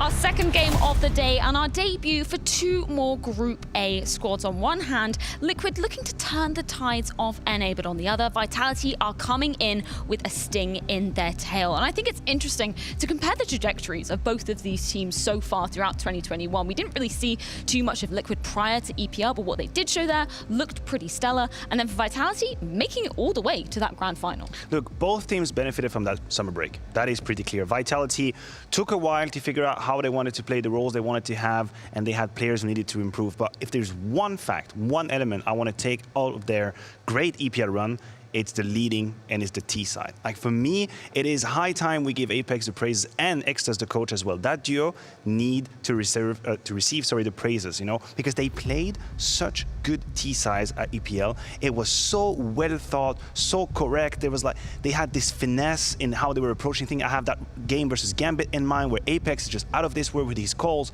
That to me was the determining factor. Vitality has improved tremendously on their T side, and Apex is the man we need to mention. There was a time when Apex was leading this team where every round looked very cookie cutter. It was basically one segmented part of a round to another segmented part of a round, and everything looked incredibly telegraphed. There weren't many live reads going on, but that has completely changed and has turned on its head, and it shows the evolution of Apex as a leader, that he now is actually getting a read for the game as it's going on live, that he's receiving feedback from his players. I bet the communication's being so much better in that Vitality camp at this point, because the things he's doing, when Maniac's talking about what he did against Gambit, I have to think about one round where they were on A ramp of Vertigo, and they just knew that they just woke up. They just contact walked up onto the A-bomb site, killed 2 people in the back of the head, and it was just mind-blowing that Apex had the gall to call something that was so risky, because if you're walking to an op, you're just gonna die. But he actually shot both players in the back of the head. That's when I thought Apex has ascended as a leader. Well, we speak of the devil, and he may appear as he had a chance to catch up with James Banks ahead of their first game here at the Full Groups. Apex, Vitality ended up EPL with a 2nd place, and what a crazy grand final that was. I wanted to get your opinion on just how it all went down and how you feel after this event, now you've had time for the dust to settle and reviewed everything. Well, obviously it was a big disappointment to lose in the final, mainly in such a close fashion. But for us, if someone told me that we would have go to the final before the tournament, I would sign instantly, because no one expected us to be that far. So that was a really good one from us, and we just want to stay at that level now and keep working on that way. And that is certainly what it's all about. Now, I'm going to do something here and take you back to the previous Blast event, right? Because there was a moment where you obviously had quite an emotional moment. You were then having a break, taking out the game for a little bit. I want to see where you're at now mentally, because when I look at you on the cameras, when I hear you on other interviews, you seem to be in a much better place. How are you feeling right now? Well, I'm feeling it was a terrible moment at the beginning of the year I had personally, but now I'm feeling way more comfortable in my life, so it's all good and I'm ready to destroy. Hey, that's what it's all about. That's what I want to hear, Apex.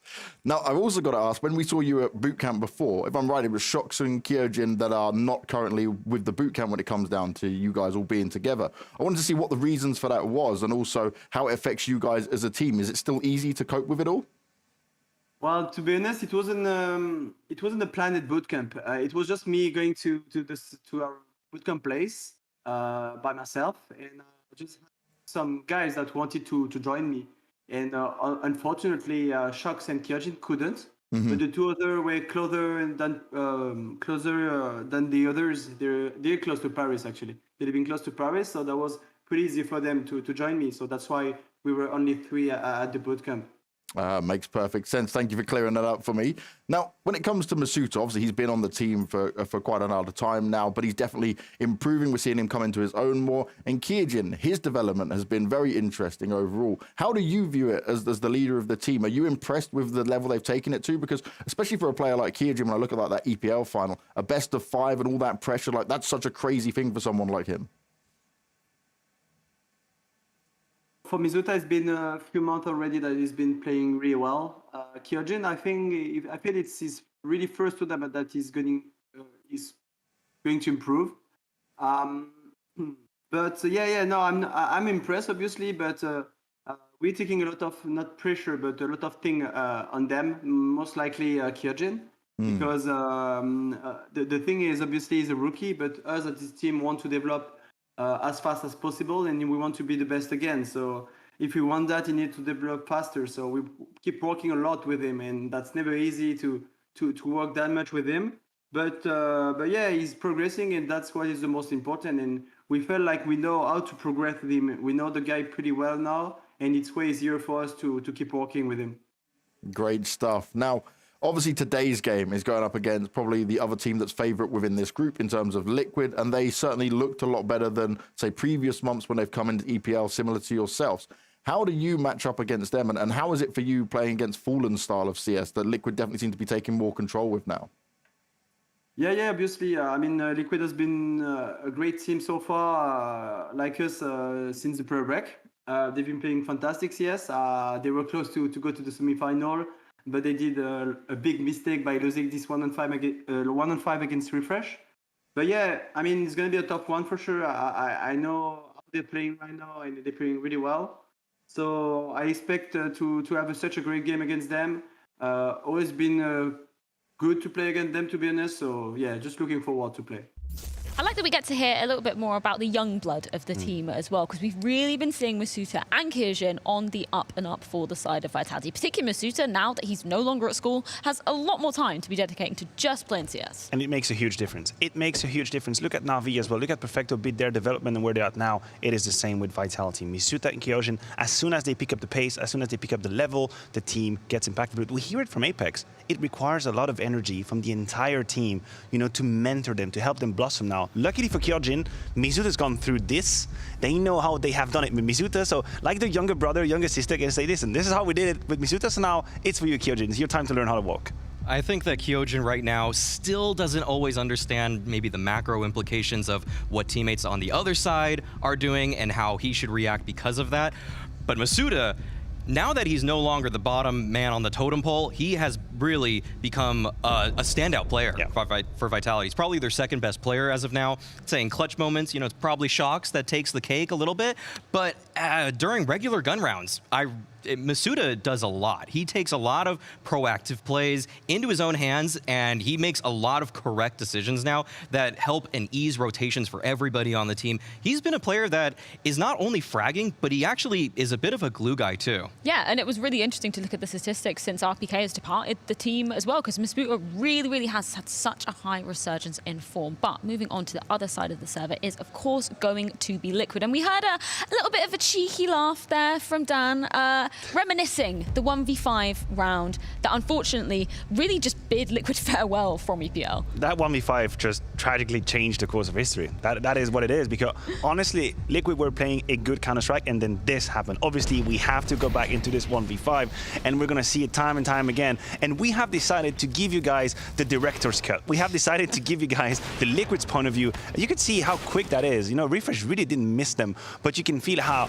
powerless they were in that clutch. And obviously, look, our point here is not to go through that clutch again and analyze it. I'm sure a million of people will do it in a million different broadcasts and medias. But the thing is, that clutch changed the entire narrative for Liquid. Before that moment, you were looking at a team that was improving, that had more polished strategies. We had Fallen having breakout performance against Fnatic. We had NAF peaking. So many elements coming together. And then just like this, just like a souffle, just when they lose that 1v5, it changes everything. There's been an incredible resurgence from the players on Liquid. NAF in particular right now is probably the best B player, period. At EPL, on the CT side of Inferno, he had above a 3.0 KD across the whole tournament. Legit. There's nobody that even came close to that. That is insane. And for playing B2, one of the most hectic spots of the map, it's so important to have control there. To have a 3.0 KD is just a strategic luxury. You don't even need to think about what's going on at A anymore, because you know you have this rock solid player at B.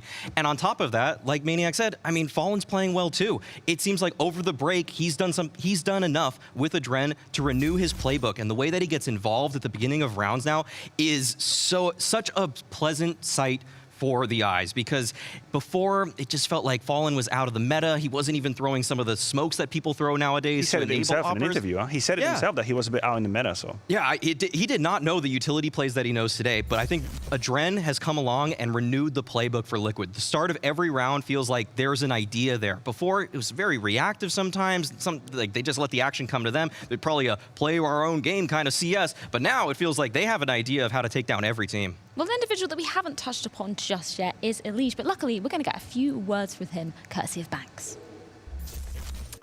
So EliGE, you guys got 5th to 8th at EPL at the end, and I think a lot of people were looking at this event and seeing what Liquid might be able to do, you know, considering recent performances, things like that, and the current situation, obviously in NA when you guys went back for a bit, then come over through to Europe. How do you feel about this end performance and how it all went down? Do you take it as like a small victory for you guys? Yeah, I think that it definitely was a small victory for us, knowing that we got really close to winning that series against Heroic, and it should have been a win if we didn't have the mess up. And that feels good. At the end of the day, like, we had a way better performance at EPL than we did in a lot of other events leading up to it, and going that close against Heroic when they just went like 3 16-14 games against Na'Vi. I think that's something that looks pretty good just on the surface. Of course, us losing isn't good, but if you look at our overall performance, I think it was a good tournament for us. Now, I do have to be a little bit mean here, EliGE, right? You touched on it, right? And how it went down against Heroic at the end of that 1v5. Did you guys think that maybe like it was over, it was kind of like you guys had the round, or what happened in terms of communication, the breakdown in order to lose that round? It was like kind of feeling pretty good. Obviously, like, we were in a 5v1 pretty quickly, and I think the comm just went down like a little bit, and then as soon as I died, like, running through the smoke, I wasn't sure that the first smoke was still there, so the site guys couldn't see, so I kind of just like ran through like an idiot, just like going too quick, and then I died. And then as soon as that happened, it pretty much put on a lot of pressure for everyone else that like it is losable, so they would try to go in like the safest route possible to not lose it, and we ended up losing. Now, I'm going to ask a bit of more of an off-topic question here, because I've seen you tweeting out about your crazy crosshair in here. Is this like the God crosshair? How did you come about it? Like, how did this even become a thing? Well, honestly, it became a thing because I like having like my crosshair the same, and in aim labs, I wanted it to be a circle because I just wanted, like, on 6-shot, like, it's a really like small, like, precise aiming thing, and I wanted my crosshair to be the same on aim lab and on CS. But I'm actually swapping back to my OG crosshair. And I'm going back to it, and I'm just going to deal with being a little bit worse on some of the tasks on aim lab. But that was actually why I swapped to it to begin with. Interesting, mate. I love it. There we go. We've got the story behind the crazy crosshair, but you've gone back to normal anyway. What you know and love with it all.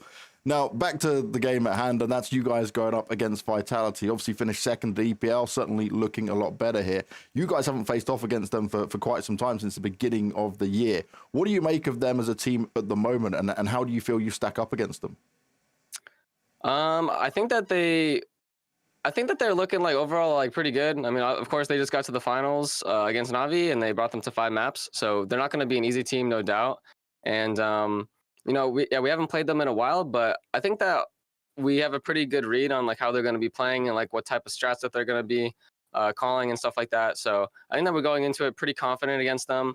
I don't think that's going to be easy at all because they have a lot of like good players, but I think that we're going to be able to take it over them for sure. It has been a minute since Vitality and Liquid have faced off, so I'm wondering what that leaves us on the doorstep of the map vetoes. Where are you seeing this one going initially? There is a lot of questions. First of all, who's going to remove Ancient, right? It's a map that is removed by both parties. Now, unfortunately for Liquid, they love a little bit of Inferno, they love a bit of Overpass, which are two extremely great maps. That's a great first ban from Liquid. Yeah, it's great to flow Ancient. It's great to flow Ancient. Don't waste any veto on that. Right. Nuke could have been a punish, and then the other punish would have been Dust 2 for Liquid. So both teams kind of took it out of their pockets. They kind of brained each other, and they leave Ancient as a float. That's great. Now, for picks, again, I don't really see where Liquid punishes Vitality. They could go for the Inferno, which is a very good map for them. Same for Vitality. They go for Inferno. Fair enough. This is saying we know what we can bring to the table. We are good on that map. Never mind the 1v5. We are good. For Vitality, there's a bit more choices. You have the Vertigo. You have the Overpass as well. I think Overpass is an extremely good map for them. Yeah, it's a map that they've segmented pretty well. Vertigo is also a map that they've shown some structure on, and that Apex as well has shown that he can call to an incredibly high level. So I had no qualms with either Vertigo or Overpass. And that's the ban right now. At this point, I think that we know that it's not going to be Ancient. That would be a moment. Be the next ban here. And Mirage, so, yeah, that leaves us with Mirage, and that is an excellent decider for these teams right now. But starting off on Inferno, I think Liquid have to be feeling they're pretty comfortable on it. They're confident. Nap's one of the best B players in the game right now. But will they, there's a possibility of some flashbacks there. And if they can overcome that, and I think they should, then I think they should be the favorites going. I think there's going to be a lot of pressure. There's going to be pressure on Liquid for that Inferno, because Vitality can play, and behind is Vertigo. Well, the pressure certainly is on. It is both of these teams' debut match here at the 4 group. It's going to be Inferno as our first map of this series. 2 of the favorites of Group A coming into this, and we're going to be seeing exactly how it goes down after this break.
Welcome back, everybody, to the Blast Premier Fall Groups. I am Scrawny, this is Blonders, and it's a pleasure to be looking at you guys through the lens of the internet. It's been a good while, Mohan.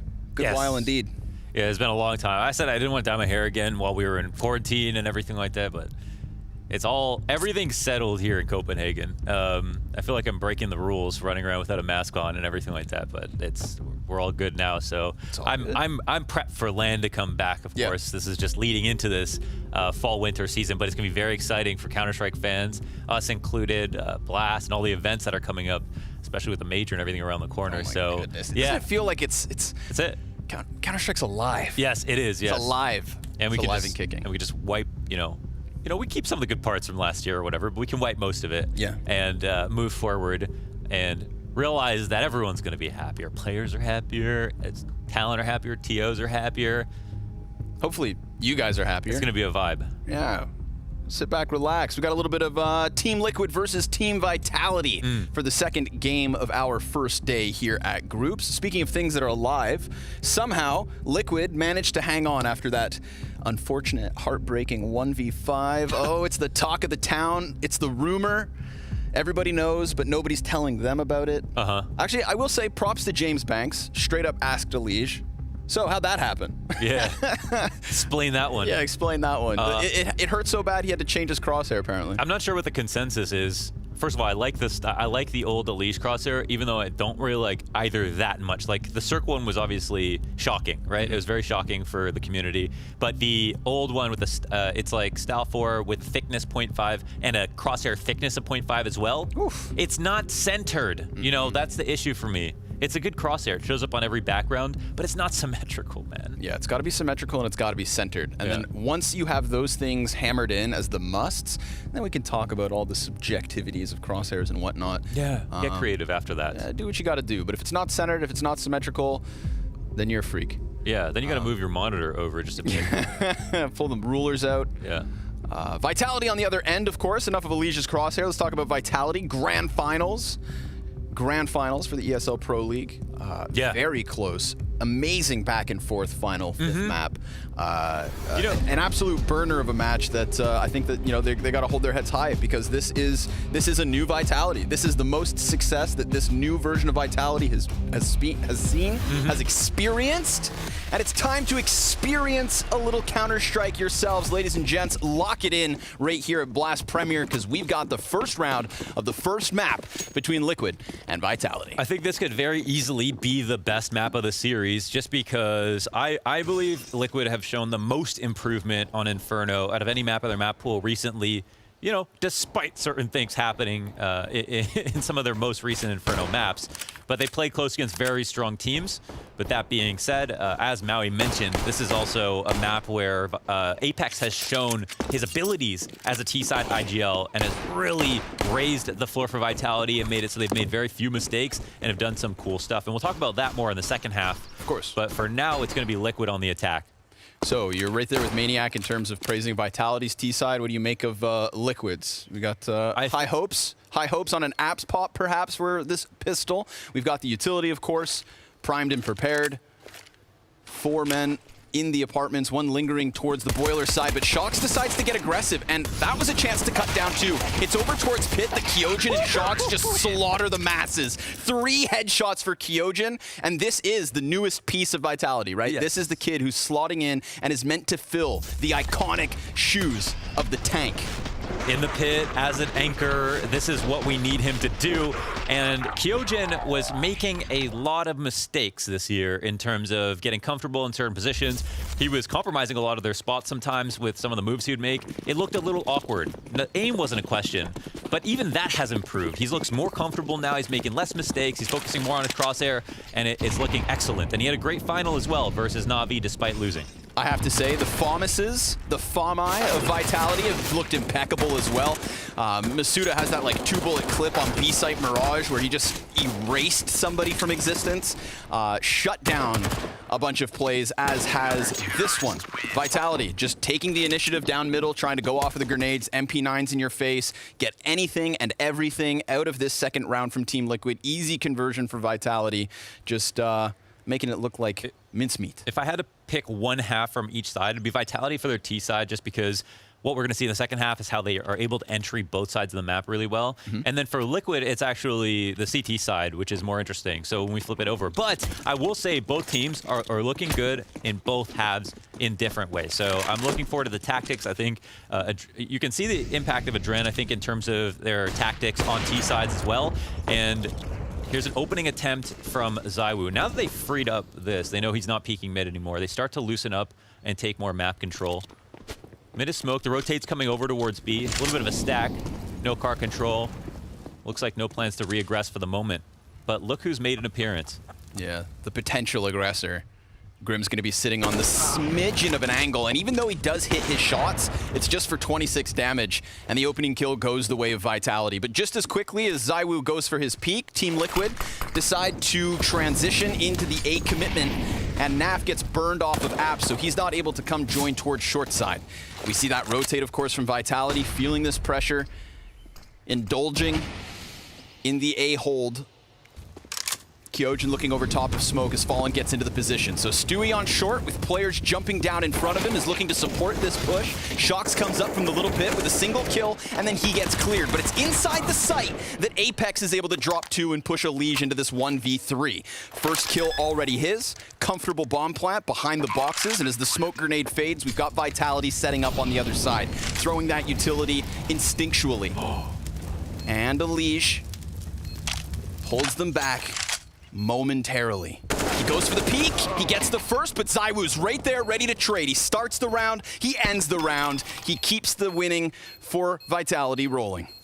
Apex getting the second kill sets that up, right? EliGE plays that so well. He actually timed that Molotov perfectly. As soon as the smoke came up on Moto, that Molotov went down, it countered the Molotov on the site, and you could tell Vitality were definitely sweating in that 2v1, and he also got the first kill, came close. I would like to say that, considering this is 4v5, Liquid being able to take apart a double pit setup on an A entry like that with heavy Halls presence, that's really tough. You know, if you expect the Halls play to come out, playing double pit like that is really powerful versus it, and Liquid did a good job of just taking it slow enough and carefully enough with the amount of time they had left over.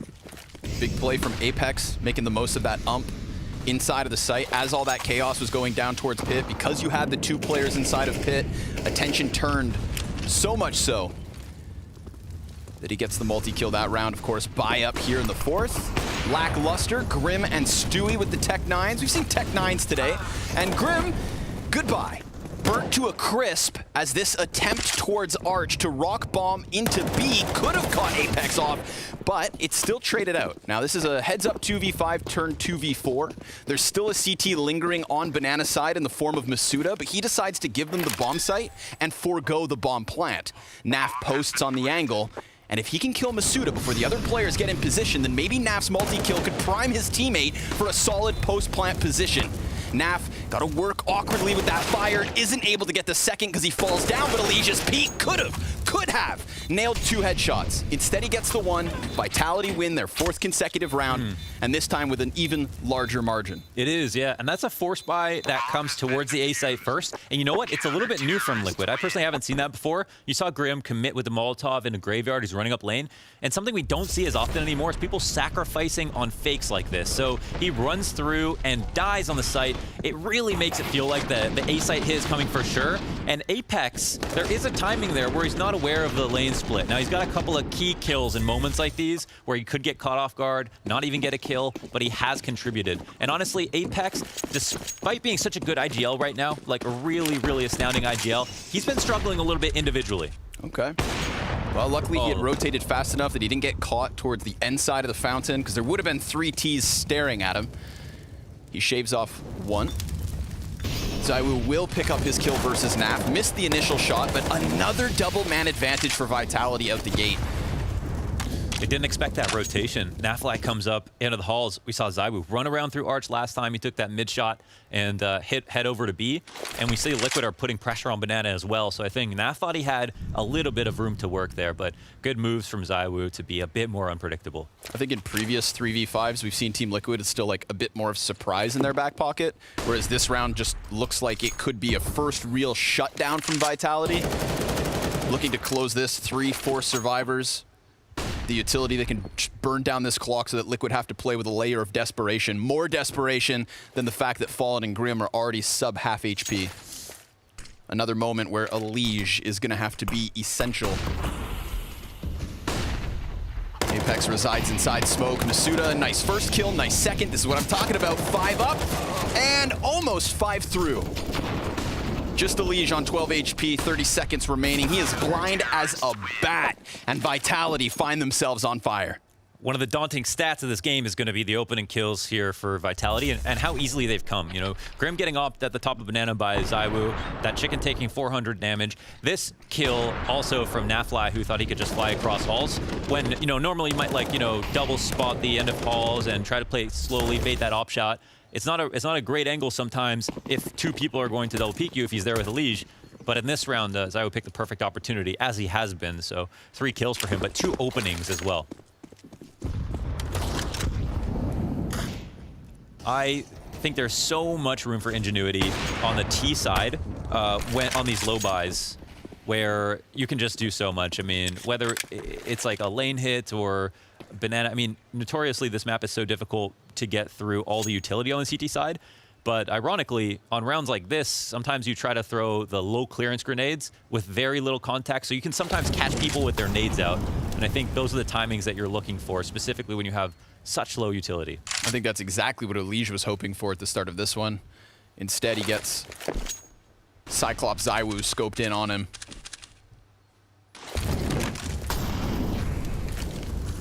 ZywOo's up, very impactful at the start of each and every one of these rounds that he's had it. I could have ended that sentence at just ZywOo impactful. Yeah. Hard stop. Would have still worked. Exclamation. Shock sniffs out this rotation towards Banana. He's going to find nothing stopping him from hitting this. And sure enough, an execution into the back of Naf's head. Now, that was also the bomb, so there is no chance. Whether or not they got through with kills, which they didn't, another clean sweep from Vitality. Yeah, it can be, you know, you can come in eager, right, ready to take on the game, you know, stand up to the fact that you're losing an opening kill here and there, but it happens this many times. You just got to be too, you know, you've got to have too much ingenuity, and it's just too hard to come back in this many rounds. Like, the conversions in situations where you lose that opening kill so early on are so low. So we'll see if Liquid, I think, obviously, first step is not get opt, and then maybe they can try to take control of something or commit really heavily with 5 players early on, but I think it's probably going to be the former most of the time. People are respecting the CT utility on Inferno more than most maps. Poor Grim. Down to half health before he sees anything to shoot back at. An affinity for Banana, it seems. Team Liquid going to set up and posture early. 4 players here. A 5th ready to commit inbound. Sometimes we might get someone to try to shoulder this. Oh, they get across. That's a good timing for Liquid. Let's see if they can make the most of it inside sight. misutaaa! He has been so good this evening. Sharp as a knife. And ZywOo surprises him by coming through the edge of smoke, dropping Fallen, and really putting an end to any hopes for Liquid. Naf, through the smoke itself, has his head taken clean off. Let's talk about misutaaa for a second. Launders, tell me why he is so damn good. Yeah, so this second Orange's position is so powerful for dodging grenades. It's a very powerful line to defend on the site, but to get 3, that's an abnormal performance. That's super sick. And the other thing is that ZywOo had this really, really sharp angle, tight to dodge any flashes, to take a pick on anybody who tried to jump across, but the flashes were very nice for Liquid. The execute was perfect. I think if they looked at it again, they'd say, let's run that back, but this time kill misutaaa, because he was in a position they'd clear as well. But they get ZywOo off, and then they have the second boss, right? They've got the mini boss in misutaaa to come through, and they've been struggling. In one way, this is an upgrade because they didn't lose the opening kill before the execute. And yeah. I don't mean that tongue in cheek. Like, that is what they needed to figure out how to do. Yeah. And they did that, and the exec was good. But again, look at misutaaa, 9 and 5, and he has been ZywOo's right-hand man. I think Hyojin's coming up there lately, but even though misutaaa didn't have a great final EPL, in general, he's been pretty damn consistent. Throwback to one of the earlier anti-ecos. We've got Shox being the front runner of this mid push. Support by ZywOo's sniper, and Shox has his headshot. That's Stewie taken down. Fallen's Deagle gonna be dropped by the support of the sniper. However, it does still cost Vitality something. They come out with a profit. And Apex knows the truth. Banana has been left alone, but Naf, I mean, that's one of those kills where you run that back 50-50, Nafly dies and it's a 4v2 instead. This could be a good one for Liquid. Yeah. You know, when we're stretching that last round for an improvement for Liquid, this is a chance. Yeah, they've been decent in the mid rounds when they had man disadvantage. Now it's even keel. That's a pool floaty thrown in their direction. They grab onto that. They hate to come through with the cliches, but they need this round. I mean, they make it a 3v3. This is the best spot they've been in some time. Can they get through misutaaa? Oh, he tends to take 3. Goes back as the man has crossed. That's the Tech9 trying to plow his way to the back of the site, and Grim is on the scoreboard. First kill to his name. Zywoo looking to drop a body before Kyojin can come over. This is going to be both CTs retaking from their spawn. Heavy utility retake as well. Incendiary smoke, flashbangs galore. This is interesting. They could use that utility for CT spawn, but they're just walking up. Ooh, and Grim's now been found out. This is both players for Liquid at half health. Incendiary, confirmed position. So Grim comes out with the drive-by, leaves it on Nafly, who is going to put Liquid at least on the board. Gotta love Nafly for taking a powerful off angle like that instead of tucking in the corner, playing the time in a spot where he could just get hard cleared. A nice mid-round situation. They pulled his 3v3 back because Apex overextends a bit, comes down B, and yeah, he could have got the kill and we wouldn't be talking about it, but that is the state of things. If he hadn't done that, Liquid wouldn't have got this round for sure, and they still didn't have super great odds to be able to pull it off, but they do. That's one for the confidence. The money's back online, so let's see if now they can do what they did before, get into an execute before losing a player, or grab that opening kill and go from there. At the very least, in the minds of Liquid, the game begins now. Uh-oh. However, it could end as quickly as it started. Oh, the grenades, the damage, it's already just dogpiling on top of Liquid. Any hopes they had of maybe getting an easier round have just come crumbling all around them. Man, their modes of aggression, so hard to read here from Vitality. This is how they looked at the end of 2020 with the amount of different tactics and the fluidity between them. Oof, eat a flash. Misutaaa's gonna move forward off of it. Another multi-kill from Misutaaa. Oh my god. Oh, it just executes Fallen. It's all too easy for Misutaaa. Multiple 3Ks on the night, and we're not even 10 rounds deep. Just having fun. Just playing Counter-Strike with no pressure here. Misutaaa, Zywoo, there's too many good players at the moment, it feels like. And Apex is contributing in a big way as well. Definitely have to call into consideration his performances recently. You know, despite being an IGL, even the IGLs have to step up in big ways to win these hard games. Now, you really can't tell how well Liquid are playing at the moment, and they're not playing that great or anything like that, but I think they still would show up a lot better versus another team right now, but Vitality are just on another level.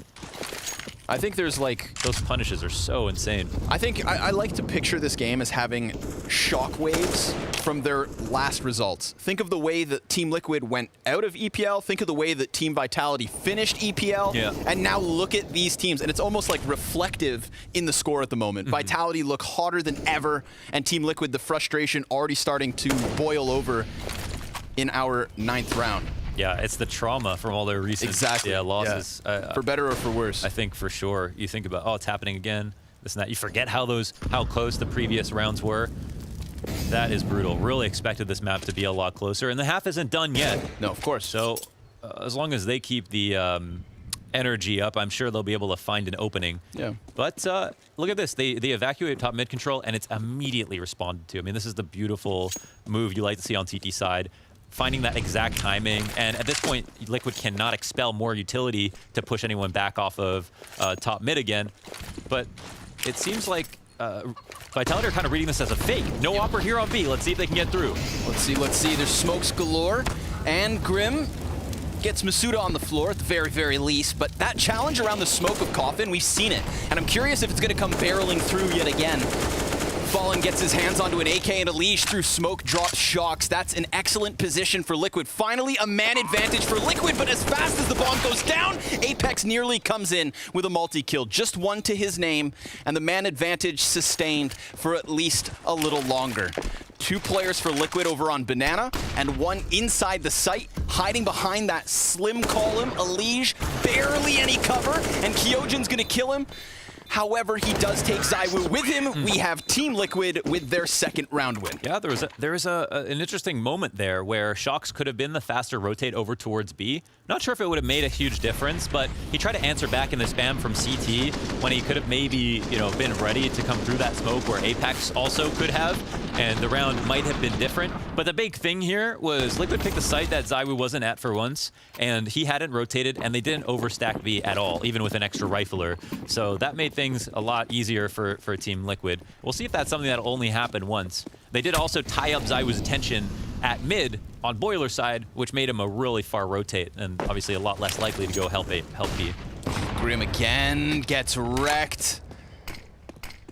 Had 10 HP and falls to the M4. Luckily, Fallen does have an answer. However, ZywOo, he hits him, doesn't kill him, just playing with his food. For the record, that would have killed me in real life every time. Every time. That was a shot, a stair bang. The elusive stair bang. He gets stair banged. That should be a Steam achievement right there. Okay. Well, again, it's all. I mean, EliGE is low. It's not a horrible position for Liquid. I think they'll be happy to at least have it 4v4. It's always scary on the CT side when you've got to rotate this much. ZywOo's still alive. Holding this very common angle. You can see that Liquid are also just making sure to keep in a Hall's control. It's going to escort their teammates back. And look at this again. Vitality, as soon as map control gets taken, they disrespect it. Clear it out, see nothing, and now rotate. Yeah, Vitality just playing so responsive at the moment. And you see how everyone will start to migrate over towards the site, inside of the Moto smoke. Yep, ZywOo included. So the final boss sits inside his cave. The guards of Shox and Kyojin both able to add a kill to the tally before ZywOo's even needed. There's a trade back from EliGE, but it costs him so much health. So he's looking over top of the smoke, peering, pondering, looking for an opening with 10 seconds left on this clock. It is a done deal, but EliGE, unless he comes in with some crazy kills, gets that first one at a distance, but the counter-terrorists tuck in and pocket a 9th round win. Yeah, this is a round where it just affirms it, you know, just better right now. They're making all the right moves. They read everything perfectly. See, the flash retake for misutaaa and top banana is the game-winning, or this round-winning play. Kyojin gets posted up on top Belk off of this flash on top of banana. ZywOo gets into the site to help him off this flash off of top banana. So it's where they're retaking with just one flashbang on a timing that's winning them these rounds. If Liquid could see that, they might try to stick around and fake top mid controller, fake banana, and try to punish the retake.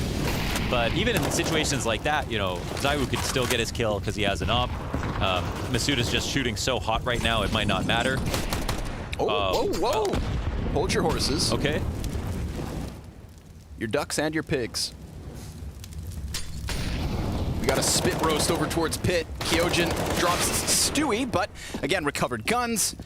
And an opening, a weakness towards this A site could lead Liquid to win a round they have no business putting their name upon, but there are two answers. By Naf and EliGE being removed from this one, Fallen and Grim. They've got no utility to cross here. This will be very, very difficult. And they're disjointed. I mean, a jump across. He's lucky to be alive. He's lucky he took no damage. Apex doesn't hit a single bullet, and then the gun goes dry on him. Of all of the kills in this round, that's the one that feels like the least likely. And that's going to put misutaaa into the clutch. Now listen, he's added multi-kills to the tally throughout this B site in abundance. They should switch guns. Oof. Just one more in the clutch. Oh, he's got them both lined up. Fallen 90 HP, misutaaa barely standing on 6. And it's just about toying with that corner. Could go tap bomb, cause some panic, but instead Fallen peeks out, dies, despite a huge health disadvantage, and misutaaa's just gonna easily skate away with Vitality's double digits. Yeah, 16 and 8. He's playing so damn well. What can you say, misutaaa? He is lighting it up right now. It's a nice attempt, and it is a round where, they start off 5v3, but they don't have amazing guns, so they have a little bit of an excuse. This is the correct play from Liquid, fighting into CT spawn together after Apex misses a shot. He probably should have just tucked after and not worried about that, but the lifeline was when they were able to cross and not take any damage, but they couldn't convert. The only other small thing they could have done maybe is just Bogdan's lost. Switch that scout out, and the Tech 9s. Fallen was the one with all the HP, but it's hard to say if that would have made a huge difference. Just got to hit your shots there. It's a depresso situation. Whatever happened to Bogdan? You know, nobody ever asks. We need the rise and fall of Bogdan video. I mean, Simple got a documentary. Where's Bogdan? Yeah, where's Bogdan's? I can only, I don't know. Yeah, I don't. Yeah, I mean, I imagine we just flip on his stream and he's got 5K viewers playing Rust or something like that. Just blew up.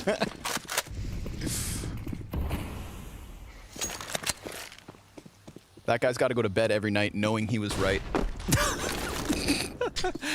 Ooh.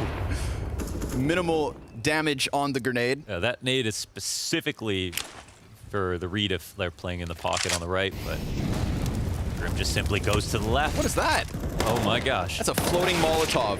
It's a fire cloud.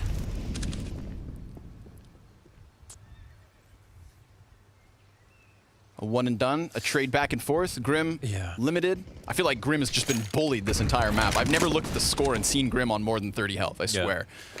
You can definitely see, you know, it's palpable how selfless he's been as an entry, just running in. Sure. But it does feel like he's making a lot of saves. He's almost looking like an Apex in a weird way, you know, where he's being a little bit too selfless almost, but at the same time, you might just say he's a little bit off today. Don't know what you would say about it. Good flashback, but it doesn't actually hit either of the two Ts, so easy pickup from Stewie.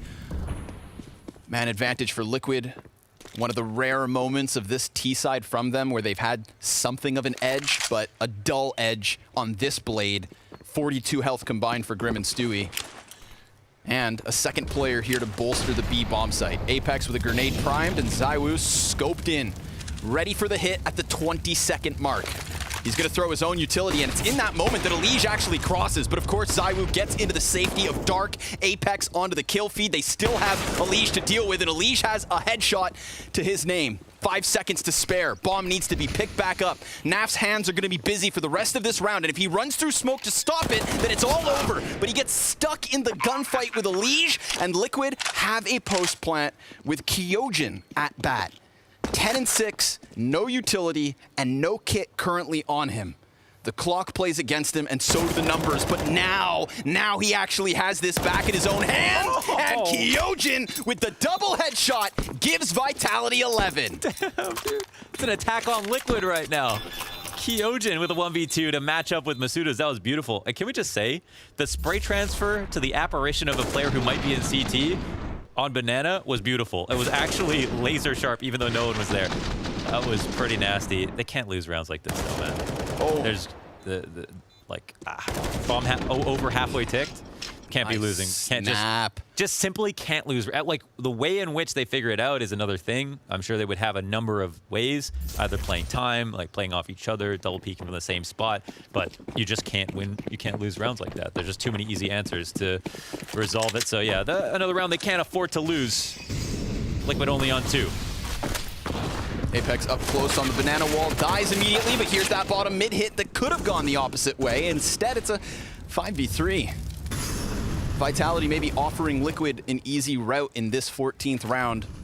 It actually... Oh, call that a pity push. Pity push, okay. All right. How aggro will they get over here on B? Apex is... ZywOo's gearing up to come through with misutaaa, maybe to come around the corner. Apex is looking very lone. Sorry, Kyojin is looking very lonely on the other side of the map. Now we've got Liquid posturing in mid. What if this doesn't get checked? Oh, he's been seen, and EliGE with the headshot secures the bag. Grim, oh, well, disappearing weapons can only mean one thing, and that's Vitality on the other end. They will grab the guns they want and walk away. Before we get started in the next round, something just occurred to me that could have been a very nice remedy for Liquid in this half so far. If they had 4-1 more than 5-men on the site attacks, left Naf line halls, or left one lurk on B like Stewie to work banana like he normally does, in almost every round where they flash retook, they could have either canceled or gone back or punished the flash retake either on top mid or on banana. And every single round they did it, that the Vitality did it, there was no one from Liquid around the half wall, at logs, there's no one in halls, even just to listen for the audible. Whether or not they can respond to it is another thing, but that's information Liquid didn't have for many rounds in this half. And maybe that's what Vitality have been trying to exploit so often, is the fact that they know that Liquid are 5-manning.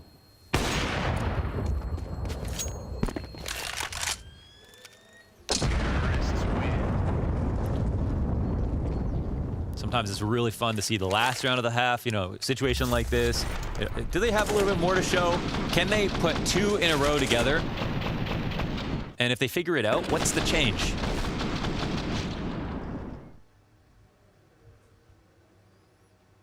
Oh. Why do these faces sound so French? All right, final attempt on the half. Vitality going to be limited in this one, so ending their CT side in hard mode. Kyojin and Shocks on Deagles. Lackluster nades. Ooh, the Virtus Pro lane setup. I'm all for it. Heavy stack. Oh, all the monkeys in the barrel. I think they caught a whiff, right? Yeah. It looks like they caught a whiff of the exact setup. So we'll see if, I think at this point you just kind of like, you know, shoot, spam and stuff like that. But yeah, the hard clear's coming in. But still 2 kills. And then misutaaa's able to get another one before Naf ends him. Player over towards the small pit in the form of Apex. We've got a 2v2 to close this. And ZywOo's coming over from the B site. Apex decides not to sit back and relax, but instead gets aggressive and gets rewarded for said aggression. Stewie's gonna fly around the side of this, and it's a vision advantage for Apex, but still Stewie takes him down. 50 seconds on the clock, and the op reveals his position. But this is ZywOo, and it's a wounded Stewie 2K, who is currently 5-12 with bomb planted for him. He postures back into the apps, and ZywOo wraps on mid. If he's a god, he goes boiler. If he's a god. Let's see how he reads. Oh, he's got so much utility too, actually. A deep grenade. That'd be the most stylish way to end this. No smoke to block vision. You expected Stewie to play it a little bit more gimmicky, but it's not happening. Oh, Stewie just playing it textbook. Gonna stay tucked. Time is now the biggest issue. First tap, not a stick. Stewie decides to peek a few seconds in, and he closes this with a clutch.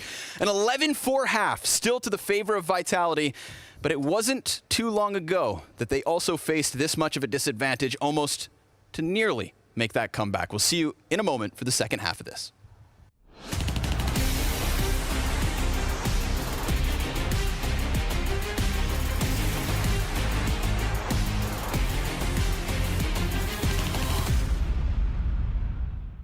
Movement Challenge is back. You know the drill. Players must make it through the courses as quickly as possible, getting the best time on the scoreboard. But this time, there are 3 menacing zones to complete.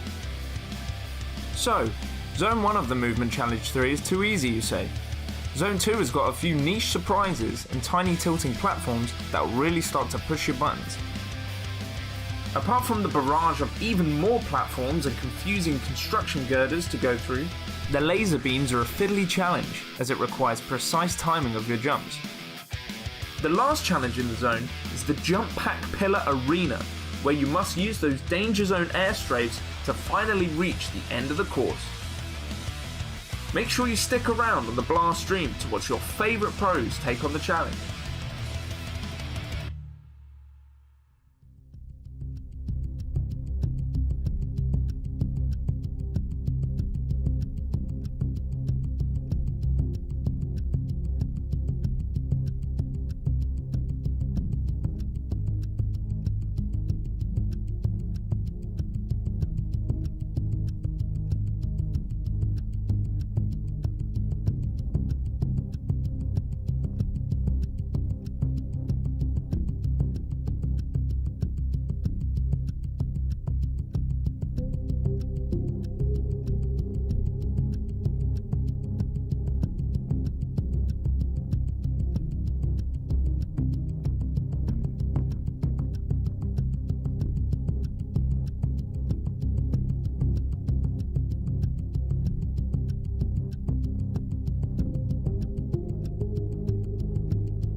When this first map began, Mohan, you kind of hyped up Vitality's T side and Team Liquid's CT side. So I want you to have this chance to tell me, why is this second half going to be better than what we just watched? Yeah, well, we did see in the heroic game, it was 3-12 down. Liquid came back to 14-15, and then refresh.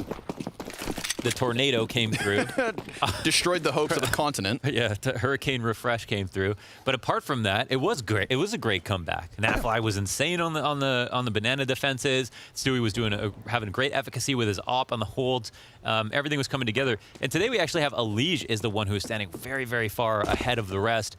You know, a huge margin, but things can change a lot side to side, you know, in terms of people's confidence. I'll just say Vitality just looked incredible last half, and that was the biggest problem.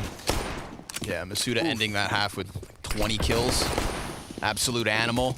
Speaking of beasts, ZywOo here on the front line of the banana play. Peels him apart. Nav, well, he's got 2 headshots. That's something. That at least puts us back into an... Oh, okay. CZ made easy by running up banana, but then he kind of maybe jumps the gun, goes after Shocks on the bomb plant, does at least stop the bomb from going down. Oh, no. But offers the kill back. Remember, Nav has 1 HP. One's in the chat. Grim could have traded that. That is so unfortunate. I think he's a little bit shook in. He'll get that smoke off front sight for a retake in, but kind of complicates the situation. I don't know. Let's see how comfortable they are coming into this. Oh, yeah, the bomb hasn't even been planted. Now it's a retake. Oh, and Shocks through smoke. You've got to be kidding. Of course, Naf had 1 HP. So, Grim, it's been thrust upon you yet again.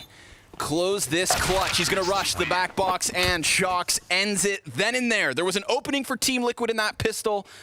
However, small enough for Vitality to still squeeze through. For the few, you know, North American fans that are still left, Grim is actually unreal as a rifler. Like, one of the craziest players I've seen come up and have this, you know, rise to the top of their region. And, you know, unfortunately, in this game and recently, it feels like Grim's lost a bit of that confidence, taking a bit of hit. I really want to see a player like Grim just swing out and trade that right away. I don't ever want to see a player with aim as good as Grim to come out in a situation like that where he might even have like the, you know, you're not expecting the advantage and not take that duel every single time. He has nothing to be scared of when it comes to a 50-50. He is so sharp, but it feels like, yeah, the confidence has come down a little bit. Going through all those entries in the first half and then dying over and over again. And then here on CT side, you know, kind of playing with just a bit too passive to where you're like, oh, are you doubting yourself? Well, that's the problem, right? No matter how sharp Grim may seem, Shocks is even more clutch. And in that pistol, goes ahead, turns on EliGE, 1-tap, blasts his head off, shoots a couple bullets through smoke, deletes Nafly's single point of health so that he couldn't even come in and help with that retake. And that second pistol of the utmost importance for the moment. The totem pole towards Arch, 2 counter-terrorists were stacked, and yet Vitality looking to breeze past and easily into the A site. Smoke fades, and misutaaa will face 2 counter-terrorists on the other end of this. There are still flashbangs to support him, so he better not go in dry. I can hear them being thrown, and sure enough, man up close goes down. So Grim right thereafter, and this is a piece of cake for Vitality. It's a perfect anti-eco, and then, you know, how you do it. 1 person goes Hall, 1 person slow lane. You get that Hall's guided prod to see if anyone shoots back at him and pit. 3 guys go Arch, where there's the most ways to die. Get those smokes down, wrap the site. A is compromised fully. It's just too hard to defend. And the patience is very nice at top of bracket. Just inviting Liquid forward to like try something themselves, but the whole while staying very present and making sure that they're ready to anti-flash and also take those fights. And yeah, that's all you have to say. Now, it's just a shame that we might not get to see the breadth of the CT side from Liquid or even the breadth of the T side abilities from Vitality, but in case we don't, I would just like to say, I think the very special thing that Vitality have been doing that I mentioned at the beginning of the game is that they're doing this thing where they can entry on both sides of the map very well. And like, normally it's a liability to have 1 guy out on his own at the top of banana, 1 guy out on his own at the top of mid. But Vitality have been doing a great job shrouding their presence in their recent games on T side and making it very hard to see which is the easier part to try to retake. And every time someone does, you've got ZywOo at the top of mid or the pack over on banana entering on that side. And it's just very hard to take map control back from them in the same exact way that they were able to do it to Liquid so easily. few weapons grandfathered from the 17th to the 18th for Liquid. Minimal tools to work with. They go for another boost, this time over towards Banana as opposed to Arch, and the frag grenade gets sent in. Apex through the wall into Fallen, and the follow-up on Stewie. Sharp Scout. A quick double jab towards the Banana. Vitality are now cleared to travel into the bomb site. Who's left? Just Grim. How's it looking? Very grim. And now he's gone. I mean, it's a piece of cake. This is a grand finalist Vitality that have not skipped a beat since last week. I mean, Vitality are playing with full respect. You know, they're going through with all of their same protocols throughout the half, everything like that. They're allowing Liquid to really like try to step it up. They're just slowly keeping up with them every step of the way, and they know with these different modes of aggression how to turn it up like a slight bit. And I don't know, it's just a couple of consolation kills here for Nafly. Is there anything you could do? No. Didn't have bomb. Vitality just kind of, you know, feeling out the map. It's just so hard. I think there is a level at which, you know, if you had six CTs on basically any map, like, you wouldn't have to move for the most part, right? And the real magic of the T side is making it so that when there's 5 players, you get that rotation where they shouldn't have. You get them in a spot where you don't need them to be, or where they don't want to be. And Vitality are just playing like almost perfectly in every degree. And we'd have to see another team who's maybe feeling a bit better to try to take them to that next level. But right now, Vitality, I mean, you just couldn't ask for more. Yeah, cut from a different cloth this evening.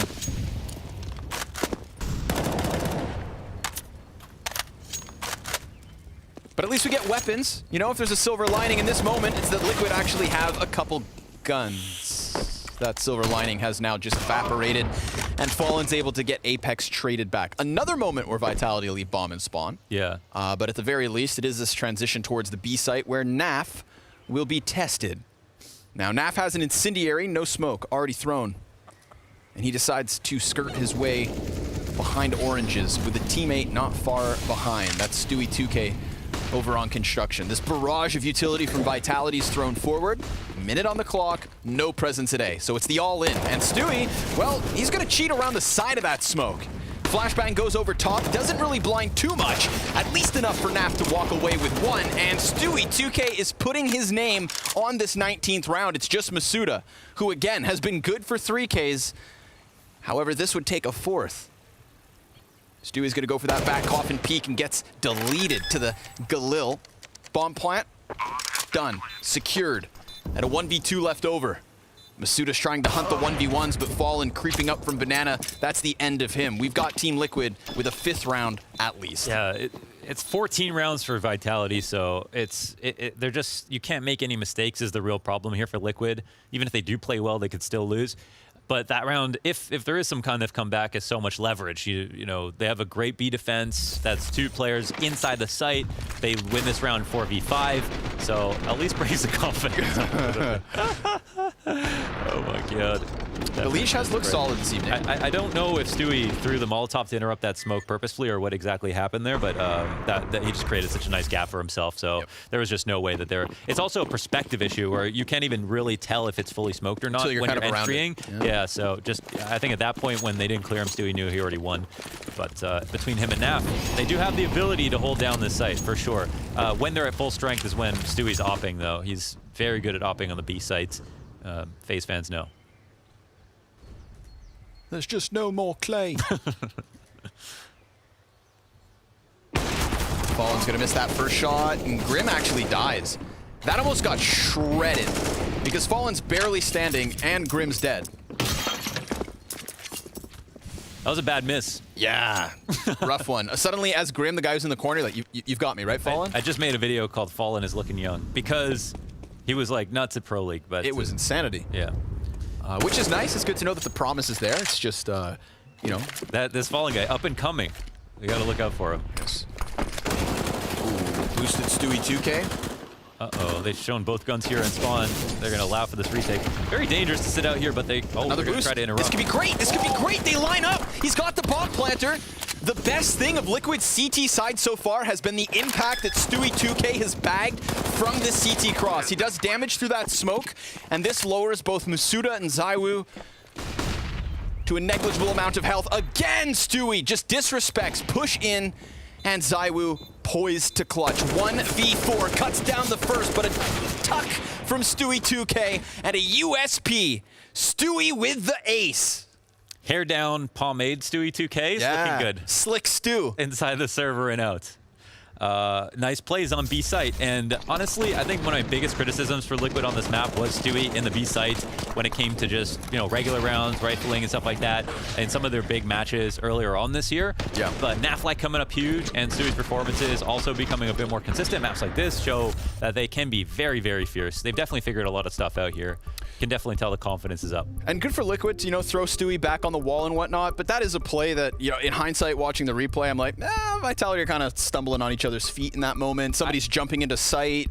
I will say, lining up for Stu. I was surprised they went for that boost, considering both Thomas is shot behind the smoke. Yeah. So maybe they just thought, all right, there's no way they're going to expect us to do something, quote unquote, this stupid by boosting after showing that both of our guns are here. Because, like, I thought if one guy shot and they kept the idea that someone could be in con, then they could boost and you wouldn't know that there were two guys ready to do it. So maybe Vitality just assumed, oh, there's no way they're going to try this. Yeah, riding the momentum of a fantastic first half, riding the momentum of a then 3 consecutive round win, 14 on the scoreboard. But this is where Liquid does work. Even if they don't win this map, I think making something of a comeback will be huge for the series and their odds. So I'm sure they're going to be trying their hardest. And they've answered questions on one half of the map. But there's still the other half of the map that Vitality haven't even really tested yet. Yeah, and last round we saw that A play get ripped apart. We saw Grim die immediately. We saw Fallen drop his shot inside of apartments. So, like, the most minimal amount of activity at the A site, and, you know, the scale certainly tipped in the way of Vitality there. They decided to rock back to B. They decided to give Stewie2k his chance, and Stewie decided to clamp down on all 5. It's a Gambly CT side here. It's not so much about taking back map control, holding on to mid-presence with an op. It's just about running back and forth. It's more about a Na'Vi-style CT side, I would say, here for Liquid so far. Stewie posted up behind a smoke. Vitality are just waiting for them to come through with an answer so they can look for a punish. Stewie risking it with some of this smoke spam, but sometimes the damage is important. Fallen on low health. We'll get a kill on ZywOo. And that is definitely a jackknife frag that will activate the rest of the map on the CT side, but Shock's within off. Oh, and Stewie's gonna walk through this. They were watching it a moment ago. He hears the footsteps coming in from mid. It's gotta be on Grim. Ooh. And he dies empty-handed. This is Vitality sweeping away the A site. We said there were still questions. Vitality's got your answer. 15th round secured. I don't know where Shock's got that up, but the round was still recoverable if both those players just got their 1 kill, right? Stewie came through the smoke push, had an edge, a small edge on Apex, got a couple of bullets off, but just got one-shotted in response, and then Grim just failed from the top of Balk.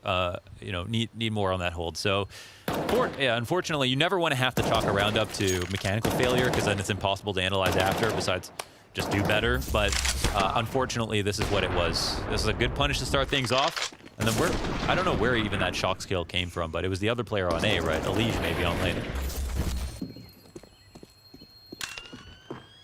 Tough. Okay. I was worried for Naf that maybe he wouldn't get away with it, but sure enough, finds Kyojin. Vitality, 9 map points to close their opponent's map choice. They're powered up. They got the whole facility. They got a Dren right behind them.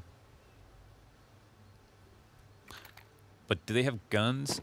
Yeah, okay, if everyone's got something. They got guns. All right. EliGE has an A1S. With an A1S, anything is possible. How new is that? That's my new motto. Oh, what the hell? How new is that? Oh, I just realized, yeah, like... Unless it's not his. In which case, if you use an A1S... He doesn't use skins. Oh no, oh no! He went to throw a smoke, but then because the player peeks, it bounces back and rebounds into his face. Yes, that's awkward. We'll see if it has an impact. That can be bad, but... I don't know if there's a punish possible here. I mean, Poland knows something. Oh, the shot! He can't hit it. He can't hit a shot. There's too many. It's Fallen and Grim. There's a couple of opportunities. They just can't hit him today. Oh, and the ops are popping off, not to the favor of Liquid. EliGE will shut down misutaaa at the very least. Vitality poised for this two-prong assault, and Shocks just land in the op shots. EliGE is going to get hit from all directions, and it is Shocks with a third sniper kill in this 22nd round. Naf, cold-blooded Canadian killer, on for the 1v4 clutch. He may move slowly, but it's always with intention. I think there's a little bit too much gravy on this poutine, Connor. That's how you paint the picture for the big ones. Poor guy's getting smoked, flashed, and shot at. Bomb beyond the halfway point. Nafly's going to challenge inside the site and dies at the hands of a very sharp Shoxy. A sniper, apparently. Vintage Shocks opping performance. He's got my favorite op ace of all time, actually, on Inferno, way back in the day. So, I mean, it's not often you see it, but there it is. Done. You can do it all. And dusted. Next up, we've got the map pick of Vitality, Vertigo, after the break.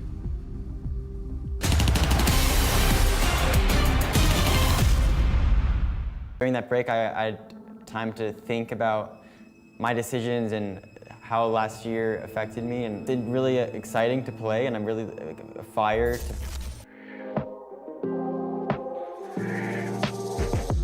Welcome, Obo, in this CS Money skin story. What we're about to do today is chronicle your career through 4 stickers to retrace some of the key steps you have gone through in your history in Counter-Strike. Yes, I'm very excited to be here. I'm gonna ask you this very simple question. What is your all-time favorite skin? Yeah, I would say I have a few skins that I like to use. The Desert Eagle Blaze is always a top skin for me. My all-time favorite skin is the M4 Howl.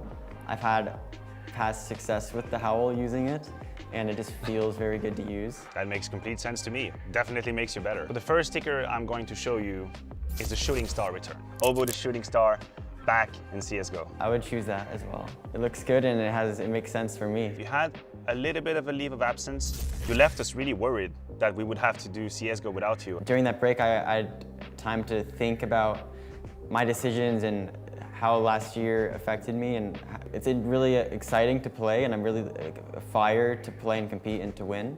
Well, I can only share your excitement. Well, the second sticker I'm going to show you is the Ace Devil. And I'm going to take you back down memory lane for a second. If I'm telling you about a pistol round against MIBR ECS Season 7, yes. Talk me through that moment, that crazy ace that you had. CSGO is so momentum, at least for me and like the teams I play on. Getting a good pistol round versus not getting a good pistol round is such a big difference. Everything flows better. Absolutely, Luke. This one is going to be slapped right on that bad boy. Yeah, no, this sticker looks very my style. I'm good with this sticker. I'll take it as a win. I'll take it as a win. I agree with you. This is an amazing sticker. It fits. The third sticker I'm going to show you is easy. I have a clip in mind where you are on Dust 2 and you just spray everyone down. I believe you get 4 kills. They haven't even made it to the side. Do you remember that play? Yeah, I do. It was in the Blast Premier with Complexity that we won. And that was the semi-final against FaZe. You just decimate a hit to your site, then like it becomes very easy to read what they're going to do in all the next rounds. You just mentioned it, Obo. You said it becomes easy. Absolutely. And the final and fourth sticker is Global Elite, because that's what you are. You're part of the Global Elite. I've never seen this sticker, but it looks really good. Well, now I think we should have a look at all the stickers put on your all-time favorite skin, and I'm going to ask you, how does that make you feel? Do you feel like it's representative? Yeah, honestly, all these stickers are good. I approve. Awesome. Well, I am very glad I got the Obo approval, and thank you very much for joining me today on the Skin Story. It's been a pleasure talking with you. Yes, thank you. It's good to talk.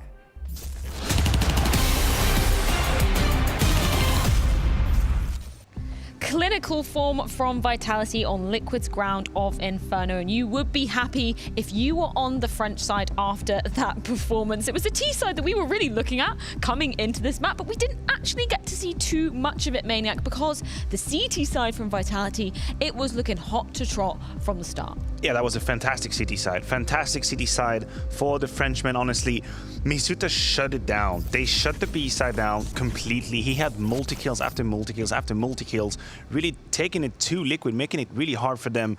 And overall, this was kind of flat. Like, I'm sorry, man. I know you're here trying to represent. It's like, I'm trying to do something, but that was flat for like a T side. That was just, I mean, that was a great CT side from Vitality's, the counter there. It's just that they had so much info the entire time, constantly re-aggressing into bracket, constantly re-aggressing into banana. Vitality knew everything that was happening almost the entire time. And on Inferno, that's a death sentence for the T side, because the T side, you're trying to keep the defenders in the dark. You're trying to throw enough smokes, enough flashes, enough utility to get them off their game so that they don't know where they should set up. But Vitality were always rotated into the right positions. Any bomb site that Liquid were going to was either getting stopped by a smoke, a molly, or there were 3 people there. And we've really got to talk about the 2 young guns coming out. All guns are blazing for this squad. We're really hyping up both misutaaa and CeRq, and they had some pretty impressive back-to-back clutch rounds in this. And it is heartbreaking if you're Liquid, because finally you feel like the NA side started picking up the pace, picking up the rhythm, figuring out what to do. And misutaaa and then CeRq absolutely destroyed their dreams in 2 back-to-back 1 versus 2. It starts here, round 11, misutaaa, and you will have a quick look at the fact that he's got a kit and the smoke is going to help him here. I don't understand why Grim is committed to that and Fallen is not ready to help him. Fallen with the scout, not able to find a kit. Here, misutaaa is quite clever. He slows down the pace. He waits, then he puts down the smoke, and he knows that is going to trigger a reaction from Fallen, and he wins the 1 versus 2. That was already hurting. Now you move on to the next round. Same thing. Liquid finally breaking it through the B side. Daf here picking completely on his own. CeRq, great aim. He destroys him. But there's no trade possible. EliGE is then out on the open. You have a 1v1 and a 1v1. These 2 clutches back to back could have changed, could have turned the first half on its head, because Liquid was finally picking up the pace, but that just ruined everything. Could have been a 9-6 half right there if that first clutch didn't go the way of misutaaa.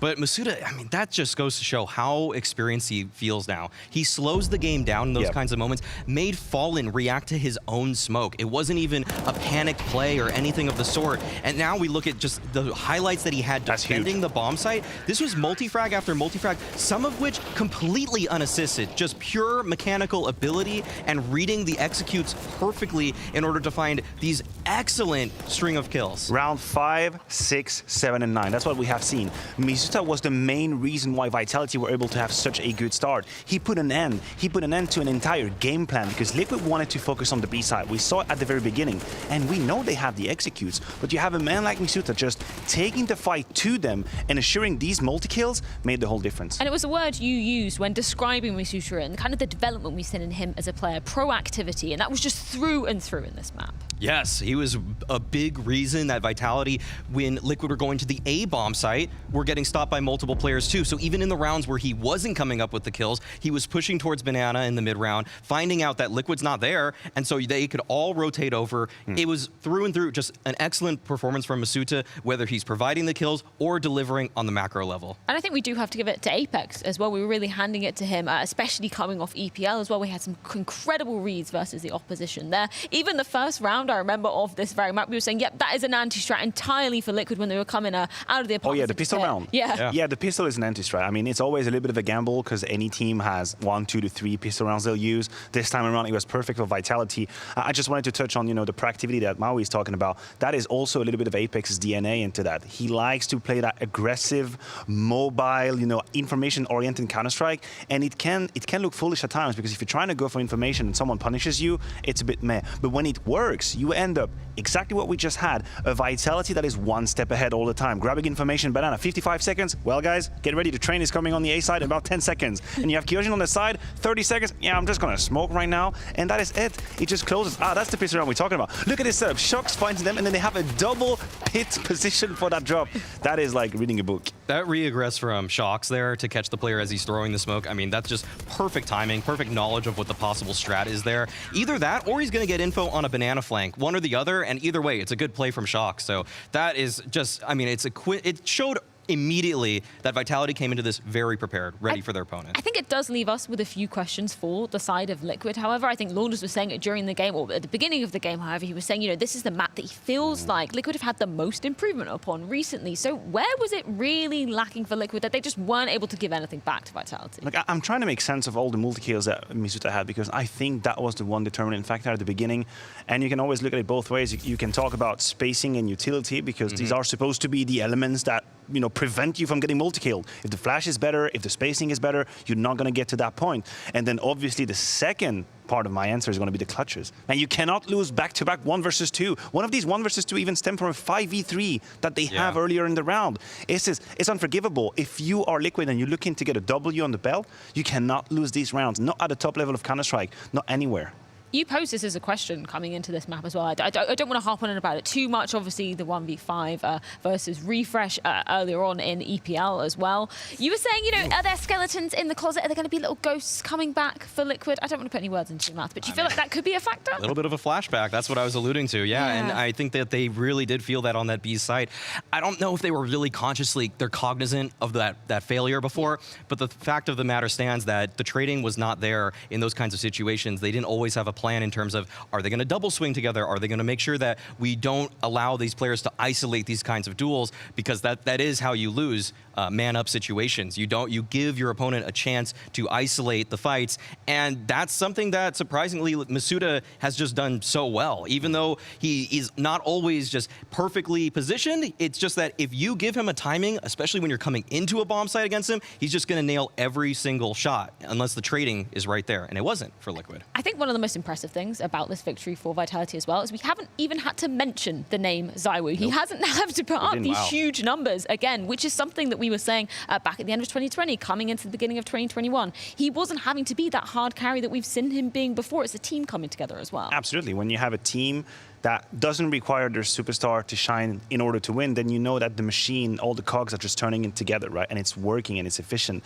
And that ends up in a result like this. Now, we can move towards Vertigo, right? And obviously, things are looking dire for Liquid. There's no other way to put it. I will still say, though, that Overpass would have been a pick a bit more safe for Vitality because of how many times they have played it, right? They've gone through it many times. Vertigo, they've only played 3 times in the past 3 months. If we have a reaction from Liquid, then I don't think things are as horrible looking as one might think. Yeah, and it's the same for the side of Liquid. They've only played it 3 times in the past 3 months as well, so pretty even coming into it. There's not too much information to go off of, but they have both played Gambit, and one of these teams beat Gambit, one of them lost to Gambit. So what you're telling me is we're doing the mathematical solutions. The transitive property says that Vitality should be taking this one because they're the people that were able to beat Gambit, and that was off of some great T-side calling from Apex. We were talking about that in the pregame, and Liquid actually, they put up a great fight. They brought that game to overtime against Gambit, but they just they fell short at the very end there. So where are you looking at for Liquid if they have any hopes of really turning this series around and taking us to that 3rd and final decider? Look,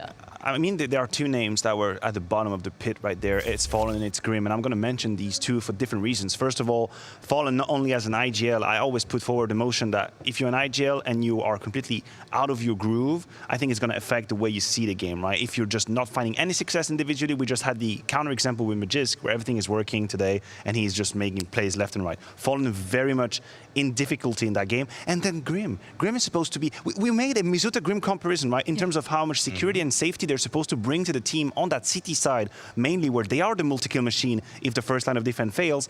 Grim was nowhere to be found either. So there needs to be a reaction from either or and 2 of these players. Well, it will be the heights of Vertigo that we'll be reaching in the 2nd map of this series. But for Liquid, they may be the ones to topple off the edge. We're going to be finding out as we're heading into Vitality's map pick with Scrawny and Launders in just a few moments.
speaking, ladies and gentlemen.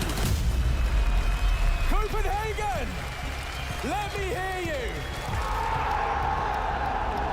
Are you guys here? Are you ready to watch some Counter-Strike? They're right in front, defusing the bomb. The smoke. Taking two and falling back. What a match between these teams. Na'Vi finish like this? You are kidding me. It's loud. It's insane. I can feel that vibration through the walls, through the floor, through my heart, to the core. Dude, the atmosphere is crazy. Are you ready to get this show on the road? That's right, folks. The Copenhagen Royal Arena primed and ready for the Blast Fall Finals, but we're here at the Blast Fall Groups. It's the first day of the fall season. Tons of Counter-Strike between then and now, but it's coming, and you better be there. Now we have Vertigo between Team Liquid and Vitality. The floor seats. Okay. The floor seats are sold out, but you can still buy tickets. Okay. Tell them about the box seats, Connor. The box, that's just for us. Yeah. Vertigo. Speaking of box seats and things high up, we're taking it to the second map here. Vitality over Liquid in Inferno. Pretty convincing fashion. Individual form of Vitality looks ferocious. Individual form of Liquid looks stagnant. The only good player, like EliGE was up there. Yeah, EliGE was doing really, I guess, a lot comparatively, but it was a real team thing where it just felt like the stats were so much less important on the individual kills front. You know, more so than just like the particular opening kills that Zywoo got, or just like, you know, Misutaa's B-holds, or like the overall movements around on CD side. You know, a couple of flashbangs were the star players of the show on that CD side for Vitality, and then the 1v2s just to top it off. They just categorically beat them in every single way. I mean, I think the most disappointing thing, though, was the fact that Grim and Fallen were just not playing well, and that's just a shame, because you never want to have to just bring up, they're just not hitting shots. Well, let's see if Liquid can press that refresh button and come in with something big here on the second map. We've got posturing over towards the A site. CTs in abundance. 3 kills coming in off of the USPs. Make it a 4th, and how about the 5th? Only EliGE goes down. Team Liquid take the first. Maui is bringing up the transitive property of the fact that both these teams played against Gambit, but only one of them won. But Liquid also got 16 rounds versus Gambit. They just lost an OT. So they did do well for what it's worth in a very difficult matchup versus... Okay, leave it to the new guy to stretch the numbers, right? Huh? Yeah.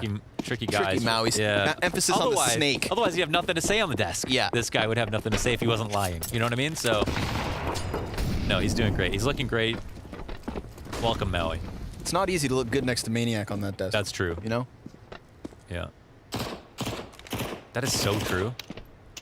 Right? I'm so glad that I get to be on the casting desk just like 2 seconds a day. I thought you were going to say next to me. I just never wear pants. Yeah. Augs. Launders, tell me how much you hate these. This is the Yakinder. I love Augs. That's not true.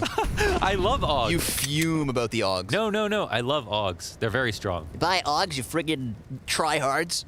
Oh, yeah. I said, would you rather use the AUG or have Spine and Integrity and use an M4A4? Let's see, run boost.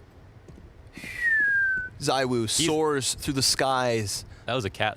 Like an eagle. Landed like a cat, though. Now, will it do anything? No. Everybody else is already up and around him. Grim has already been faced by the pistols, and Fallen finds himself within the kill feed. So this is going to activate Vitality's attempt at a push. A hopscotch MP9, and up close and personal is the Zywoo. Naf's going to swing out, SMG them down, but you have given Zywoo a FAMAS. Luckily for you, he's on the offensive, reloading and running into EliGE. The AUG sprays down for 2, 3 survivors for Liquid, second round win to the scoreboard, and Vitality's buy inbound. It's not what he's FAMAS for. You know, he's FAMAS for Oh offing. my God. Oh, good. I'm so sorry. Map 2, I've already just cut the cord. It's Stewie's A1S. Oh, was it? It must be. He just bought one. Interesting. It's and you know what? I know a certain someone who said, Vu, I believe, show me one major champion who has played with the A1S. There's your damn answer. Forrest was the one he didn't think of. And now Stewie 2K. True. Yeah. Another bad take. His own champion. Come on, Vu. He moves to Europe and suddenly just... Welcome. This is what Vertigo is all about, all these fights down the ramp, and being very aggressive on both two-pronged attacks here is what will make the difference on your CT side. You have a nice advantage for some of these opening engagements. The reload! It is, you should be using the A4, Stewie. Everybody knows it. It's got 5 more bullets. You wouldn't be reloading. Oh, that's a heartbreaking situation, because that A-hold just ripped to shreds. Luckily, Fallen's back on the offensive, trying to recover what was the advantage Team Liquid held on to. Oh, they can't even pay attention just to the A site, though, because they're down to 3. And now they're definitely in their own heads. And Shox throws that floater of a flashbang, sells them the B fake. They just bite down, hook, line, and sinker. They're like, where's that bridge? I want to buy it so bad. Trying to retake a bomb that has yet to be planted, and now they will realize the error of their ways. Now, it's not as though the terrorists are already inside the site, because I don't think Vitality expected Liquid to buy that fake so hard. And because they bought it so quickly, that actually does buy them a little bit of time to come back over. Yeah, they've foregone the bomb site, and the device is now active.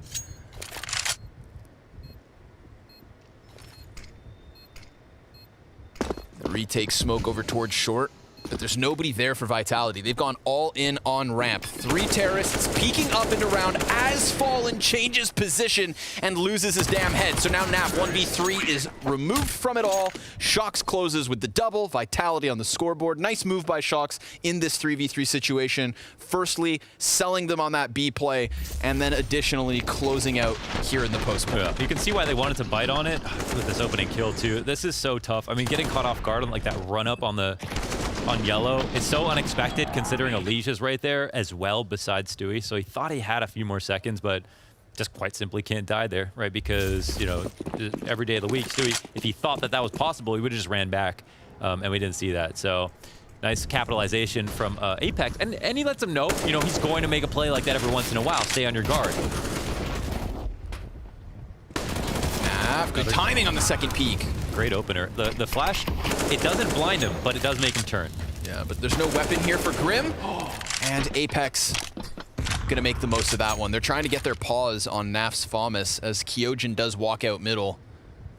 EliGE has a good piece of cover, but both of them sort of walking away here. This does offer a chance for Team Liquid to grab those weapons at the B site. That's one thing. In the meantime, though, Vitality, of course, silently and consistently walking their way towards A. It's a nice timing, so you know you can use that as a bait. Like, let them get the guns. You know they'll try to take it. They need to take a risk, and then you can just have the site and have the round if you go hit A. And if they come A too soon, they don't have guns to fight you. And if they come A too fast, then they're worried about giving away sound cues to the potential players beneath them. Team Liquid take their sweet, sweet time. They've got some retake utility, actually. They've done this boost before. Just last round, they did it as well. They did 2 players on the boxes. It's just to see around down the ramp. They don't necessarily have to give you a kill from there. EliGE is the one to actually take damage. Oh. Apex is going to remove it. So, 0 for 2. Oh, smoke? Oh, it's it bounced the box, yeah. It'll bait them into peeking, though. Yeah, but that's not what he wanted. Flashbang goes beyond it. Stewie, he's going to have to clutch this in the 1 versus 2. Shooting for the 3K. Great smoke.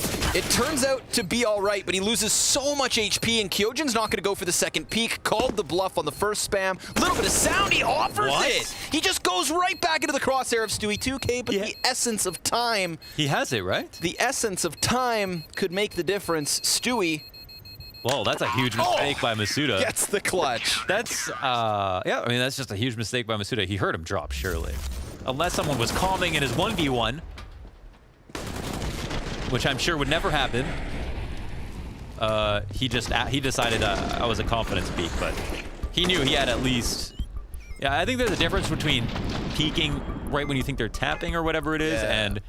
when a moment like that, when you literally could wait 2 seconds. Also, if he feels like he's kind of lost the moment and he's panicking for a little bit of info, that was a hard wide swing.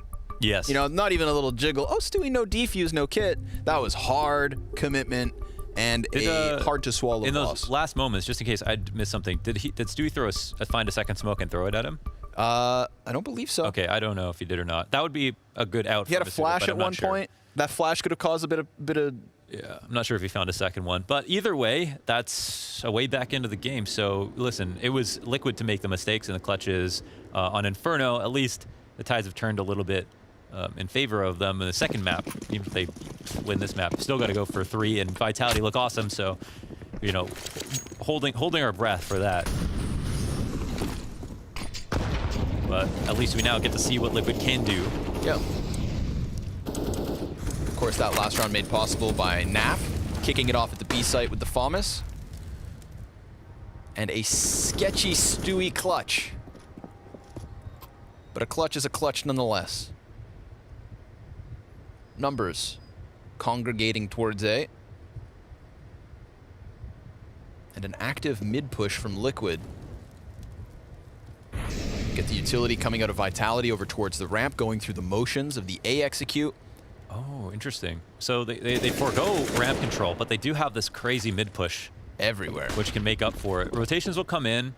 Thing is that even though Vitality are down a gun, they have utility to take the site. Yeah. And Liquid are going to get smoked out of their position. So some emphasis here on EliGE on this big flank, but they're more prepared to be able to do a retake. The closer Stewie gets, the more dangerous the pistols are. Stewie doesn't decide to commit for that second kill, tried to escape. EliGE will shave one off of the flank, but this is still going to put Vitality in a place where they can go for this bomb plant. A consistency in this boost. Again, 0 for 2 on the play. Fallen drops right away. misutaaa remains close. He can smell them. Oh, and Fallen with the quick scope into the gut of misutaaa. ZywOo's gonna die right thereafter. A flawless retake. Nice. Coming out of Team Liquid, 4 standing and 4 on the scoreboard. So you gotta think, EliGE, you know, coming back out of the ramp, it's because he's already made his presence, he got his kill, and then if they don't find him, they can't chase him all the way back there. That's why the flank is so powerful, but at the same time, it's so hard to get into the spot as a CT. So that big risk they took with that mid push, that's what really secured it here, and every CT on the other side of the smoke knew that they were going to fight down the ramp or play the post plant there. They might try to fight forward, so they just stayed patient. Fallen whipped out his shotgun op, and they were all prepared for anything like that, anything tricky like that from Vitality. So a nice round from Liquid, through and through. It's obviously become a lot less common to play for the retakes. You don't want to give them the money for free. You don't want to have to go through the smoke spam thing. But a situation like that, it made perfect sense. Yo, we got Big Stu swinging the big green. Goes in, tags ZywOo down to 16. Gets the kill onto misutaaa, who was the raid boss solo AK for Vitality's 6th round. Did invest everything. I feel like it was Freya that really showed us. I mean, Freya with Henny specifically. The power of the tarps. Yeah, the tarps. And that two-pronged attack down the ramp, how powerful that can be, even with 2 ops sometimes. Yes. And not even bothering to smoking and falling back. And you can see that now, Liquid. Oh, they're trying to go for it. And it's working out quite well, 5-1. The story has changed so drastically between last round and this. Clutch going the way of Liquid, fragging going the way of Liquid, Fallen's opping. He's, you know, becoming the standout opper in this half already. I think he literally has more kills than he had on the last map. Or he had 27 ADR in that first map. That was a really, really bad map from Fallen, unfortunately. Again, a guy who was just playing very, very well at Pro League. So, but things can change map to map. It was like really bad. It was, yeah, it was bad. Stewie's back at it. There's no op set up on this A ramp this time around. Not on the CT side, that is. ZywOo very patient and prepared for this peek off short side. Now, of course, the info offered, and also the op arrives. At the same time as Grim peers down into the B ramp and opens up with a Team Liquid man advantage. I think with the shock skill, they know a lot of people are here, and they can just stay post up here like gargoyles, waiting for anybody to come around the corner. Beautiful from EliGE on the crane peak with his smoke down. Fallen wins the op fight. Keep peeking. Stewie swings off at the short side, and it's good. That's that 3-pronged assault. Team Liquid literally hitting with EliGE up close on crane, Fallen on the back shelf op swing, and Stewie 2K with the cleanup. Everybody prepared to just sweep Vitality underneath the rug. Why? Wow. Because Grim goes big on B, deals with those measly pistols. Yes, they see so much with getting the kill on shock. Just knowing the rest of it is empty. They just know everyone's here behind the smokes. So powerful, powerful play here from Liquid. really the thing, it's scary to like sit out there on all the railings and, you know, fight down the ramp constantly and have to reload at different times. But as long as people are staying focused, you have a big advantage there on CT side. So making sure the T's can't get to those nade setup positions where they can throw their really important smokes and stuff like that is where sometimes this game can live and die on Vertigo.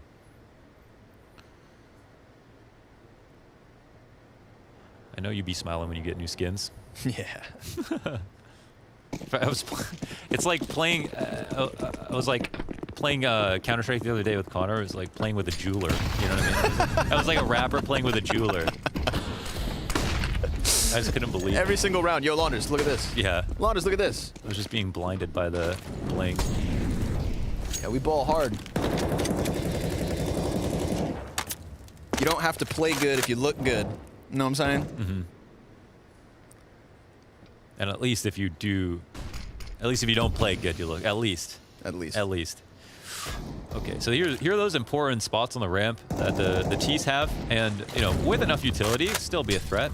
So, oh, that's a missed molly. It's not gonna scare anyone. Nice nade.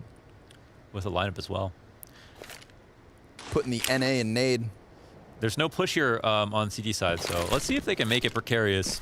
Obviously, still very favored for the CTs, but a well-postured challenge. Plant is a nice, could be a small victory. Let's see where they put it down. Looks like right on that Molotov. And, nice. Because of the utility damage, it's not going to happen. So I was like, why am I stuck here? We get this soaring in of CT utility. I like this. Oh, that's so good to fight that short shelf. Yeah. Does he have a little vision up there as well?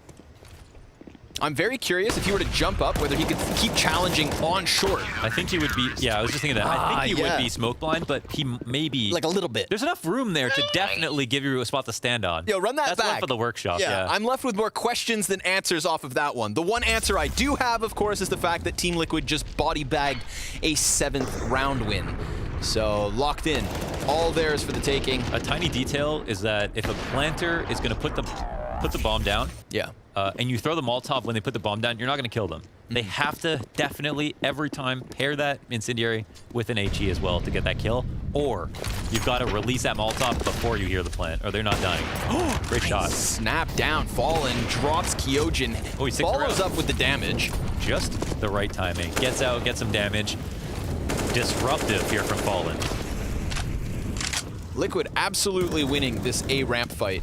Oh, I love that he just comes back. This is exactly what works so well for Vitality. And there was a support play from Stewie to encourage him to like stay there and you know, allow him to do that. But he's already done a lot of damage, so he doesn't necessarily need to. Also doesn't want to bite off more than he can chew. It's one thing to stick around and look for the second. It's another thing to cost yourself. And Vitality were very much looking to hunt him down. Once they'd kind of regained composure and understanding after losing Kyojin and half of Apex's health.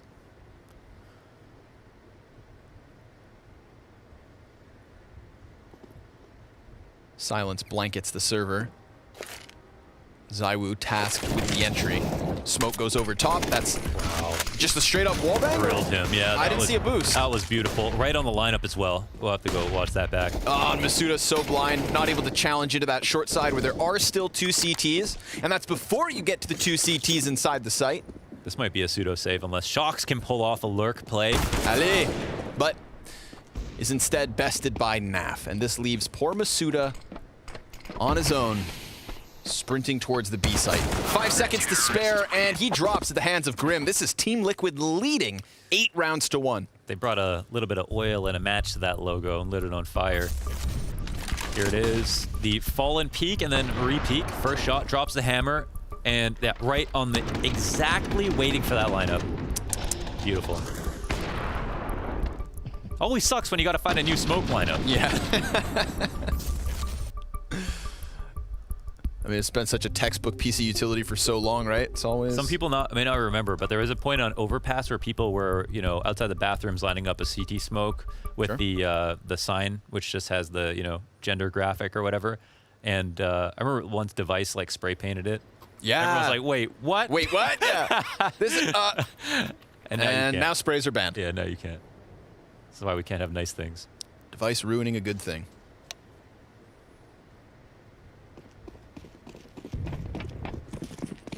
Get another solo AK buy from Vitality. Last time around, it was misutaaa who was swinging it, and he never even got a chance to shoot back. Now it's in the hands of the Wu. Fallen posturing on middle. Not alone whatsoever. Nice positioning here. Fallen falls off because he gets fully flashed. Naf knows that's his call to action. And before ZywOo is able to shoot that AK, it finds itself in the hands of Apex. We'll see what he can do with it. He is down beneath the feet of Grim, but Grim having a field day with the pistoleros around him. Shocks, one of which able to answer. Deagle shot to the head of Naf. Still a man advantage here for Liquid. But they've got to be careful because Vitality are looking ferociously hungry for a second round win. And over the top of this smoke, Apex nearly finds something to work with. Instead, now it's a question of can Shocks get this A push dealt with? Because if he gets the kill close on Stewie, he's got to sprint to the bomb site. But it is Stewie 2K committed to his corner and successful in getting Liquid's ninth. Before the game started, Fallen crashed and verified his game cache. Yeah, maybe someone else should verify that game cache. That's what I'm going to do. That's what I'm going to do as soon as I go home. It's an 800 FPS boost. It's not classically good advice or fundamentally good advice or anything like that, but for Grim, I love that he's just being relentless. Just keep pushing, man. Yeah. Because, you know, you might lose the same round 2 different ways, but at least if you do it being aggressive, then you don't feel as dumb. You know, when you try to do it the slow, meticulous way, and you go back and you play it slow, and you lose that way, it's like a little bit more brutal. And for Grim, it's just, you never want to see him having to fall back on, like, you know, getting outplayed positionally when his aim is so damn good.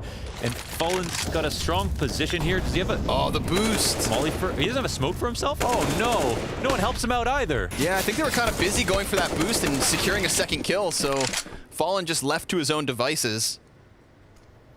Ill-equipped for the situation. And I think all things considered, Vitality come out of that all right. They've got a 2 versus 3, which isn't the best, but they do have Grim back towards construction and Shocks postured already to the perimeter of this B site. Vitality falls silent long enough for Liquid to move Stu through spawn ever closer. But the threat ever present. They don't have the ability to fake the other side like that previous round. So Shocks is going to come here and flash and maybe make it look like a fake towards B. The bomb will come in late. Rotations are here. Bomb gets dropped. Shocks alone on the site. Yeah, he dodges the flash, but Stewie hits both headshots. Stewie 2K looking like an absolute killer. Slick as ever. Team Liquid lead 10-1. Yeah, that ace on Inferno. He's got a good performance here. He's been consistent across the maps. Fallen has been a story of a rise up for him. This is, yeah, great stuff. Okay, you know, they were in a moment there where they had to find a boost, so they couldn't throw a smoke there for Fallen, but he kind of got home alone. He still got his kill. Yeah, he got home alone, man. Yeah. The paint can hit him.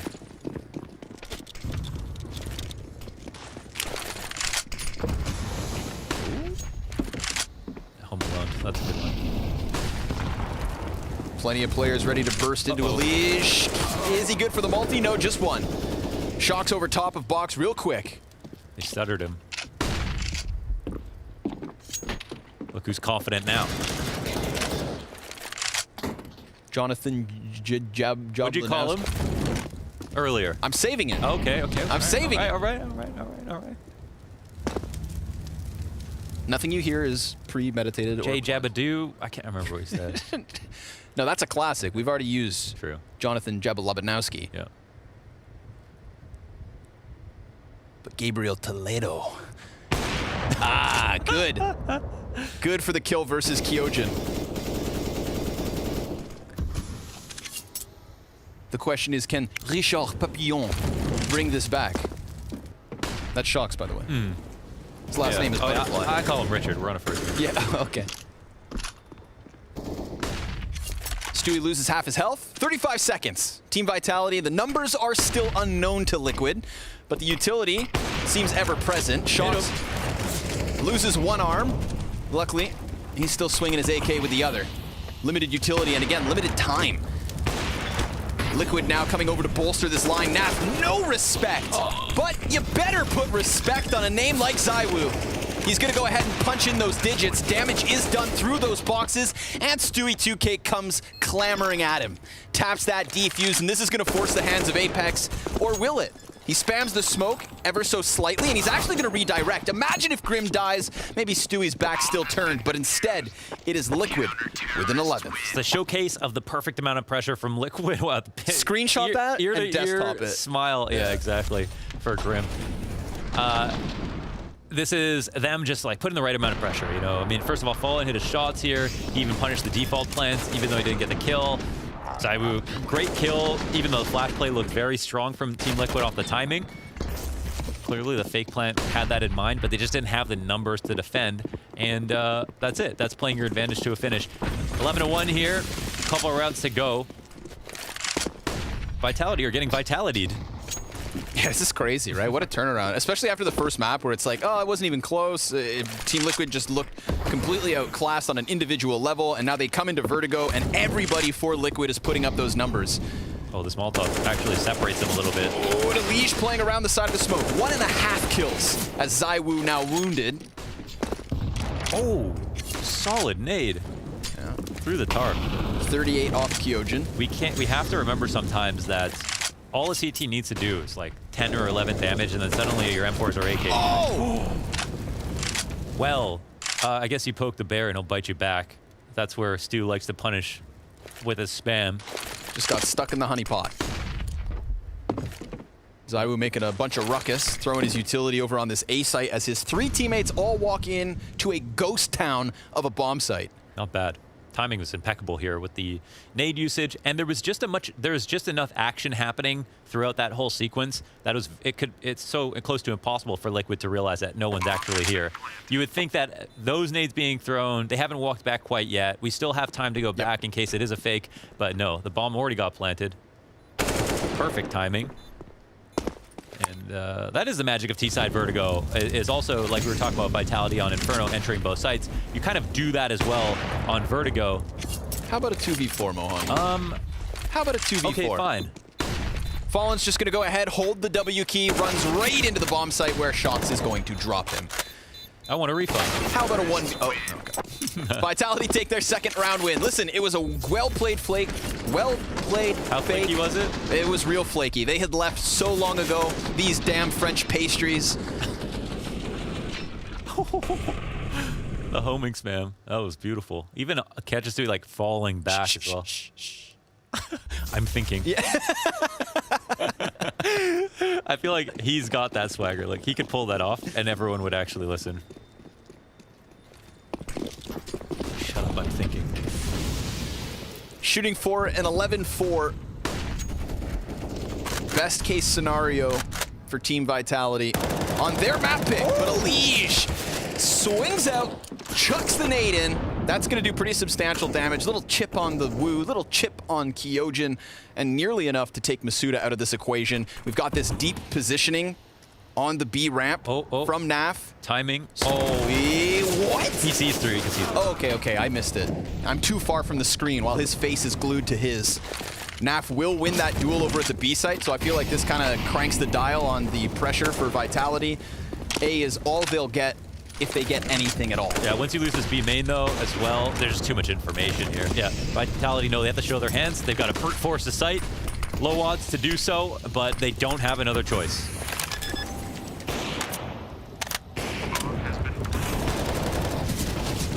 Oh, it's hot. It's real hot. More utility being thrown out from the short side, and then a quick reposition. I do like this. A quick move, looking to join his teammate over on ramp. One support flash here from Zywoo. Let's see if they can make it work.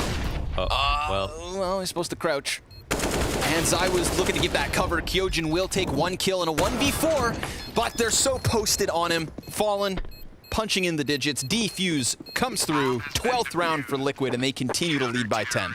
Winning the whole round, like from the opening kill into the map control aspect. That Stewie getting that extra bit of damage. Yes, he got caught off on the timing, but he got 1 kill plus.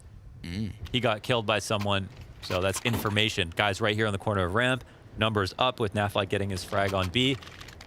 Moving into the last round, nothing but positive things to say about Team Liquid so far. Vitality are struggling. This was for a bit misutaaa's best map as well. Like I think he had his career best performance on this map. versus a very strong Astralis a few months ago. And he's not having a super strong map, even though he was great on Inferno. It's crazy how much the tables have turned, like, for so many players in this series. Oh, he's gonna get that. Yeah, that's right eye peek. That, and it's just the angle dominance. He's so far back. Once he fallen at someone's cross there, it's already too late. Did Kyojin just see someone jumps by? Maybe, man. Yeah. Maybe. If he's got laser eyes. Well, he has glasses. He definitely sees Grim. Takes him down to 46. And Grim's like, yeah, maybe I won't jump back up there. B-site completely offered over yet again. You know, of all the attempts we've seen over at the A site from Vitality, their success has been at B. Their limited bouts of success, i.e. 2 round wins. Kyojin unleashing over into the elevator room, but he turns his back to EliGE, and that's not advice I'd give to anyone. Apex falls away from the engagement, looks to just play the post. Final round of the T side on Vitality's map pick. A shocking 12-2 scoreline after what looked like a flat individual performance from key pieces of Team Liquid. For them to walk away with a retake here would just add fuel to what is already an engulfing fire. Grim and Stewie and EliGE on the forefront, trying to work in. They line up for ZywOo's collateral. It doesn't take EliGE down, which would give him an unguard-like chance. But time is not there, and neither is the round win. Vitality secure a third. We'll be back for the second half in just a moment. Ungodly. I know. I know.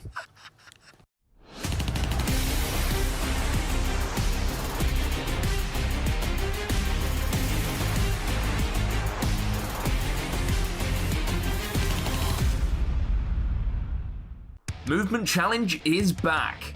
You know the drill. Players must make it through the courses as quickly as possible, getting the best time on the scoreboard. But this time, there are 3 menacing zones to complete. If Zone 1 and 2 didn't ruffle your feathers, then perhaps you'll be peckish for a slice of Zone 3. Your first big threat is the Angry Boulder Chicken, which will keep your cheeks clenched as you escape its grasp. The Blinking Bridges also test your timing and rhythm, which is a nice and easy obstacle before you reach the deadliest of the Betway Armada. Say hello to the final opponent of this Movement Challenge map, the Machine Gun Chickens. These little blighters will try their darndest to shoot you off the platforms and into the dark abyss. You really need to put your seatbelt on during this map, it's not for the easily tilted. As always, make sure you stick around on the Blast stream to watch your favourite pros take on the challenge.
Team Liquid turning things around from map 1 to map 2. A bit of a surprise, if I'm being honest, that each and every one of them seemed to put forth what was an excellent CT half here on Vertigo. Leading by 9, they take to the T side, Launders. Do you smell a comeback? I mean, I don't, just because, like, you know, this is such a great, it was such a great half, and again, they were very competitive against Gambit on Vertigo, even though they don't play it much. So Vitality, a great Vertigo team as well, obviously, but you know, today they're just not, they're not better. So we'll see if they can pull out a miracle and pull this back. Oh, there's 2 kills from the 3v5 to the 2v1. EliGE and Naf versus Kyojin. He's got a 1v2 in this game. But he gets gushed, and EliGE is going to drop him right then and there. 13 rounds for Liquid out the gate on the T side. Yeah, that's the ferocity. We saw that Vitality got the 13 rounds. Well, they won the second pistol in Inferno as well, which it just makes it so much harder because you can't, like, you can play perfect CS and still lose rounds once in a while. But in a scoreline like this, you know, pistols aren't as important as they used to be, but a scoreline like this, of course, they can't be understated. They can mean the world. And the mood is going to be a lot higher, of course, for Liquid as well, coming into this anti-eco. I really believe in their T-sides lately, believe in their mid-rounding. I was just kind of shocked to see Grim and Fallen play so badly on Inferno, just individually. It just seems like an off-map, though. They're definitely back. I mean, Fallen 16 and 6 off that first half. He literally had 27 ADR and like 5 kills on map 1. Like, it wasn't, you know, I do these unlucky or bad videos where I look at performances like that. I mean, that was just bad. Like, he just missed a lot of flicks he wouldn't normally miss. Sorry, where can we watch those videos? YouTube.com/launders. Oh, useful to know. Yeah. Shock's looking to bank that frag onto the face of Fallen. 0 damage. And the MAC-10 of Grim rears its ugly head. EliGE, AK ZywOo, and Shock's with the good 1 dig, but it's all on misutaaa, who is the only player to have just slipped beyond what is the solo A player. Now, this is not an A play.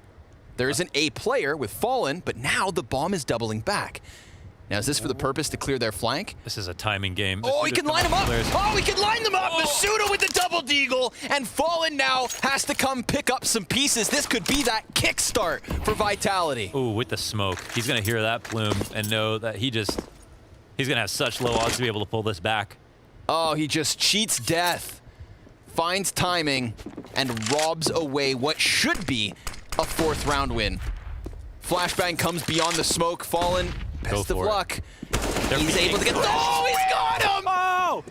Anything you can do, he can do better. It's Fallen with the 1v2. Holy Toledo. One hot Toledo. Fiery. Oh, that's... Oh, look at this. Back turn, double headshot. Enjoy.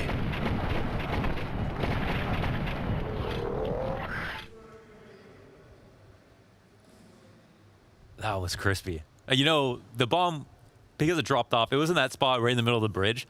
They kind of just they did have to peek into it to fight. But the spray transfer, not what we're expecting.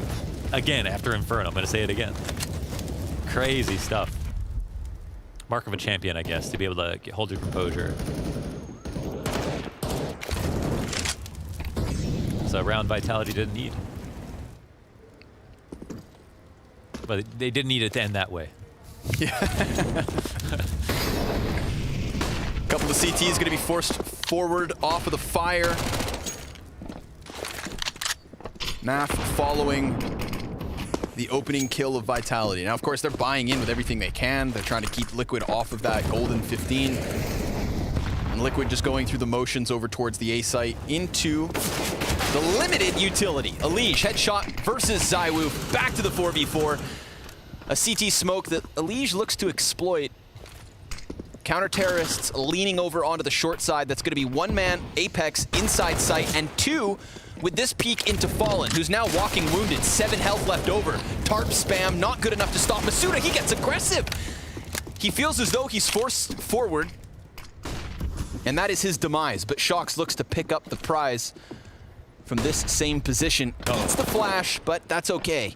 He's still able to shave Fallen off the back. Well, they think there's 2 players here. Well, they know now. Last man up in Shox. 1 versus 3. Is able to catch EliGE with the cross. Has more health than his 2 opponents combined, but it's a matter of finding them. And he thinks they've gotten off to the short. In reality, it's both players standing on boxes. They didn't plan for EliGE, though. That's his only hope, basically, is that they have to play somewhere around this bomb, but they're playing in the back. It's unlosable.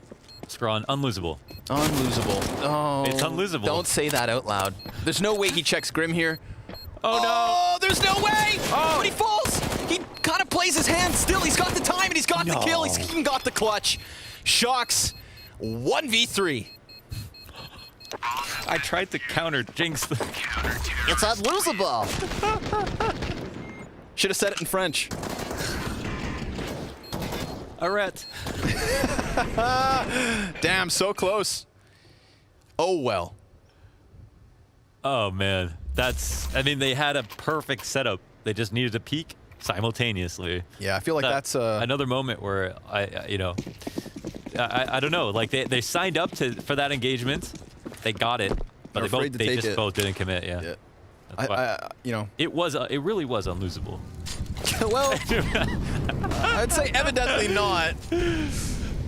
Kyojin posted beautiful MP9, but an even cleaner headshot off of EliGE's solo AK. We saw 2 rounds from Vitality on their T side when they came in with the solo AK, neither of which were able to net them a round win. Let's see if Liquid have better chances. EliGE kicks it off with 1, and it lost them very little. 17 health for a 5v4, you take that. Hell of a bargain. Great deal. Great deal. It's a fire sale. I'm Anson My Eyes Johnson, and these are great deals. Zywoo mid-pick. Op shot lands and Shox. Sneaky. Plays behind the wooden wall. And falling through the wood with the P250, but AK in the hands of EliGE, okay? The pistols primed him to succeed. He doesn't have the bomb, but he does have a sectioned off 1v1 with the player behind the double bomb. Oh! EliGE! What is that? He has 2 HP left over, and Apex shuts down his dream of securing 15, but EliGE. It's like that today. What is that? For Jonathan. He's in everything. It's that old crosshair flow. That was about as much as you can ask for in a round like this. A couple of kills to the AKs, pistols trade out. How'll he do that? C'est quoi ça? Damn. And if only he had more than 2 HP, maybe he gets away with something miraculous, something spectacular to take that 15th. But it is still Vitality with a chance. Round by round, right? That's how you're supposed to play Counter-Strike. Mm-hmm.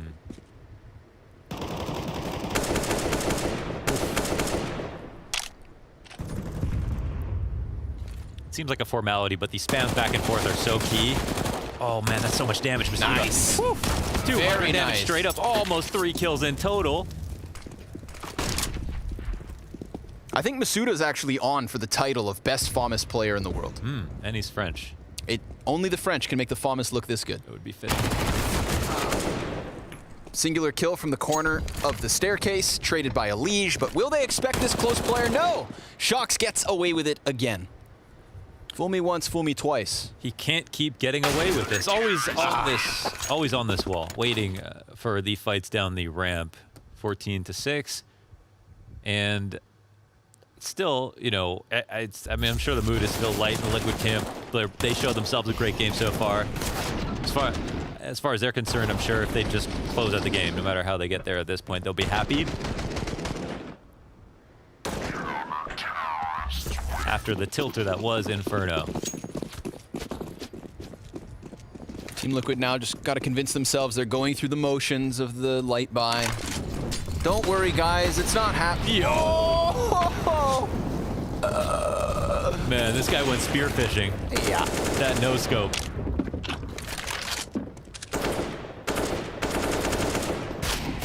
Oh, I love that we're getting weird. This is where Counter-Strike's at its best. Nice spray by Apex, good for 3. Goes for the jumping fourth, which can't get that weird. Quite ambitious. It doesn't seem like it's not the weekend yet. A plant is possible right now. Get rid of that off. The non-moving targets are the hardest ones. It's because it was facing the other way. Ah, okay. Yeah. Hunched over the op. Well, job done.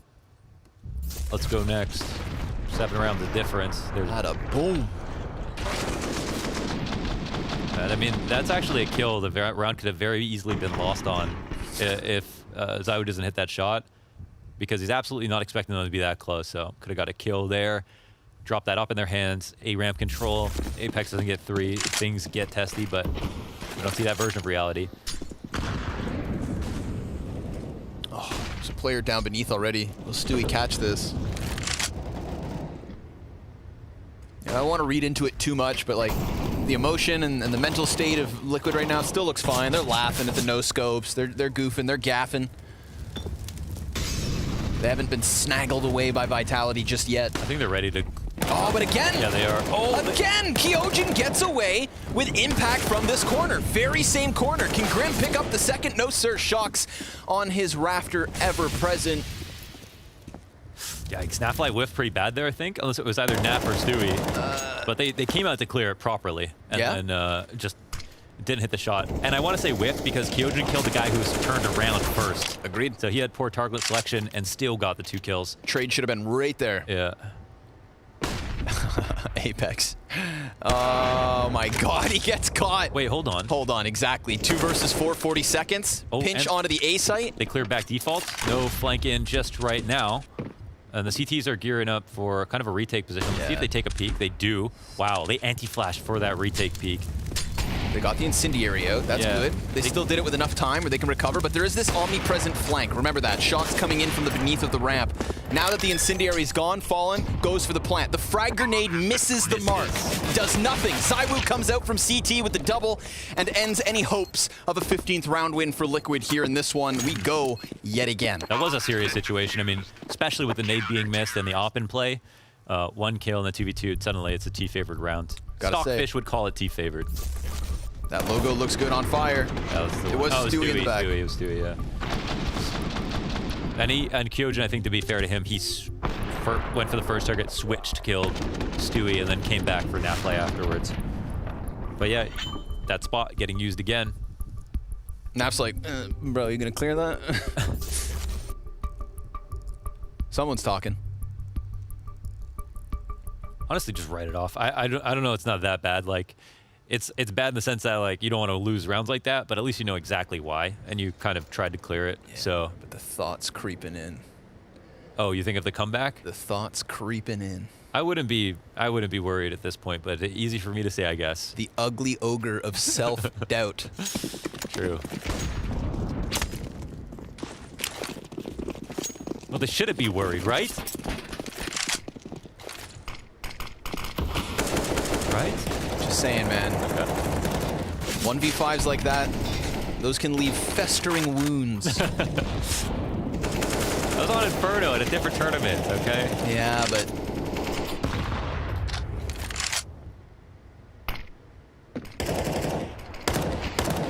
Fortunately, I think you might be onto something.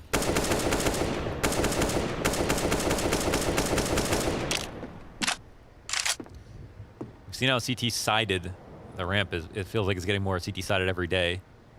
It's working out quite well here for Vitality. And again, you really don't even ever overstay your welcome. There's a EliGE smoke to be able to get up into the short or actually threaten it at least.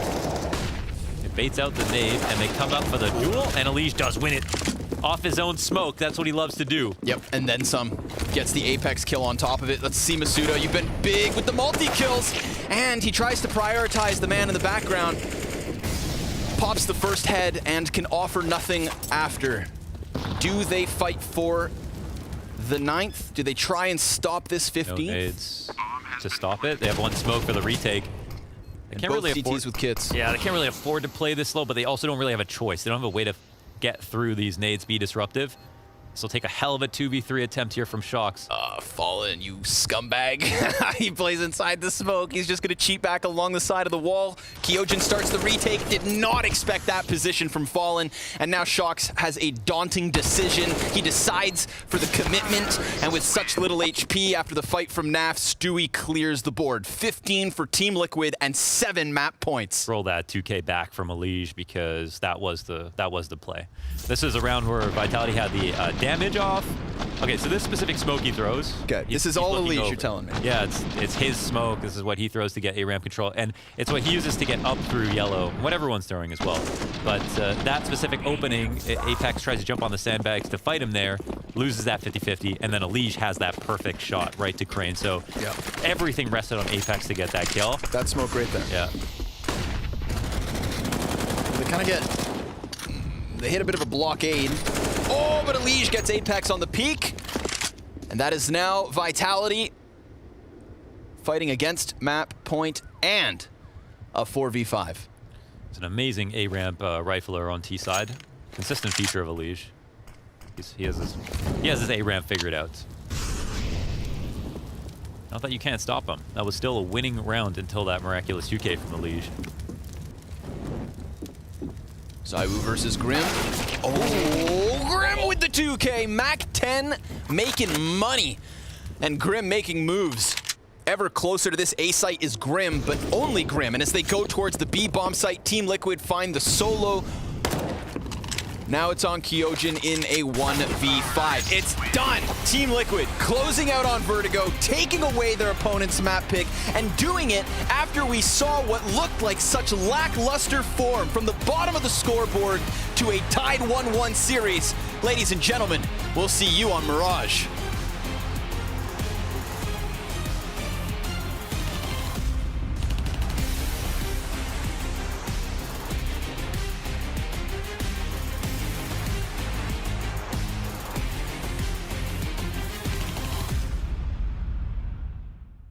I always look at them as the comeback kings. You can never count them out, no matter how bad it looks. We have a tendency to forget how much it means to the players. The money is one thing, but the trophies and winning tournaments with this caliber, it's just what the players play for. I think we're writing the first chapter of a long book. I think there is a lot of pressure on me as a coach because we have been winning a lot the past couple of years. And it's extremely tough to be number one.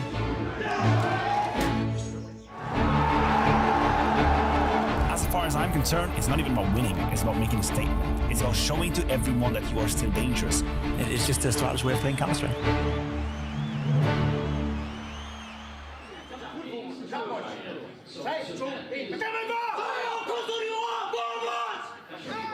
What inspired me to become a coach in Counter-Strike was that I finally faced that I couldn't continue playing myself because I was simply too bad. On a serious note, I think it was my love of the game. Actually, I've always been this secondary caller when I was playing.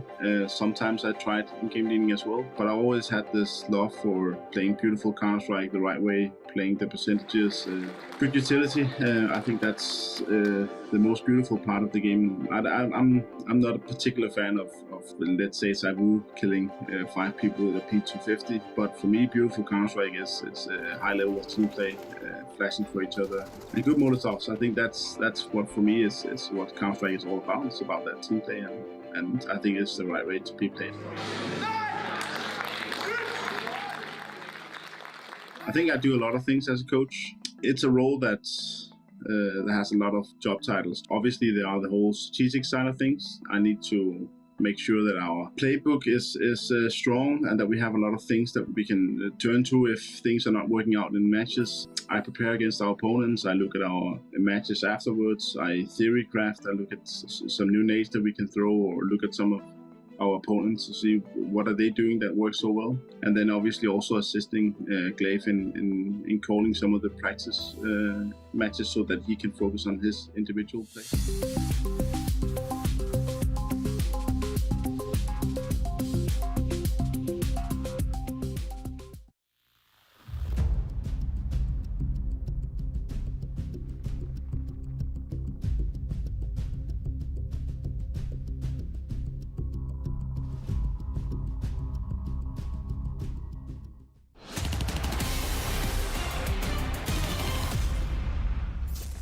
A complete role reversal on Vertigo. Liquid flipped the script to be pushing us to a third, and a huge bounce back considering the form we saw from Vitality on map number 1. This was their pick, and this was where, in theory, we were expecting Vitality to really be pulling out those lightning performances, but somehow Maniac, Liquid managed to turn the tables back in their favor. Yeah, the defense was airtight. Airtight defense coming in from Liquid. Vitality could not find any breathing room, and it's not like they were making it to the bomb sites. They were stopped right in their tracks before even making it there. I want to start talking about Fallen. Because I think we painted quite a bleak picture on Inferno, rightfully so. But now we move on to Vertigo, and he is an absolute god. Like, the amount of time, the amount of entry kills he found on the A side, he was being such a nuisance, such a presence, such a threat for Vitality. He forced them into a position of respect, and also a couple of nice clutches as well. Fallen played really well, actually. I was pretty surprised by this because, yeah, Inferno didn't give us a lot to be excited about with Fallen, and yet here on Vertigo, it feels like he's been renewed just a bit. He's actually finding some opening picks. I feel like he's watched some CeRq demos, actually. The positions he's taking, the early fights he's looking for, it's something where he didn't really, he was kind of away from the scene for a while, and who else would you look at when you're trying to get back into it? It's got to be CeRq, and I think that has played a big role in really elevating his performance on this map and giving him and Liquid such a solid CT side. And this was really the picture that we were painting coming into this off of their performance at EPL as well. We were saying, Fallen's really found his footing in terms of that in-game leading role as well, but in terms of his individual form as well, and we definitely saw that coming out on this map. And I think that was where he made the main difference. Obviously, we see EliGE at the top of the scoreboard right there, but let us not be fooled. Fallen was the main difference maker on the A side, mostly because Vitality's game plan and Apex idea was to brute force through that A realm. They wanted to do that first, and had they found some success, maybe CeRq could have been activated. But another problem on the other side of the map is that CeRq's completely nullified by Nafengrim. He didn't have the lurks he usually has. He was stopped very early in most rounds, and there was just a non-presence, like a non-threat. There was no luxury in the plays that CeRq was making for Apex's side. Usually when he's calling, CeRq is feeding him a little bit of info. There was the one round where he flashed, and actually pulled fake, a little bit of a fake there,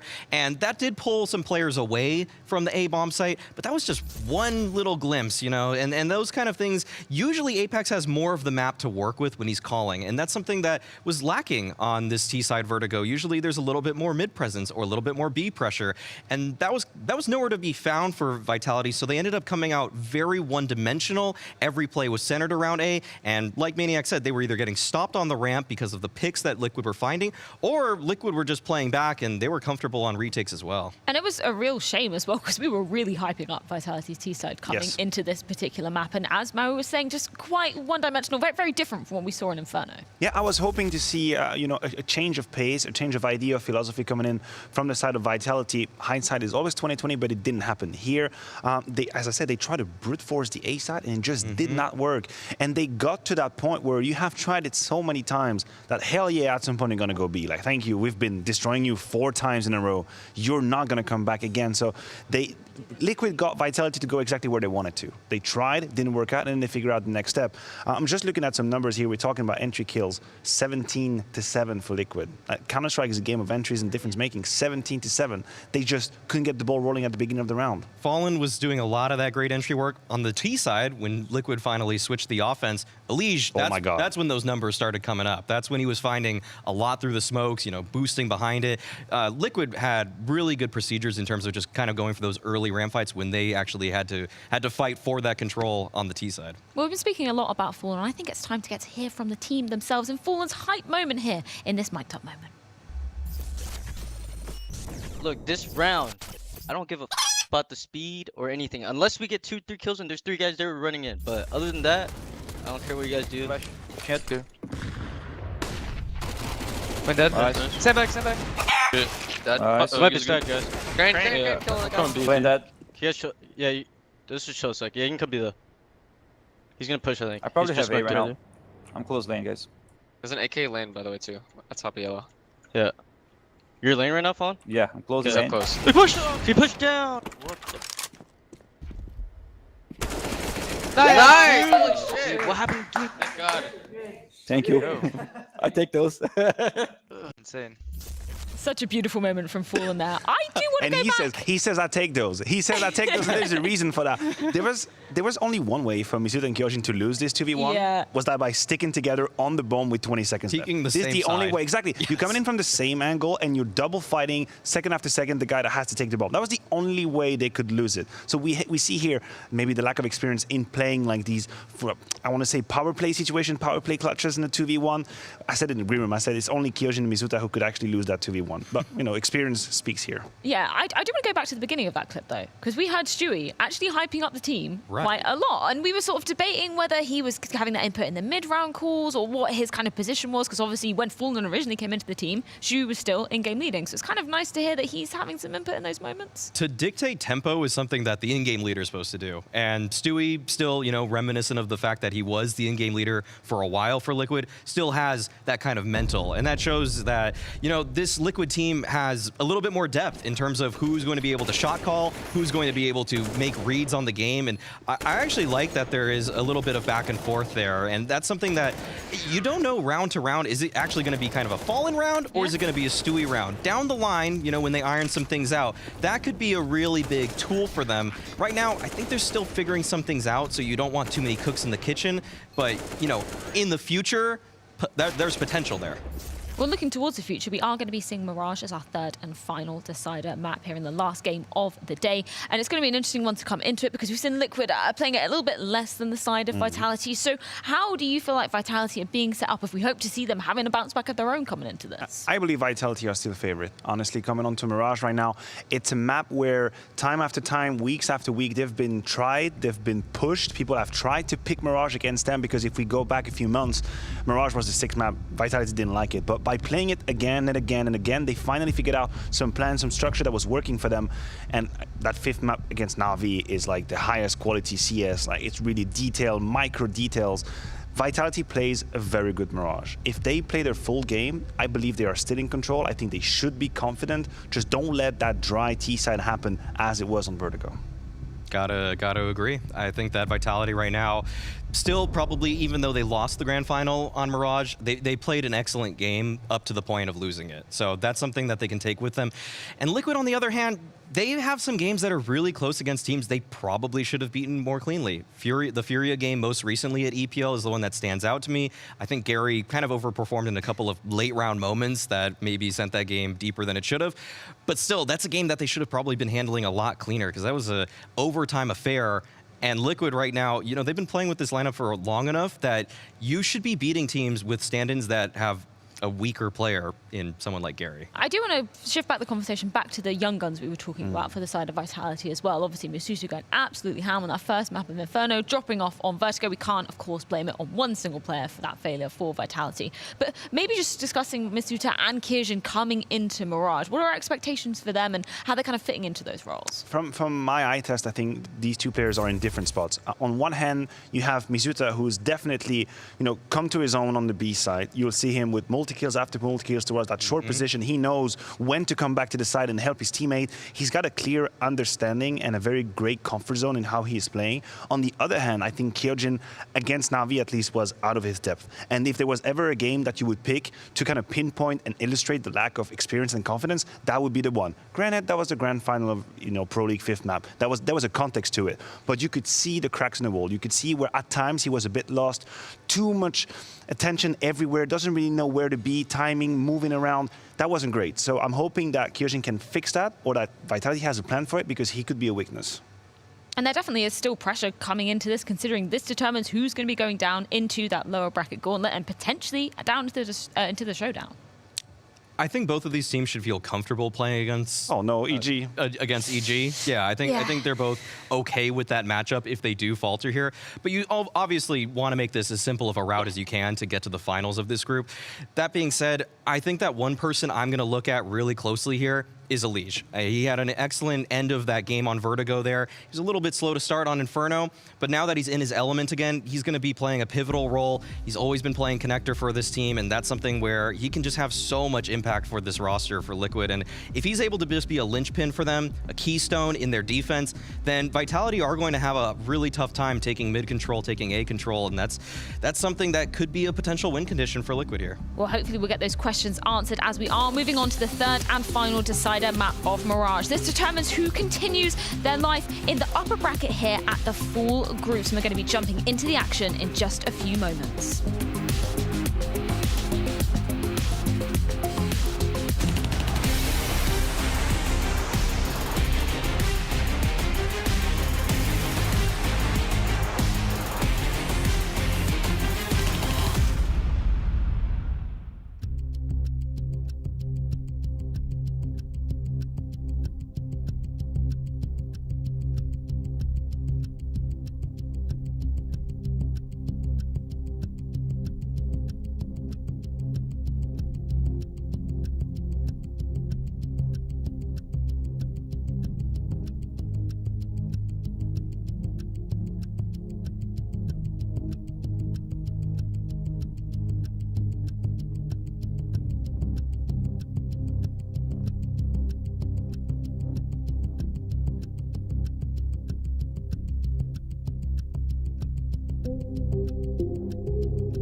Ladies and gentlemen of the internet, it's official.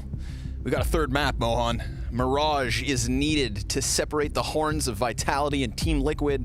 I'm kind of shocked, I'm not gonna lie. I did not expect that turnaround from Liquid. It looked like the Inferno game was gonna be flat. Looked like maybe they were fighting for the second spot in the group and that Vitality were simply gods.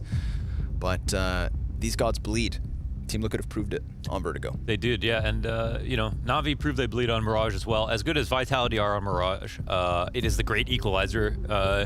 It's just the map that you're always going to be in meta when you're playing it. Liquid can play it, and even though worse teams can play closer to you, you can always threaten the team who's above you for the exact same reason. So I think there's going to be admiration across the board, I think, especially coming off that last victory, just because it wasn't close, it was strong. And I think it's even a boon to Liquid, the fact that they're the ones to end with so much confidence when Vitality simply started out hot. So let's see what happens here on Mirage. I think Na'Vi are the best, in my opinion, the way they play. I love the way they play their CT sides on this map, but... Oh! One stat that stands in the face of Liquid, 17% pistol round win rates on this map. Yikes. Yeah. Also, Shox Oh, Apex. Inside of the execute. Grim has been the only player to offer us anything back the way of Liquid, and Kyojin has had enough. You know, you wish the map was more complicated and deep and newer, so there would be ways to innovate so that you could say, we're not winning pistols because we haven't tried new things. I don't know what could cause you to have a 17% win rate on pistol rounds on this map as like a top 10 team. That seems crazy because it's just not that serious. You know, you come out, you hit some shots, but they can't do it. And Vitality, conversely, have like over 60% in the last 3 months. So they're comfy with it. Getting comfy with it. But comfort breeds complacency. Nobody can afford to be complacent this evening in the opening, well, their opening map, match, game, day, event of the season. Glock, Glock, Glock, Glock, Deek. And it's in the hands of Grim. Why? Because he had some nice Glock shots in that first round, and he's earned himself a chance. The much more dangerous Duck Duck Goose. Exactly. That's what I was going for. I'm glad you got it. I was once a child. I still am. Frag grenade prepared to blow them to smithereens. That is on the money.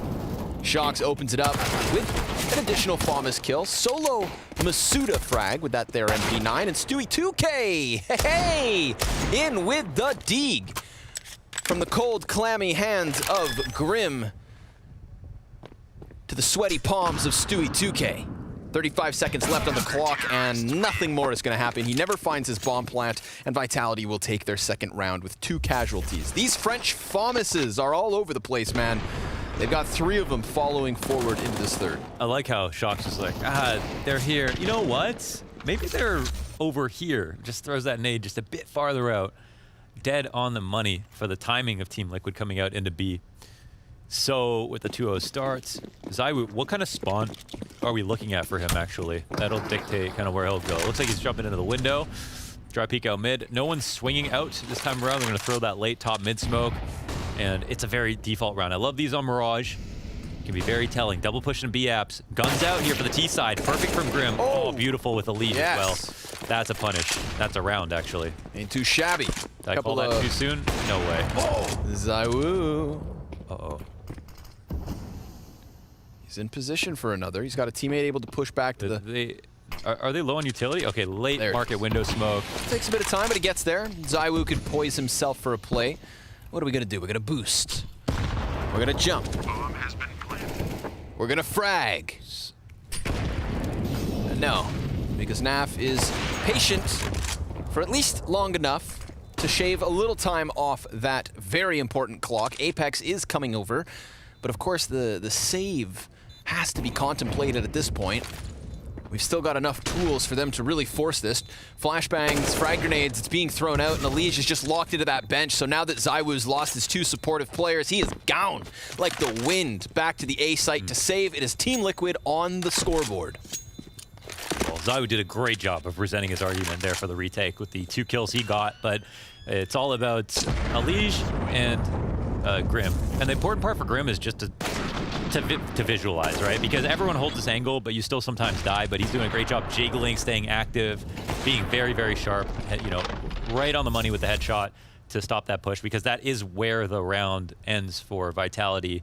At least it's supposed to right there and then. A double push getting shut down that early should be one in the pocket for the T side every day of the week.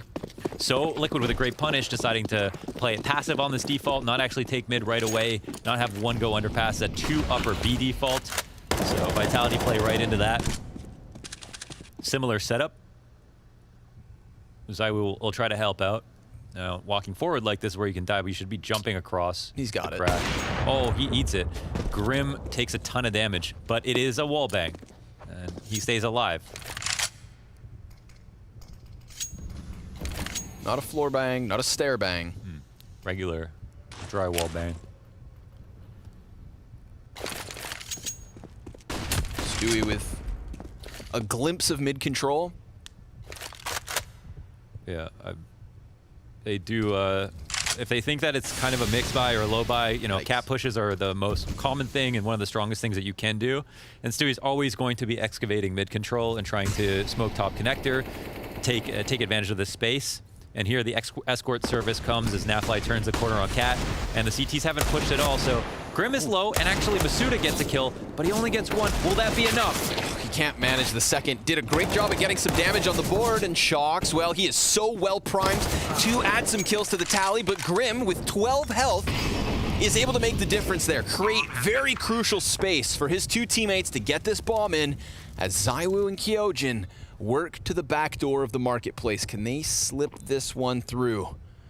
Kyojin's trying to crawl out so that he can check the catwalk. There it is, 2 kills going back the way of Vitality. It's gonna have to be Fallen with the 1v2, and they don't know where he's got off to. Bomb halfway gone.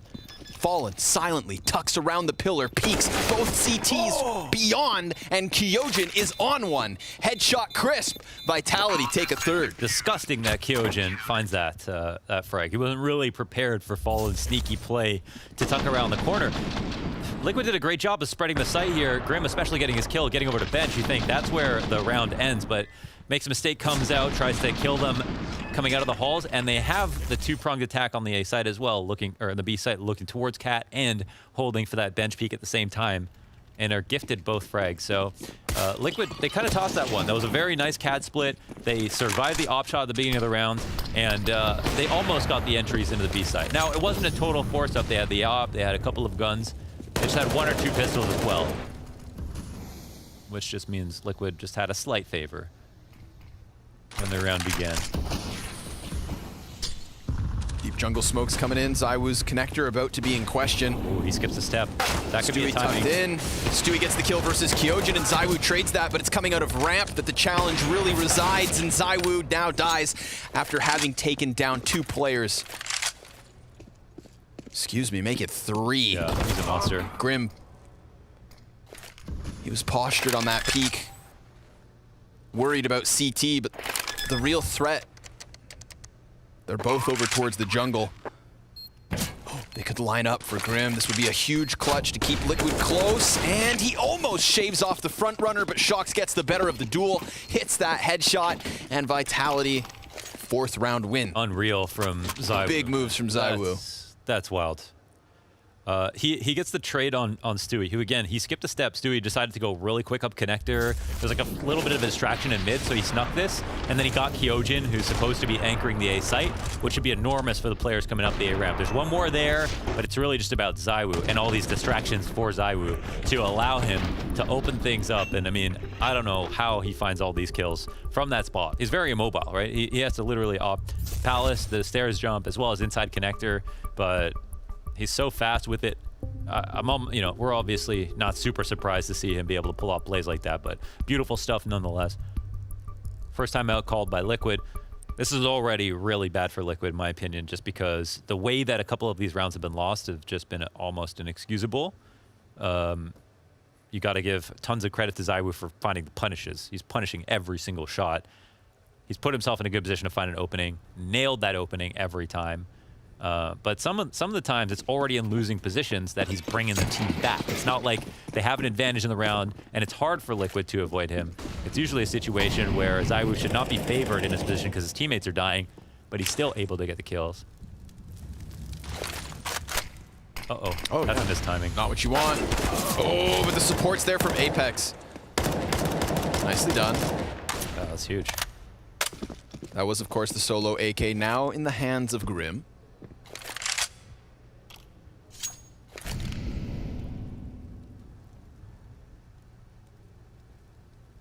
What do we do here? Just burn some time off the clock, hope that the CT's over peak, hope that they thin their numbers back out. Absolutely. I mean, let things normalize. You don't really...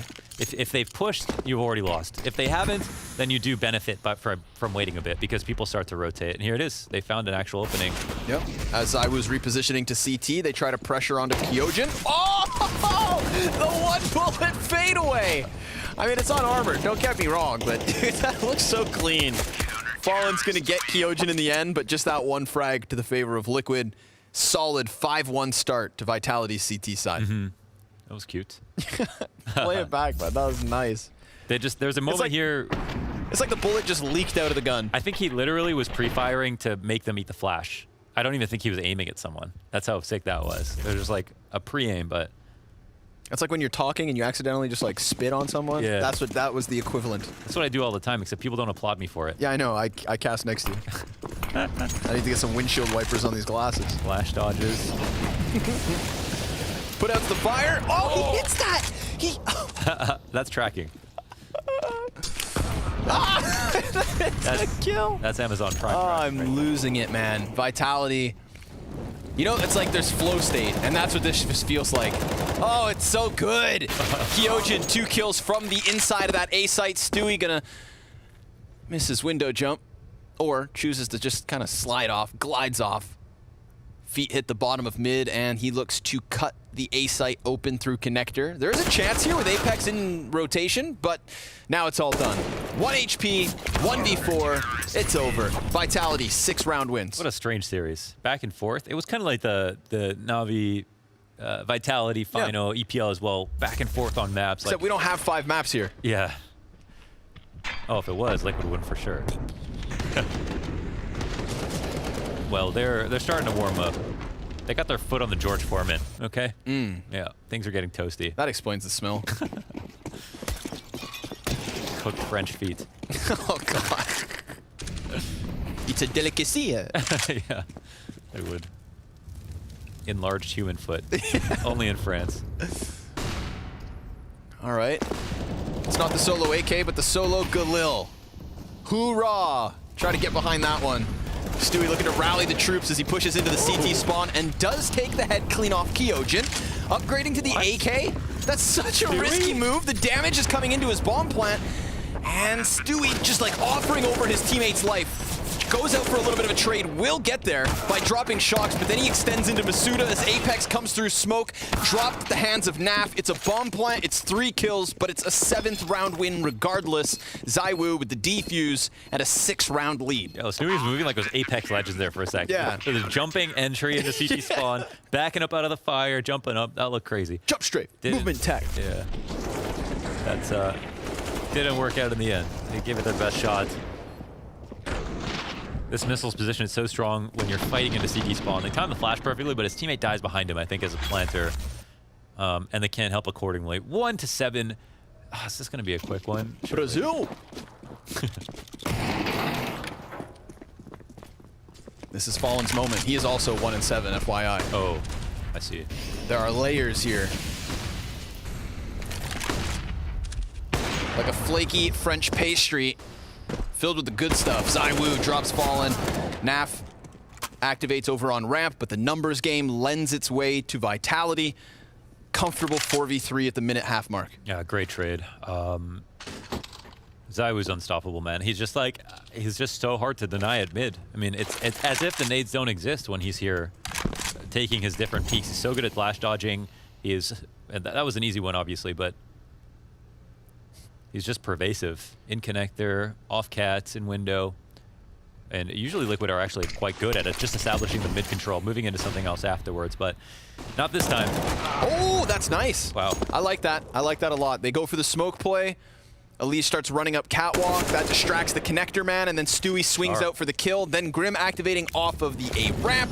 Gets a man advantage back. Okay, ZywOo's still alive. Yes. This was a sweaty, fabricated situation from Team Liquid. They had to think extra hard, all the brain cells on the line to get themselves into this post plant. But ZywOo misses a shot, and then Stewie follows up with Grim. They've got it. That's the headline right there. ZywOo misses a shot. News for the day. Yeah. ZywOo missed. Dude, look at that play, first of all. It was a perfect play by ZywOo. Everyone should do this when they're in CT spawn retaking. You maul it. If the plant is coming down triple, anything like that, nice shot from Stu. You molly on the left side of triple, jump up on the CT box, and the player will always be backing up either into sandwich or into Apex. It's like a checkmate for ZywOo, but then he missed. We've always got to talk about him for some reason. Call the French government. Take down those billboards. Take on the billboards. Yeah. Shut down the projectors. He missed.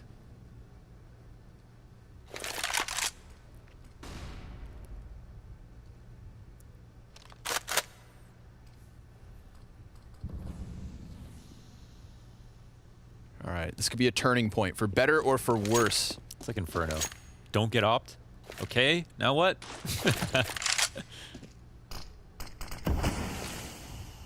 They made it happen last round with this mid presence. We'll see if it comes back again. As opposed to smoking off Cat, they go for the top connector smoke, so still eliciting that spam. This is Q's given over. Big presence from Liquid on the other side of the smoke. They're trying to flash their way through it. Zywoo does eat a second flash, but he still comes in with 1 kill. How about a multi-frag? Because all around him his teammates are dying, but sometimes Zywoo doesn't need teammates. In this case, he does. It has fallen to fill that kill feed. Op shots galore. Team Liquid with a third. They actually all tried to jump in front of a shot for him, right? 2 players pushing off of Cat, they both get traded instantly. And I'm just looking at the mini-map to tell the story because it was such an explosion of kills. It all happened within seconds. But you could see Zywoo was the prevalent threat there at triple. He has the most amount of versatility peeking a ramp or into connector. And I thought for a second they were peeking him off a ramp. So now he's really opened up towards connector. And again, he's flash dodging very well. You think, all right, he's going to start lighting him up. But then all of his teammates just die trying to distract Liquid. And that's pretty much the only way that he's an easy kill. But the one downside of being a triple is that you can't just fall back super easily. The upside is you get a lot of action if you want it. It's fun.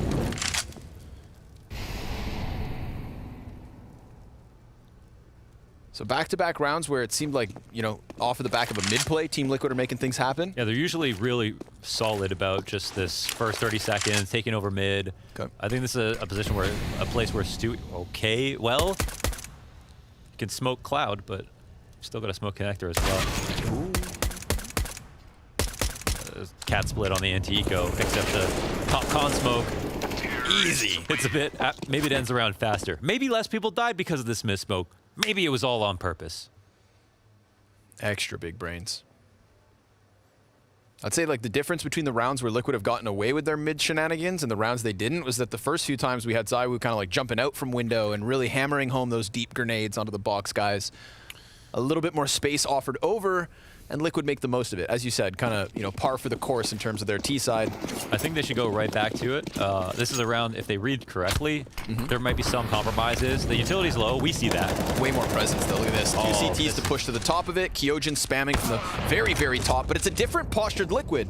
With that deep smoke, they immediately recognize the possibility of a threat, the possibility of a push, and Fallen just pulls the E-brake, hits it, but Apex, through that app smoke, he robs the smoke criminal himself. Said I watch your demos, haha. It's easy. It's easy. And now we're right back to that 4v4 with, even though it's a risk to go beyond this point, Shock's postured top middle. So again, a risk to be ran if he activates too much so, especially with 2 Ts here and waiting. But the waiting game favors Vitality until EliGE would come from bottom mid, and I say that as if he's going to commit. In this case, he does not. Has to be wary. Why? Because Apex has previously pushed apartments, and that's got to be hot on EliGE's mind. So Shock's position could come in big. He sees the shadow. Oh my god, he gets hit! He gets hit and yet still survives. Shock's able to get the better of Grim and Naf. Fallen still standing on 6 points of health, but Shock doesn't want to overdo this. He falls away from Catwalk, and that's where EliGE is now looking to get his hands dirty. 2 CTs in from Arch, and EliGE is looking for something crisp, but Shox shuts it down. The hero of this round, Vitality poised to take an 8th. They've just got to trade that. Grim has to get that trade, man. That's yeah. Is that another one of those moments? Another one of those moments. I mean, he committed though. Maybe he just didn't believe. Maybe that's the other part of it. He's just maybe a little bit unfocused. But that's like they clear that so carefully. They're ready for that. Yep. Like Fallen is super careful. He even hits him through the wall. He still has angle dominance, but it's only slightly. So he takes that shot, hits him right through the wall, does some damage. But that is like, that mid player, Shock should be regretting that position at that point of the round. When it's slowed down this much and Liquid are still coming to take top mid, this should basically have been impossible, especially since the early damage had come in. So that is really what it comes down to. He was right there to trade. You're so right. He chased for it and everything. It's like that part little like half pocket that Shox just like shoves his shoulder into. Right, and I think the combination of the fact that we didn't really get to see it from the POV, but Kyojin was also just behind Shox. So Grim kind of stutter steps to deal with the more constant threat, and then it all goes south. However, right into the 13th round, Team Vitality go for the aggressive Palace stance, and they get what they want, a man advantage at the cost of half of Kyojin's health. However, the trade-off is another round where Team Liquid have their teeth halfway sunk into mid control. And it looks like they could go beyond this. Cat is not heavily watched. CT's compromised, and ZywOo knows it. Oh, and EliGE comes out from jungle to get the better of Kyojin. He finishes off that kill.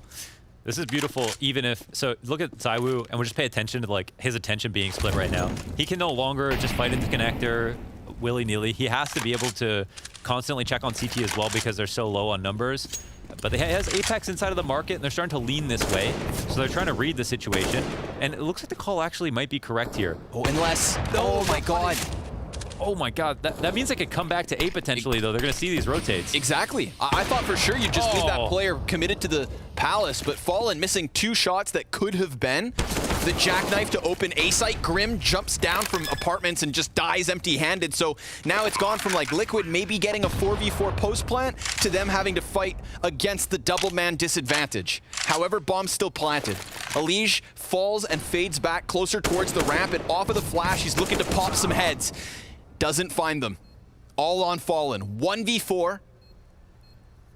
He's got Apex to challenge at the bottom of middle, so he can't really back. Oh! He turns and gets the better of Apex. We've got the grenades flying forward. Fallen dives down. Shox no kit. But, of course, Fallen doesn't know this. So the defuse comes through, Vitality take their 9th, but that round had openings in abundance. Again, I mean, you know, it's my job to come in and like fill in the gaps or just point out like, you know, strategically what went wrong there, but like, I always try to say like, you know, if you ask Fallen, what would he say? Like, oh, gotta get that kill. Or there's just some things that are just, the setup is so good, and it's just like, oh, why don't you just hit that sitter? And that's unfortunate. He had a, you know, a lot of time for that one. It's just crazy because he just had such an insane game on Vertigo. Yep. Really, you know, off on Inferno. Need to verify that game cache again, man. Yeah, hot and cold.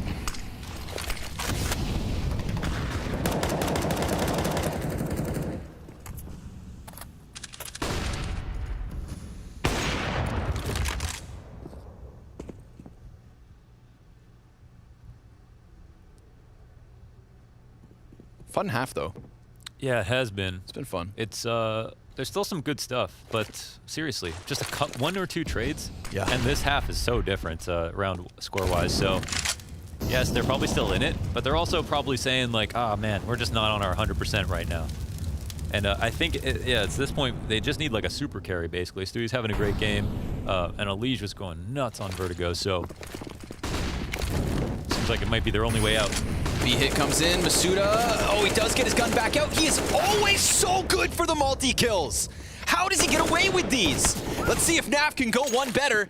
He gets those first 2 headshots, and now EliGE is coming in, the 2-pronged assault. It's Napfly with a 3rd kill, but Apex into the clutch. It's the 1v1 from Apex, and Vitality's 10th. I guess he's the librarian. Damn, man. Think of the fights on all fronts. So many duels going down in this round, and misutaaa just primes it to be easy. Oh, it's a monster hold. Man, this is a spot where the communication is so crazy in this moment, but they actually could have just, they knew there was 2 in B. They could have just turned around and gone A. And then they got that second to last kill, and Napfly wanted to just say, okay, we just hit this then. If, you know, with EliGE dying, it does make sense for him to take that trade, but at that point, there was a moment at which they could have just kept them in the site. EliGE would have had their rotation out. Cat would have been the only way back, and then they would have had them cornered. But, all right, we got to forget about that one. Round 15, Kyojin gets his. It's so fast. Yeah. Yeah, you can just feel the tempo increasing. And that's on all fronts. Again, As quickly as Stewie gets into the jungle, we've got misutaaa deep apartments, but Fallen hits the headshot, deals with that, and that's going to crack the B site wide open so easily, in fact, because Stewie's in a great position to cut off first rotate. They're going to be worried. They're going to clear all the corners. Where the hell's misutaaa? Where's the 3K machine? Stewie again, sick positioning here, catching them off guard twice. And it's Team Liquid at the very least looking for this 5th round on their T side. Still Vitality with double the round count and an attempt in a 2v4. There is an X factor, the Zywoo factor. He shaves one off of the bomb site, but then dies to Fallen as Grim comes in big. That is Liquid's 5th, at least. At least. But will it be enough?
Baiting. Flash. Flash right now. I'll trick right. Left clear. No go. Dead. More CT. And one side. One side. Push up dead. Give a ramp. Triple. Right side. Right side. Nice. Go. If Zywoo CT, one's always in the site. Good. I'll drop Jake. Don't pay. It's true. It's usually Kyojin or Balk, his spot, close A ramp, something like that.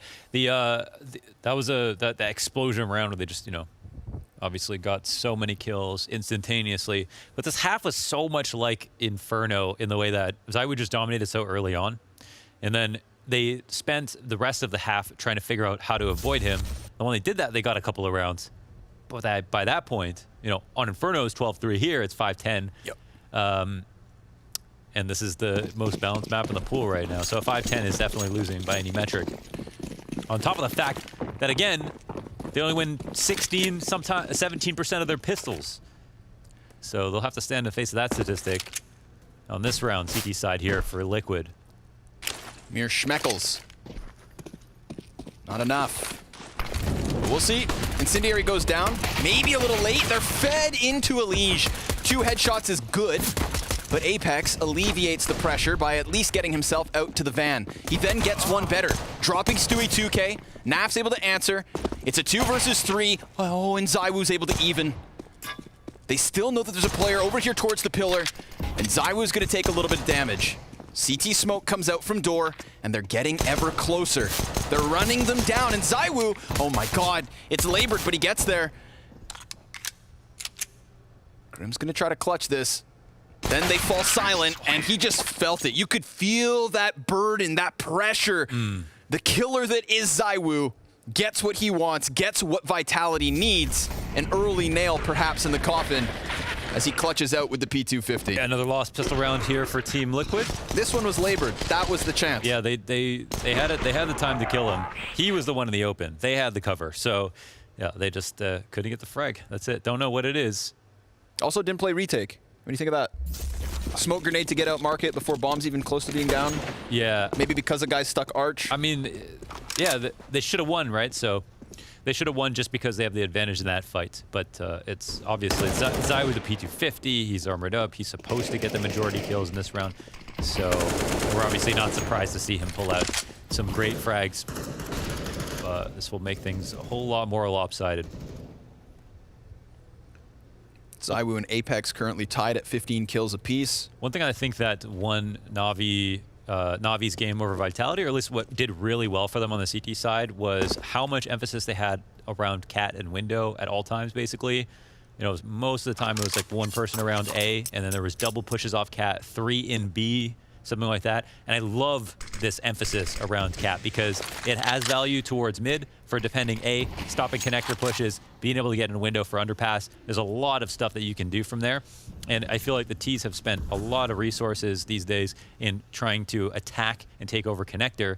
And a great way to avoid that is just to go via the Cat route, overstack it. And a lot of the times Vitality were just running into 2 or 3 players because they weren't expecting more and more people to be refreshing those positions. Okay. Nafly takes the flashbang to the face and deals a little bit of damage, but this connector push is coupled nicely with the Palace peek. EliGE, tries to dig the back of it, and that's not going to pay off at all. The amount of guns that get the kill there, 5-7, P2K, USP, CZ, Tech 9, dual Bretas. Every other pistol gets the kill there. Nice try, good try, good try. R8 revolver. Even the R8 gets the kill there.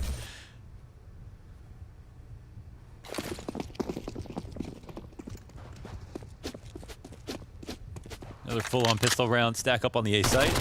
Oh, punish on the cross. No. Down he goes. Mac 10 bottom mid. Of all the Mac 10 skins, there's so many good ones. Yeah. Mac 10 Fade, Neon Rider. That's the only ones I know. Nice try, dude. Okay. But they're both way nicer than this, right? That much can we agree on? Actually, this is not that bad. Kind of cool. It depends on what you're... Do you like? You know, it's got a halo effect. The candy apple. True, true.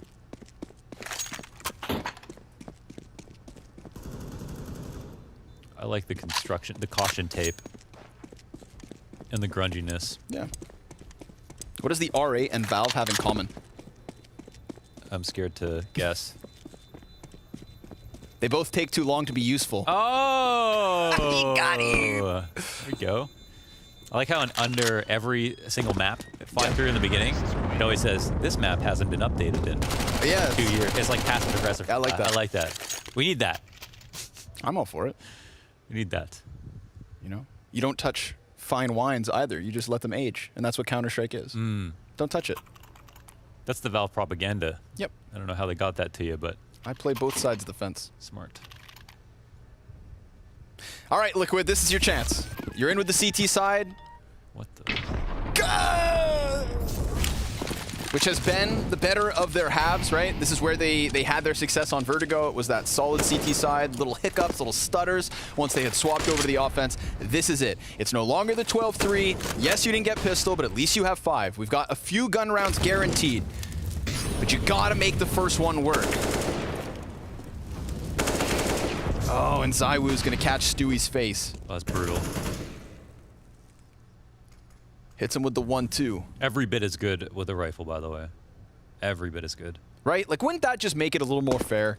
If ZywOo was just, had like a weak M4 game or something? No. The rest of us have flaws. Yeah. At least half of us. Yeah, half of us. So, bottom mid control. This is dangerous for Fallen. Okay, no connector player. Plus, there's actually, Grim's watching a ramp, but we've seen the Palace pop come out already. They're doing similar strat here. But just deep more Grim spot. Deep Grim spot. He's already tucked around in ramp, so if they come out from Palace, yeah, Fallen stays safe. Naf just makes sure that they don't use like jungle to CT to really compromise, because there is, in fact, this heavy presence coming up from connector. Fallen does drop misutaaa. That's the start. Not able to get that second one, but Grim activates, so there's no element of surprise, but there is the element of ZywOo. Inside of the site, looks back towards Grim, kills him, and then Fallen shuts it down with the no-scope. Lady Luck graces us with her beautiful face. Fallen, able to hang on for now. Yeah, to make it competitive. That was a ZywOo clutch in the making. My God, he had to hit this no-scope. Maybe we could see that again. This, as you mentioned, such an important point. Grim inside the A ramp means that Fallen doesn't have to worry about him. Doesn't have to play off of him. They can both play for themselves, and no one's attacking Grim. So he has a perfect spot to kill him if they come out connector or Palace, which is great for Liquid. And the whole setup is awesome because all their pieces are activated at the same time. EliGE is behind a Molotov on Cat, ready to attack. 2 in CT, open lines, and Grim on the A ramp. Everyone can be a part of the action, which tells you that Vitality picked the wrong site at that moment. Immediately, Vitality calling in their first pause. Making sure everybody's well-oiled for this here 20th round. God, it is such a long and arduous road back here for Liquid.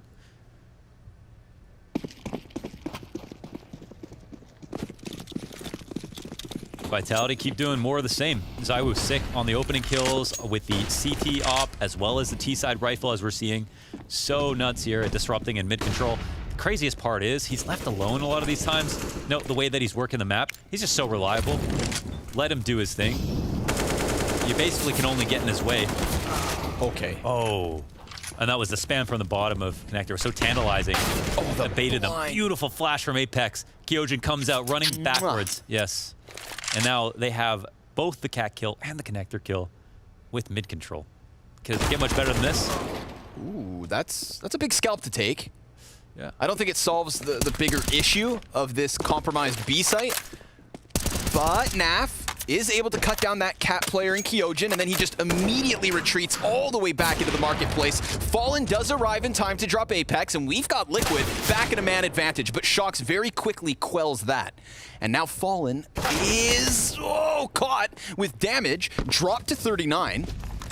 He heard Shox was low. Oh, they try to delay here. That Molotov, does it spread? No, just gonna come forward, but off to the left. And we question Grim's like tenacity, his killer instinct, his commitment. And in this case, he does just immediately pump the brakes, holds off in the apps, and this is gonna give time to Shox, who has been the savior of this situation. What a move. To get adventurous, get down into the marketplace. Grim loses his teammates and his own life. No trade frag again. misutaaa, head on a swivel, turns it up, and cranks that dial. 14 rounds for Vitality. 2 more to take this series. What a fantastic round by both Kyojin with the 2 entries, first of all. Flash from Ape. Hey, it was a team game, this one. Everyone contributed a little bit, but Shox, these little moves here, beautiful. misutaaa looks at the halls. Why? Because Shox just cleared out market. That was the huge risk in a 2v2 situation, and Shox was low. But he always trusts his gut, man. And that's what made the difference there. That's what a decade of CS will do to you. People should trust their gut more often. You're a smart cookie. At least that's delicious. Well, he wanted it. He's gonna get it. No? No. I feel like EliGE has good risk assessment, and he recognizes the fact that that's a dangerous game to play. But speaking of danger, the CTs get aggressive, push towards the ramp, and EliGE is going to play close smoke. He sees the feet, drops bomb, and is traded out to misutaaa. So Team Liquid definitely making a round of something that they had no business competing in. The Scout of Nav dropped to 23 HP, and misutaaa is also down beyond half health. But the real question mark is Apex, because he's found a way to wrap through jungle and question the marketplace. But Stewie, headshot off the Deagle and forces misutaaa to the half-health 1v4. Oh, and he finds his opening regardless of Stewie's best efforts. Jump spot's coming through. 5 seconds on this Molotov, the cross. Wants to fight into the market. Little low on health. Joel comes his way. Half HP, but the bomb can get planted. And now he has info. 1v4 and on for the ace. He's being split from Fallen and the apartments play, but Fallen wins his duel. A very clean 1v1 duel to take. Grim not nearly close enough to trade. They get by the skin of their teeth. Team Liquid still half of the round count, but 7 wins regardless. EliGE, big deeg to kick it off. Grim's aggression on ramp was bolstered by the fact that he had a teammate, and then this one. Yeah. To deny that backstab. Yeah, that would have been 15 right there. But the awareness was really good from Stewie. And everybody took initiative on that round, of course. It's not a surprise that they're going to try to push on low guns, but still good they do it nonetheless. So Vitality still in a very comfortable spot here. Apex will pick up a scout, and the idea here is just to tag as many people as possible and then let your Deagles roam. Get more aggressive as the round goes on. Again, what's very popular is obviously all the fundamentals. Maintaining distance on anti-ecos. Cat splits are very common, but the CTs, they are here to stop you at the top of mid. And of course, it's the Ts that don't have any guns. Shox will be last alive. Marathon across the B site. This feels like a round that you know, he could try to get a knife if he wanted to. He passed EliGE, so. Launders once upon but he doesn't knife people. No, yeah. He doesn't knife people. He actually, a long time ago, FXEO was on his team, and FXEO knifed Faflaren at a major, and Shox scolded him after the game for knifing Faflaren and said, "We don't knife people on this team." Because it's disrespectful? Yes. Wow. Shox did that in real life. Not knife someone, but.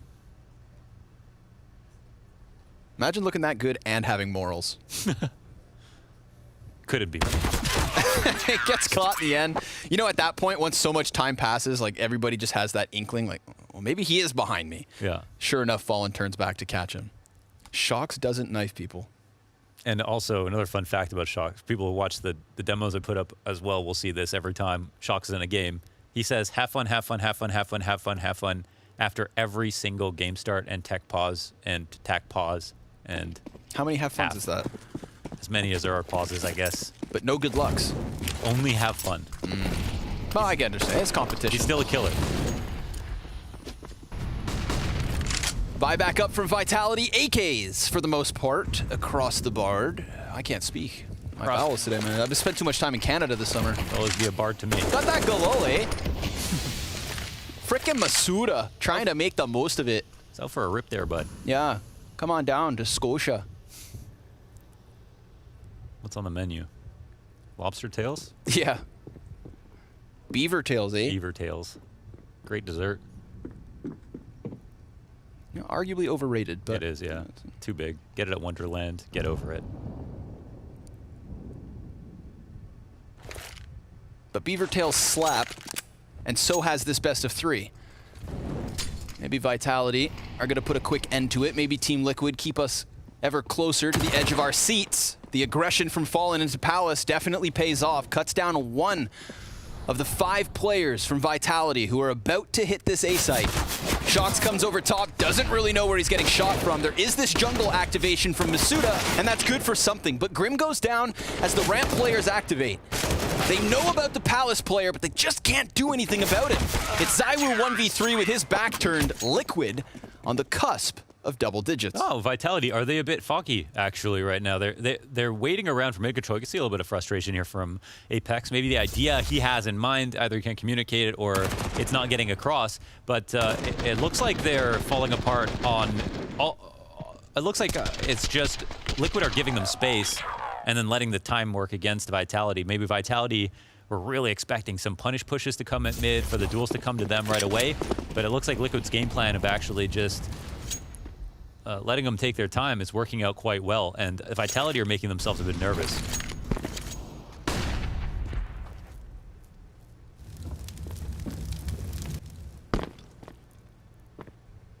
Well, we're into dignified territory here with 10 rounds if Liquid can pull this one off cleanly. And the money's good. We've got a very real game. Okay.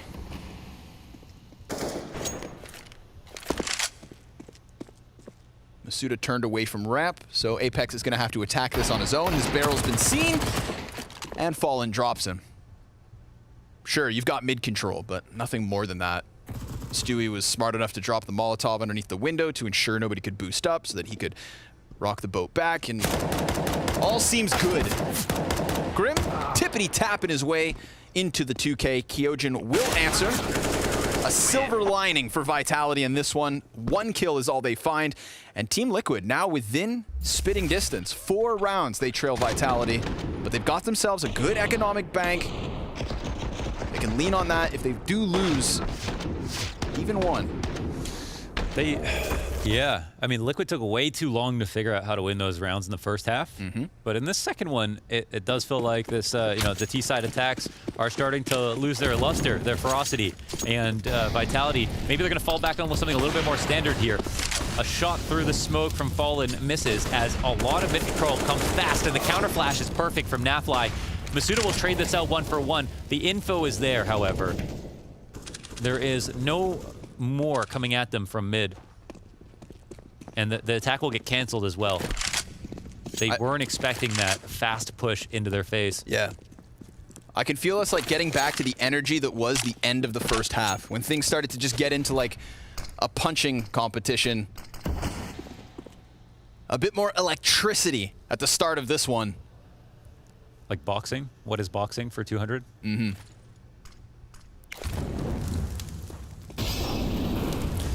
However, in this moment, it's still Vitality that's in jeopardy, because we've got EliGE inside the ladder room. What? Oh, okay, no communication. Parlez-vous français? Where is it? Where is he? Where have you gone? The chances of Vitality cut in half, and misutaaa cut down towards Abs. Fallen with a double, and Team Liquid on fire. That was a strange one, because it's not even communication, right? Like, Zywoo should just hear him shooting a rifle. But maybe there's too much communication, not about the right things. And that's what guides the shots here to allow them. That's actually the first time, funnily enough, that's not the first time I've seen them in matches on Mirage run by Cat and totally forget about ladder room.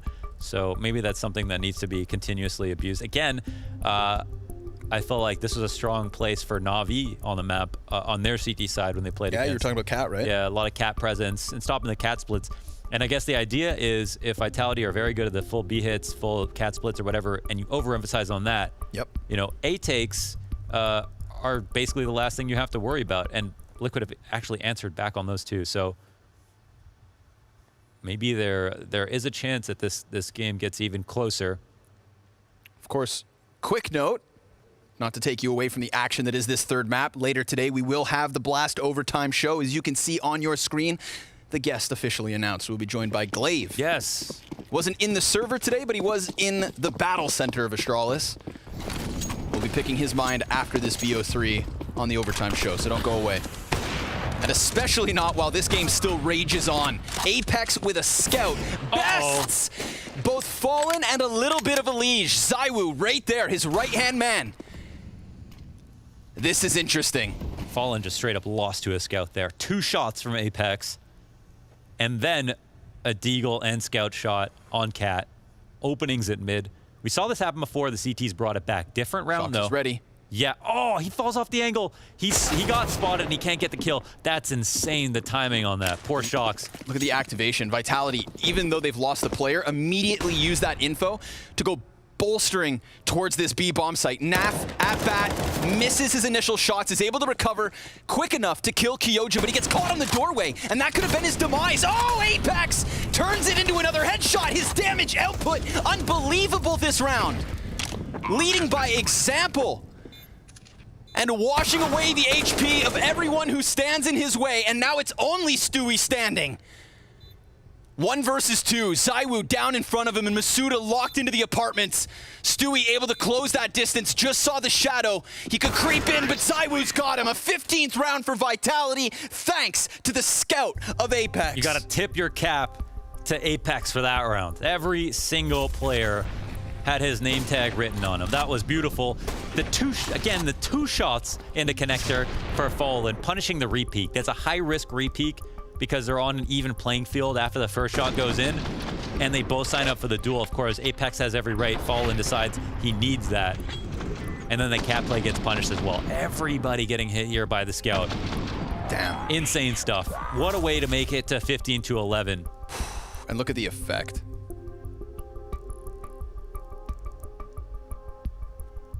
That is brutal. That's the one you can, you know, they have the players to do it. And on those even rounds where they had so much utility and there's so much thought going into them, it was clear that Vitality were beating themselves a little bit, right? They were so strong in the first half, but the second half, like, things just weren't clicking. Too slow on the mid control, too slow at the actual final attack if they didn't get an opening kill. And it didn't make a lot of sense. But sometimes that's why, funnily enough, it can just be the force buy that's all you need. You've already shown you can win rounds like that. For some reason, they can't prove it on the rifle rounds recently, but they have the players to be able to pull off just a couple of crazy kills just going fast. So I think the main problem is, though, they're not expecting that to happen twice. So I wouldn't expect it to happen twice. They were just, you know, anomalies in and of themselves. But, but the effect that just had on Liquid, the look on Team Liquid, I feel like that increases the chance of something crazy happening again to the favor of Vitality. This is exactly where Adren has to come in and say, like, like look at the quality of the rounds we've won recently. We're clearly better right now. We had a mistake here, mechanically speaking, and we even nearly won despite losing those opening 2 kills or whatever. But we just have to think about the fact that now Vitality are on better guns. They can't take the same risks. They're not going to be moving the same way. And if they do go for some kind of mid control like that, we'll shut them down. They also did shut down a fast mid strat, which seemed like the real Hail Mary for Vitality, where they had misutaaa barreled down into the front of connector. And that was the last, like, really important round win for Liquid. But yeah, you know, if you're Adren, tell your team, 5 out of 6 we won. We won to a force buy. Forget about it. Liquid already proving they can put 5 CT rounds in a row on the board here. They need 4. A smaller task, but a higher level of pressure. As after their awesome turnaround on Vertigo, they find themselves against the ropes. But equipped with every tool they need. Well, Liquid have read this situation really well. Let's Fallen's all alone. You know, this is a round. Look at the map. You know, full B exec would be the obvious remedy. We just haven't seen that at all. Just a matter of putting pen to paper. Eyes on Grim. He'll be within the smokes on the sides. The full exec comes his way. Nothing to do but perform. 45 seconds on the clock. Whoa, they are completely evacuating this site. Okay. This is it. The resmoke comes down Palace. It's going to interrupt them. Yeah, this is the clash. Oh, man, Vitality are nervous right now. They're like, what kind of map control do they have? How are they so sure? For whatever reason, Liquid have the perfect read on the situation. But Liquid did peel a player off, right? Stewie's inside the B site with Fallen. So even though they just used that utility to hold back the A play, in terms of numbers, they moved one back. Uh-oh. Oh, no. Oh, that is not ideal. Palace going to be completely cut off. They had to smoke it themselves just based on timing, but Grim goes down empty-handed. Naf and EliGE with a kill apiece, but it's the connector play from Shox. That late underpass play that could come in big, and Stewie, tunnel vision on the bomb, pushes Fallen into the clutch, and while he does hit that first off shot, he even hits the second. The USP cleans off Shox. Apex low, and misutaaa further back at a distance, but it's Apex with the killing blow. 16-11 for Vitality. 2-1 for Vitality, and Liquid come up short. Damn, that was well earned from Vitality. They did so well to be able to pull that off. Even though Vertigo was a great performance from Liquid on the way back, for the most part, Vitality were controlling that first half. They had such a strong going of it. And even on that round, even though it looked like Liquid were just about to win it, be able to pull it back, they didn't give themselves enough opportunities to be able to make mistakes like that with how poor the first half was, unfortunately. I think that's it. How poor the first half was, unfortunately. Addition, you lose pistol and 2 conversions. 2 pistols, right then and there. That's going to spell disaster. And on top of it, I mean, let's just look at the micro of that 1v3 from Fallen. Yeah. 1v3 hits both op shots. Yeah. If Apex is dead beneath him, and if Shox dies just right there on the triple box, then you know he's already thinking ramp and misutaaa, and he's got time to play that retake. You know, closer than it looked, yeah. Closer than it looked. A heartbreaking final round for Liquid, but an excellent showing from Vitality across the first half. Yeah, get used to it, kids. We'll throw this one away to the desk, and we'll see you for the overtime show in a moment.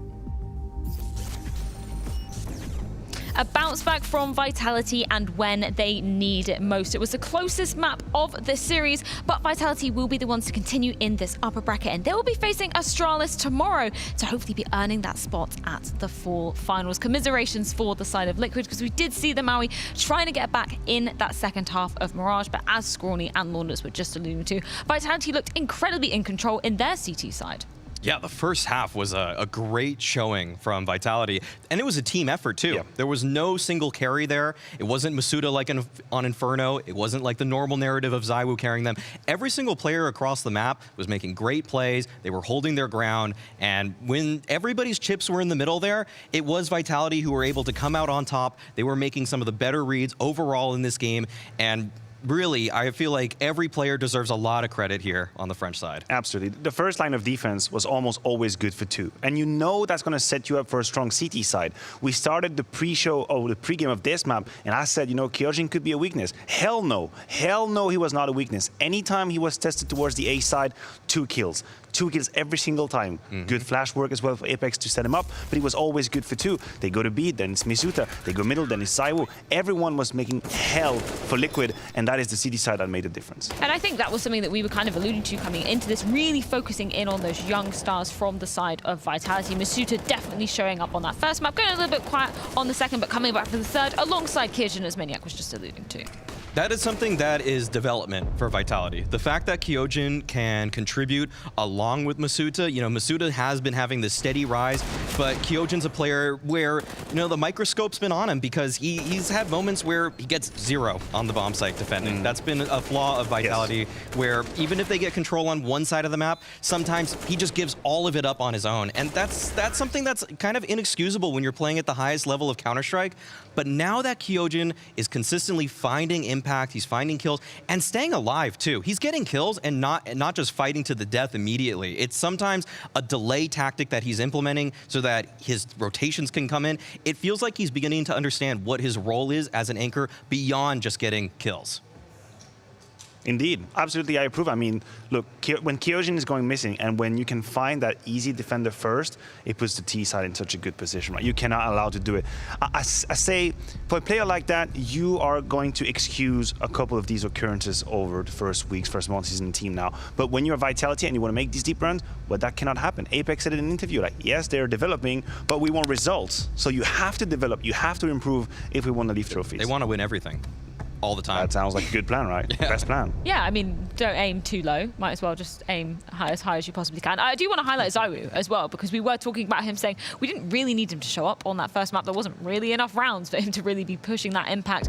Was kind of quiet again on that second map of Vertigo, but really came out all guns blazing back here on Mirage. ZywOo once again kind of captured our attention in some of these rounds where things just felt out of place for Vitality, no chance in a round. And then he starts getting a couple kills. Starts bringing some situations back that you think that really there should be no reason Vitality have a chance.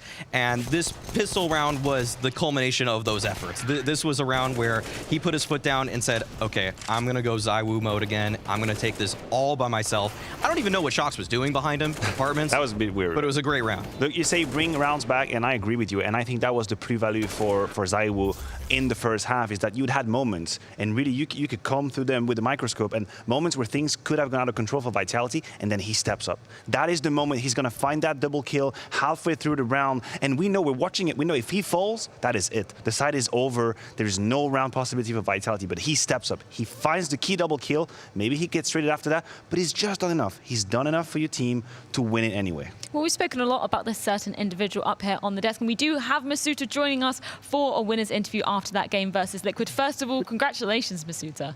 Thank you, thank you, thank you. I do want to take you back to the first map of Inferno, because we saw you personally having a really solid performance. So can you tell me how you found that comfort, why you were so comfortable on that map? We just knew what they were going to do at all, and yeah, I just feel... I mean, it was a great game at all, and Apex just like told me that they will do that all the time, so I just asked for flashes and some setups with him, and all worked pretty well for me, so it was a very good log B side. misutaaa, you have come from being a rookie on this team, very rough around the edges, to now being a certified solid player. You're consistently contributing, and I want to know what you credit your growth to. Is it you as an individual, this coaching staff, Apex? What's your secret? I'll just say that I'm feeling more comfortable at all with the tier 1 game, and like I've taken always as well some responsibility, and like I'm doing more stuff that I want to do, and not like Apex or Shox or other people are telling me to do. So I'm just playing with my feeling, which is more nice for me. The experience is kicking in, and we can tell. And one other thing is that, you know, Kyojin's coming into the roster. He's still being molded. Are you helping at all to his growth, or are you focusing more on your own game? I'm talking to him some about like how I felt when I joined, about what you need to do, like just do what you like and be more responsible at all. So yes, I'm talking sometimes to him and trying to make him understanding like what's your role as an entry fragger. Love that. I know the T side mostly. misutaaa, that was a great series from you guys, but I just want to annoy you from 1 second. That Vertigo game, that T side. I know. Can you help me, and can you help us understand and see what happened? That looked kind of bleak. They were okay. I see. They were really aggressive on A, and yeah, it was just miscommunication from us on the tier ramp Vertigo. So it was kind of unlucky. We just didn't like secure the trade, secure the runes, and yeah, when you pass the first ramp and you're just not taking care of the second zone. So yeah, it was kind of lucky because of the communication on this game on the T side, and yeah, we could have done the comeback on the CT side if we if we want some more runs on the T for sure. And there used to be a time when I was watching you guys, and one poor map like this would have an impact on the next one. Do you feel like now you're more able to just completely reset and move to the next one in like a happy, healthy way? Totally. Yeah, before I remember myself before, or like I'm talking more about myself, but yeah, I remember being before, and when we had like a hard map, it was hard mentally to go next, you know. Yeah, and how do you make it now? How did you improve that? Well, I'll just say by experience, but yeah, you just go next fast. I mean, you just think about the other game and not what happened, because what happened already happened and you can't change anything anyway, so fuck it. All right, fair enough. Wise words, man. Wise words. I do want to ask about your game tomorrow, because you're going to be going up against Astralis in that upper bracket matchup to potentially be getting a spot at the full final. So any thoughts on Astralis and what we've seen of them at the moment? Well, we're going to do obviously everything, and they don't have real in-game leader right now. They have Magisk, which is pretty strong, and anyway, it's trustworthy, so we just have to play our best game anyway. So let's go. Well, I'm looking forward to seeing that indeed, misutaaa. Thank you so much for your time. Huge congratulations on the win. Once again, we'll be seeing you tomorrow. Thank you. Of course, with that Vitality win, that does mean that Liquid are down in that lower bracket. And it's going to be a bit of an NA gauntlet in that lower bracket, Maui. A little bit of a scuffle between the NA side, yeah. That's going to be an interesting one. We'll see if the domestic rivalry comes into play.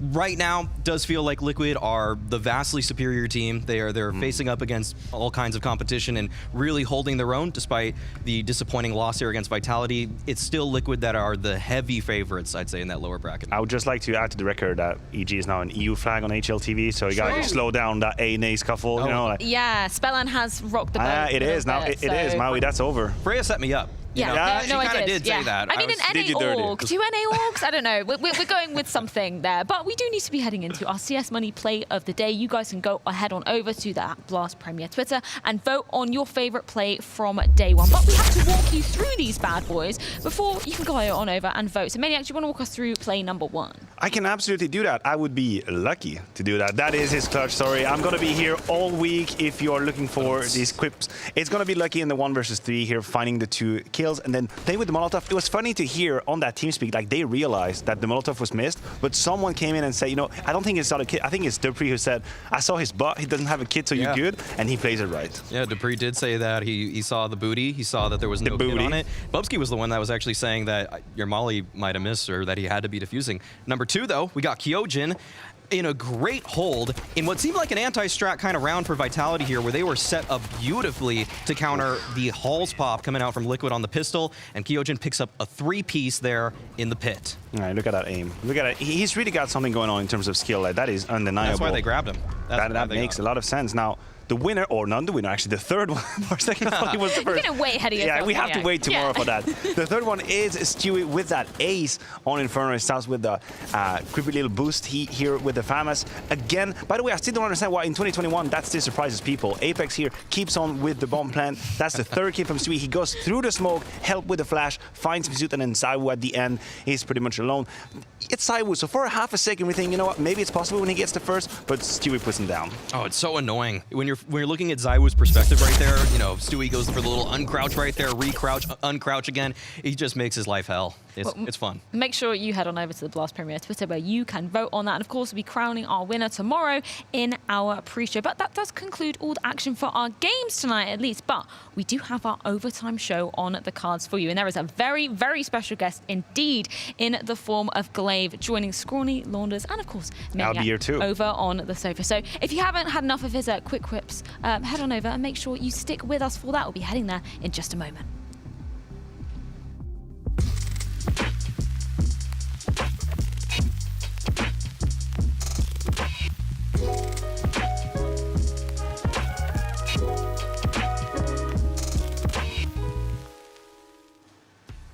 And so it's that time, the Blast Overtime show making a return here for the fall season. Of course, overtime where we have a chance to sit back, relax, and pick the greatest minds.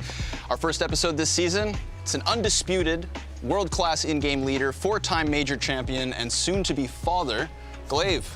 Welcome to the show, man. Thank you very much. Thank you for joining us. Thank you very much. All of us. Exciting to be here. Yeah. I'm going good.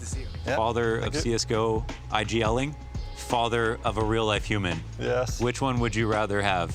I want both. I can't choose. I mean, I've been happy as a father for the CSGO team, and now I'm gonna be happy as the father for a human. Yeah. But it has been a couple years since you won a major, Glaive. What happened?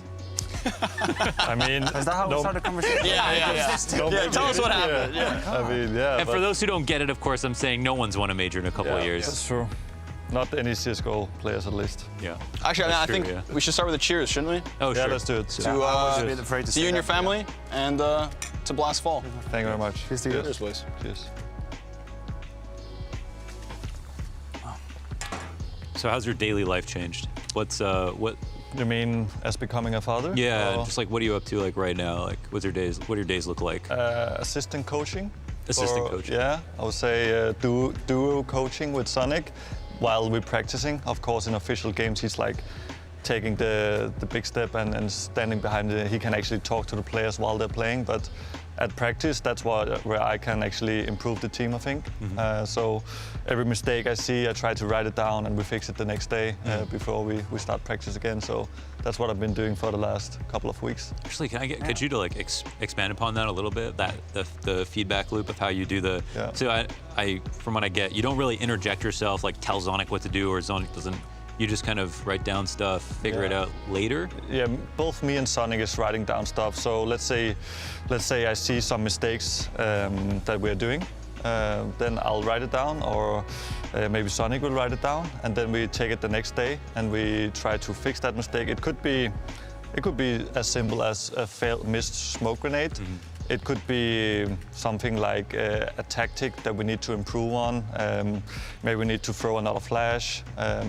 Maybe we need to move in another way. Maybe the same thing is happening all the time when we're doing a special tactic, and we need to find out why is this happening, because when you're watching games and when you watch your practice, you see a lot of patterns. Like you see, even though you're playing different teams, some of the same things can happen over and over again, and you need to try to understand why is this happening and what can we do against it. So that's like the main things that we're doing right now. What do you think about today? I think it was good today. Yeah, I was happy. Yeah, that was really not too bad, honestly. I was happy. I was sitting at the Sonic's PC. I couldn't say anything. I could just watch the game. That must be hard, huh? I was gonna say, you have to bite your tongue every time when you were normally the guy. But I just looked mostly at Magisk, so it wasn't that hard actually, because he played really well. So. Yeah, if you were looking just at him, he was having a good time. Yeah, no, I think they did good. He always seemed like. Sorry, go ahead. No, I was just gonna take the opportunity because now there's Lucky in this lineup, right? And I don't know him at all. So we had the opportunity to talk to him a little bit in an interview, but if you could give us like a few words, like I don't know who he is, how it is to play with him, kind of present him to the world, because I have no idea who that is, Lucky is actually in the beginning he was really quiet. Okay. Probably one of the most quiet guys I have been playing with. Like he needed to fit a little more into the team, like feel that he can be like too quiet. Yeah, he was. Yeah, I would say it's just his personality that he doesn't open up to everyone at the beginning, so he needed a little more time to get used to people, both inside the game and also outside the game. But I'm really seeing now that he has a lot more to bring to the team, and that means both like in the game he takes a lot more peeks now. He wants to do more for the team. In the beginning he was a lot more passive. Okay. And outside the game he's actually a really funny person, and you don't expect that when you meet him the first time. And now you feel like he's letting himself, be himself and having a good time. He's saying some funny things that, I mean, it's like the next Xyp9x. Yeah, he's getting there. Yeah.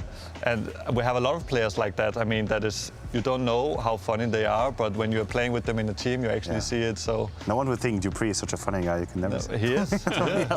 We had an interview at the start of the event with Zonic, who said that of all the players who he's kind of like who's brought into the Astralis system for whatever period of time, that like Lucky is actually one of the guys who's kind of like retaining information faster than others. Yeah, that's true. Yeah, I was gonna ask, like, you agree with that sentiment? Yeah, I mean, I think it's crazy to see how many smoke grenades this guy can remember in so small amount of time, and he just remembers everything. I mean, I think maybe since we integrated into the team, and we gave him all of his grenades and stuff like that, we did new tactics, and maybe seen him miss like 2 smokes or something. It's actually crazy how good he remembers. So that's pretty sick. And I think he's learning pretty quickly actually. Yeah. And his performance and what he can bring to the table already now, you'd say like you're positively impressed, or you feel like he's right where he's supposed to be, or how he's developing I don't think he's still a young guy. Yeah, for sure. And you can see it sometimes when I watch him play in the game. I tell him that he needs to give constant information. Not just say it once, I'm holding this, but you need to say it a lot of times, because maybe one guy didn't hear it and they're doing a rotation that wasn't necessary. And you said that actually earlier today in the green room. We were kind of talking about you guys as the game went on, and I remember you mentioned this where it was like we were watching Pro League League, and there was a couple times where like somebody would like get by Lucky in a setup, right? Like they'd find a gap, and then it almost felt like the rest of the team was being caught off guard because that info wasn't there. It's like an update of information. It's like what Dave is saying. It's not enough to just say one time. It's like there can be chaos for 5 seconds, and after that you need to say it again. Like he could be under heaven or whatever. Like exactly. Yeah, I agree. But I think he's doing a good job actually. I was quite impressed, honestly. For the he always beginning. looks confident, even in like if he has like a 15 kill game or something, he still always looks like he's making very deliberate moves. Yes. Like, he's not jumping back and forth between angles and stuff. Yes. So it picks his battle. He believes in his fights, which I think is pretty cool. Yeah, I agree. One thing is I know about you is that you're really good, obviously, at adapting. That's I think a big thing with you. And when it comes to bringing in a new player into the lineup, I know. Your philosophy is not simply to make that person play like your old team, but to try to lean into everyone's strengths. Of course. So how is that working out? Like, do you, in your mind, are always comparing this gap of what Device's impact was to what Lucky can bring, or do you try to restructure the philosophy of the lineup completely, considering like how aggressive you feel the team is or how defensive? Like, how do you lean into Lucky's strengths, and like how do you make up for the fact that Device had this level of impact but was a different player? Yeah, it's tough to do it so quickly because, as I'm saying, he's evolving all the time. So maybe what I saw in the beginning was that he maybe needed a bit more time. So maybe we shouldn't try to just play too much around him in the beginning. But now, as I'm seeing more, I think it would be okay to play around him on some rounds and let him do his peaks because he is actually a really good player. And one of the things that surprised me the most with him is that he's such a good rifler as well. I don't think a lot of people have seen that yet, but they will see in the future, of course, that when he has a rifle, he's actually really good with it. And that is not something that every AWP player is capable at. So, and besides that, he's also a really good clutcher. And not a lot of people is really good at clutching. It's actually much tougher than you think to be a really good clutcher. So I'm looking forward to see more of that from him also in official games, because right now I've only seen it in practice, of course, mainly. Yeah, the scrim god. Yeah. So you just signed on with Astralis. Was it 3 years? Yes. So what's your 3-year plan? My 3-year plan? Oh my God. 1 baby, 2 baby? Just kidding. I mean, of course, I want to get back and win a major. So that's one of my goals for sure. My goal is also to bring Astralis back to the #1 team in the world at some point. I'm not sure how fast I can do it, but I will do it as fast as I can, and I will try to work as hard as possible to get to that goal. I did it with my old team and all of my teammates. Me and them together went to #1 in the world, and hopefully I think I can do it again. Do you feel like the Counter-Strike that was being played when you guys were dominating all over the world and the one that's being played now, do you feel like there's a lot of difference, or you just feel like it's details here, details there, but the same idea remains the same? I don't think there is a lot of difference, but there is some difference on some maps for sure. Okay. Yeah, I can see it more on some maps than others, but I think the main thing is that people are better at using utility now. I think that was what we were really good at. It was both with smokes, molotovs, HEs. It's your fault. Yeah, it's your fault. They're all better. we knew that people would catch up at some point, like with the utility. They would see how we use it, and they would do the same. And of course, some teams are maybe a little bit better than us now. Both maybe with utility sometimes, and also individually. So I think I knew that people would catch up, but when I'm looking now and I'm looking back, I think there's of course it changed a little bit, but not too much. Yeah, I guess the reason I asked that is that I think, for what I can remember also when I was playing, right, you had moments where a group of people would dominate, and then they would have a fall off, and they would come back, and you have this instinct to just going back to what you were doing, what you were winning, right? Yeah. Like, I think, like the Brazilian squad, for example, they did exactly that. They were winning everything, and then they tried to go back to that style, which at the time wasn't really fitting anymore. I agree. So that's why I was asking, it's hard when you've been winning. Yes. You've been winning everything, so in your mind, you're thinking, well, I should just do this, and I'm going to win again. So that's why I'm actually totally wondering. agree. Yeah, it's really tough. And also when you win a lot, you can lose a bit of hunger sometimes. Okay. And you need to lose certain amount of times before we get that kind of hunger back.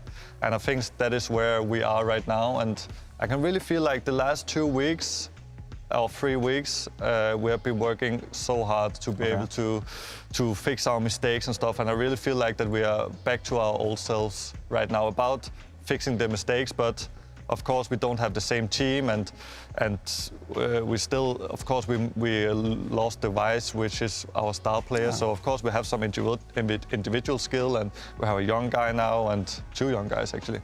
So of course, there's some difference in our team, but the hunger is there, that's for sure. No team's been as dominant as you were, and has ever been. And you guys did it in late stage CS, which was really impressive, obviously. But do you think it's possible to do that again? Do you think that, obviously, you had a lot of good teams around you. It wasn't like as much like, you know, full credit to NIP. They did what no one could do at the time, but there weren't that many good teams. We were not playing such good CS at the time. Right, yeah. A lot of running and spraying back then. I'm sorry, when you guys dominated, there was like tons of good teams, like a lot of the maps have been figured out a lot. So I wanted to ask you both, do you think it's possible to be that dominant again? And also, even if we look at just this period of online play with Gambit and how they rose up so fast and were so dominant, what do you think it is that allowed them to separate themselves so much from everyone else at the time? With Gambit? Yeah, in their, you know... In the peak they had. Beginning of the year to, you know, first few months. I mean, the reason why I don't think that it's possible to make like an Astralis 2018 years again is because almost every team has 4 or maybe 5 good players on the team. Back in the days, I would say you could say that some teams had like 2 star players, 1 pretty good player, and then 2 like decent players sometimes. Also some of the top teams actually. And I think we were one of the teams that just had like 5 really good players. Maybe we didn't have like the best player in the world, like Simple back in the days, and CeRq has been the last couple of years, but we still had like 5 really good players. So it was tough for people to break through our defense. So that's what I think it will be tough to do it again, because all of the players is really good on the best teams right now. And how do you think Gambit were able to just like come up so fast and kind of like stay at a really high peak for a minute there? I mean, you know, there's obviously the whole thing that it's online and whatever, but that can even be harder in some ways. So was there anything special about Gambit that you saw in that period, or was it not that or was it not so much impressive? It wasn't that impressive, it was just new. Or like, what was it about them? Gambit just had like a lot of good players. I think they worked so much individually. I think they worked so much as a team.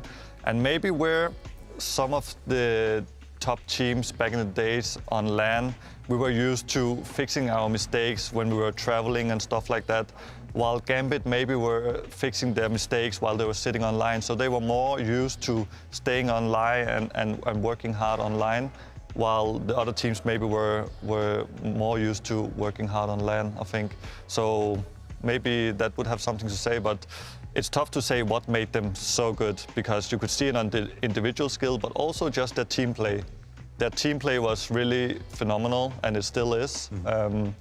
And I'm kind of, it's going to be exciting for me to see if they can keep the same motivation I was going to ask, going. do you think they're going to fall now, or do you think they come back and they stay in that top 2, let's say 2, 3, 4 conversation? You shouldn't put too much into practice games, but I don't see like 100% the same Gambit now than I did like maybe 3-4 months ago. It's like maybe got confidence, maybe, or? Yeah, I mean, I think it's mainly about individual skill. Maybe they're playing a bit different in the play style as well. Maybe relying a bit too much on individual skill. Sometimes when you're not feeling it, it can be really tough, but I still think they're one of the best teams in the world. I think they're up there with Na'Vi for sure. But I'm kind of curious to see if they're going to stay there, or if they're going to fall a bit down, maybe just to stay around the top 5. Speaking of Na'Vi, I mean, you know, we're talking about your guys' dominance back in the day. Over the course of the 4 majors, in with the Intel Grand Slam, the first team to ever pull that off. We watched Liquid do it in like record time. And now just recently, 3rd team added their name to that list, right? With Na'Vi. In this like weird kind of like one LAN, but also at the end of the online period, thought maybe it was going to be Gambit, and then they got passed right before the finish line. What do you make of Na'Vi's Intel Grand Slam, like in contrast to your own, or what do you make of Na'Vi as a team? Like, you know, are they going to win the major? Is anybody going to stop them? What are you thinking? I mean, that's tough to say. I think there's a lot of teams that could actually go and win the major. I don't think it would be necessary to be Na'Vi. I mean, Heroic for sure is a contender. A team like Vitality is also a contender. You saw that against Na'Vi in the final. Gambit is 100% going to be a contender. So I think we have a lot of teams going to be contenders. And I'm not going to say that we are not going to be contenders as well. If we get there. Yeah. So, I mean, I think there's a lot of opportunities for teams to right now grind a lot and be able to win the major. You think that because the major is it is unique, right? And objectively, there's going to be players, for example, Gambit, who are the first major ever. Like, it's going to be their discovery. You think you guys then, with the core that you have, then you have an advantage because you know what it is to play the major. First major, second LAN. Like, Yeah, that's such a the thing, huge right? task. For a lot of man. players, maybe they're just gonna be shaky a little bit, you know, fear of whatever is happening. For you guys, you know what it is, right? So do you feel like in that context, you have a card that you can play? I think we are really, we have different decisions or different opinions on the team on how much land difference is, how important is land. I would love to hear that because there's a lot of opinions out there. Yeah, exactly. And I think like some of the players think that LAN experience is really important and that is what makes the difference. I'm not too sure about that. I need to see it a bit more. I need to see Gambit not getting out of the groups at the major to be able to say, okay, LAN experience is actually. Like, if they're losing a close semi-final to a team, I would say, like, okay, that could have been happening online as well. Same what happened in Cologne as well. Like, in Cologne, Gambit gets eliminated, no one says, oh my God, online. It's just like, exactly. Okay, you lost that very tight game. Exactly, and I mean, Cologne, it was like a studio sort of LAN, event. There wasn't any crowd and stuff like that. So how much was it actually affecting the team? I'm not sure. There was other problems with the event also that some of the players were talking about. Some of the PCs not doing too well. Back in the old days. Yeah, a little bit. I got used to that. And I know that can hurt some of the teams as well. You're used to playing on a really good PC and then you're playing on a bit of a worse PC. It's not a bad PC, but just a little bit of a worse PC, and it could actually affect your individual level, and that can affect the whole team. So turn off NetGraph. Yeah, that's true. Actually, there is no good way about NetGraph. NetGraph doesn't bring you anything good. As long as you can't see your FPS, because you don't get the 3K and say, oh, it's because I had 600 frames. But when you miss, like, man, I had 150 in that smoke, man. That's true. Okay, you guys are actually, so this is kind of a darker question, okay? You guys are actually pretty good at Cologne, and we're very close to making that final. That's true. I saw that interview. You were sweating. You were like, man, I was so close. Like, almost had it, and I know you would have brought the fight in the final. Yeah. I forgot what my question was. I'm talking about Pro League and why it didn't look like it? I was that for a second. I thought a Pro League comparison? Or? This is the darker question. Go real again. Did you think at that moment, like, what if Device waited 5 more minutes? No, just to I don't see. think like that. No, okay. I don't think like that. I mean, you mean if then just to see for everyone, you know, if it had been stuck out until the next LAN. Yeah. So we could be the same 5 at the next major. Yeah, that's like, what you mean. Would that have reignited any like that belief that the system would work if everyone had stick around? I mean, no point in living in that. No, I mean, if I had to tell myself those kind of things, I just think it would be so much harder for me to move on from all this because we need to move on and I need to move on and we need to figure things out. What are we doing next and not think too much what have we done in the past. Okay, we have won 3 majors in a row. A lot of people cares, but for us it's like we need to forget that kind of because we need to move on, we need to get better, and we're not getting better if we're just living like, okay, we won 3 majors, we were one of the best teams that has ever played. That's the only reason why you're staying together. Yeah. Yes, exactly. We need to move on and we need to get better, and that's what we're aiming for. I have one more kind of really hard question for. Can we have some more beer or whatever? Really dark. So there's this narrative that you know, a few of us have kind of come up with about Device leaving, and that's that it's kind of like a Tom Brady move, where I don't know if for the American soccer football fan. Football is something different here. Yeah, the football fans. Tom Brady moved from the Patriots to the Bucks and then won, you know, the Super Bowl, and that was like big for him because a lot of people were saying it was his team before, it was his coach, Bill Belichick. That was the reason he was able to win all this stuff. And he proved a lot by going to the Bucks and winning. That's what it kind of felt like with, I almost said Tom Cruise, with Device going to NIP. That's his kind of like Tom Brady moment to be able to prove that he could do it in a different system. And of course, what we see is like he's not exactly himself right now, and that can change, and things that doesn't matter that much. But you know, for yourself as a competitor too, seeing him on a different team, do you also want to be able to prove that you're like that you can build a system that outlives its players? That you know. Yeah, for sure. Yeah, I because mean, you said also just earlier that you had 5 good players during that 2018 era. In my opinion, a lot of it had to do with you as an IGL to make those players have a high average level performance. And I think for a lot of us, that was very clear that it was the system that you had a huge hand in, and Sonic as well, and everyone else contributed, that made the player performances good. I don't really think that you guys found 5 magical players that all just played well at the same time. I think there was, you know, ahead of that. I think there was a lot of things that people also didn't see. I mean, some players is good at other things than just shooting heads. And I mean, a guy like Device, yes, he's really good at shooting, he's good at positioning, he's good at communication, but he was also really good at figuring out opponents' money, and he was helping me a lot with that, saying they should have eco now, or they can buy 1 AK, or they can't have an AWP now. And when he gives me information like that, it's gonna make my job a lot easier, because I can say, okay, let's just strafe yard if it's on Nuke, at least because they don't have an AWP, right? So, I mean, of course I want to prove myself. I think everybody wants. Yeah, of course. But I don't believe that I could have done the same thing with my system with 4 other guys. I mean, I think the players had a huge part in why we have won so much. I mean, I think everybody knows that it was all of us together that did all this, and also Sonic. So I'm not trying to discredit anyone. I think it was. No. I'm happy with how we have done, and I just want to prove that. Like Device, he wants to prove he can do it again. Yeah. I want to prove I can do it again. Magisk wants to prove he can do it again. Sonic as well. I mean, that's how everybody is feeling. And I believe some of us can do it again. And you need some good teammates at least as well. So if Device has some really good teammates, maybe he will do it again. If I get some really good teammates, maybe I will do it again, you know? Everyone's gonna be doing it. Yes, Yeah. so everybody has the opportunity to do it again. Yeah. So I'm looking forward to see who's actually going to do it.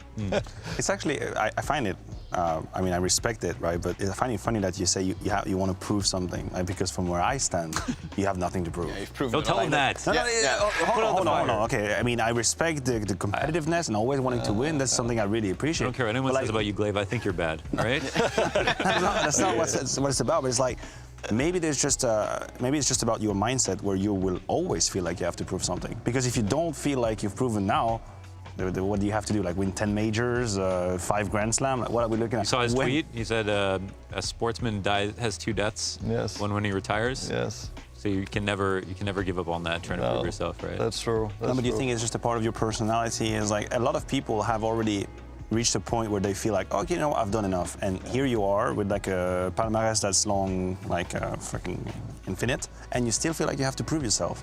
Yeah. So where does that come from? Yeah, I think it's just like, I want everybody to be able to know or be able to see that Astralis has been competitive for a lot of years. Not only for the 4 years we have been now, but for many more years. I want us to be one of the best teams in the world for a lot of time. I want me to be one of the best in-games leader for the future as well.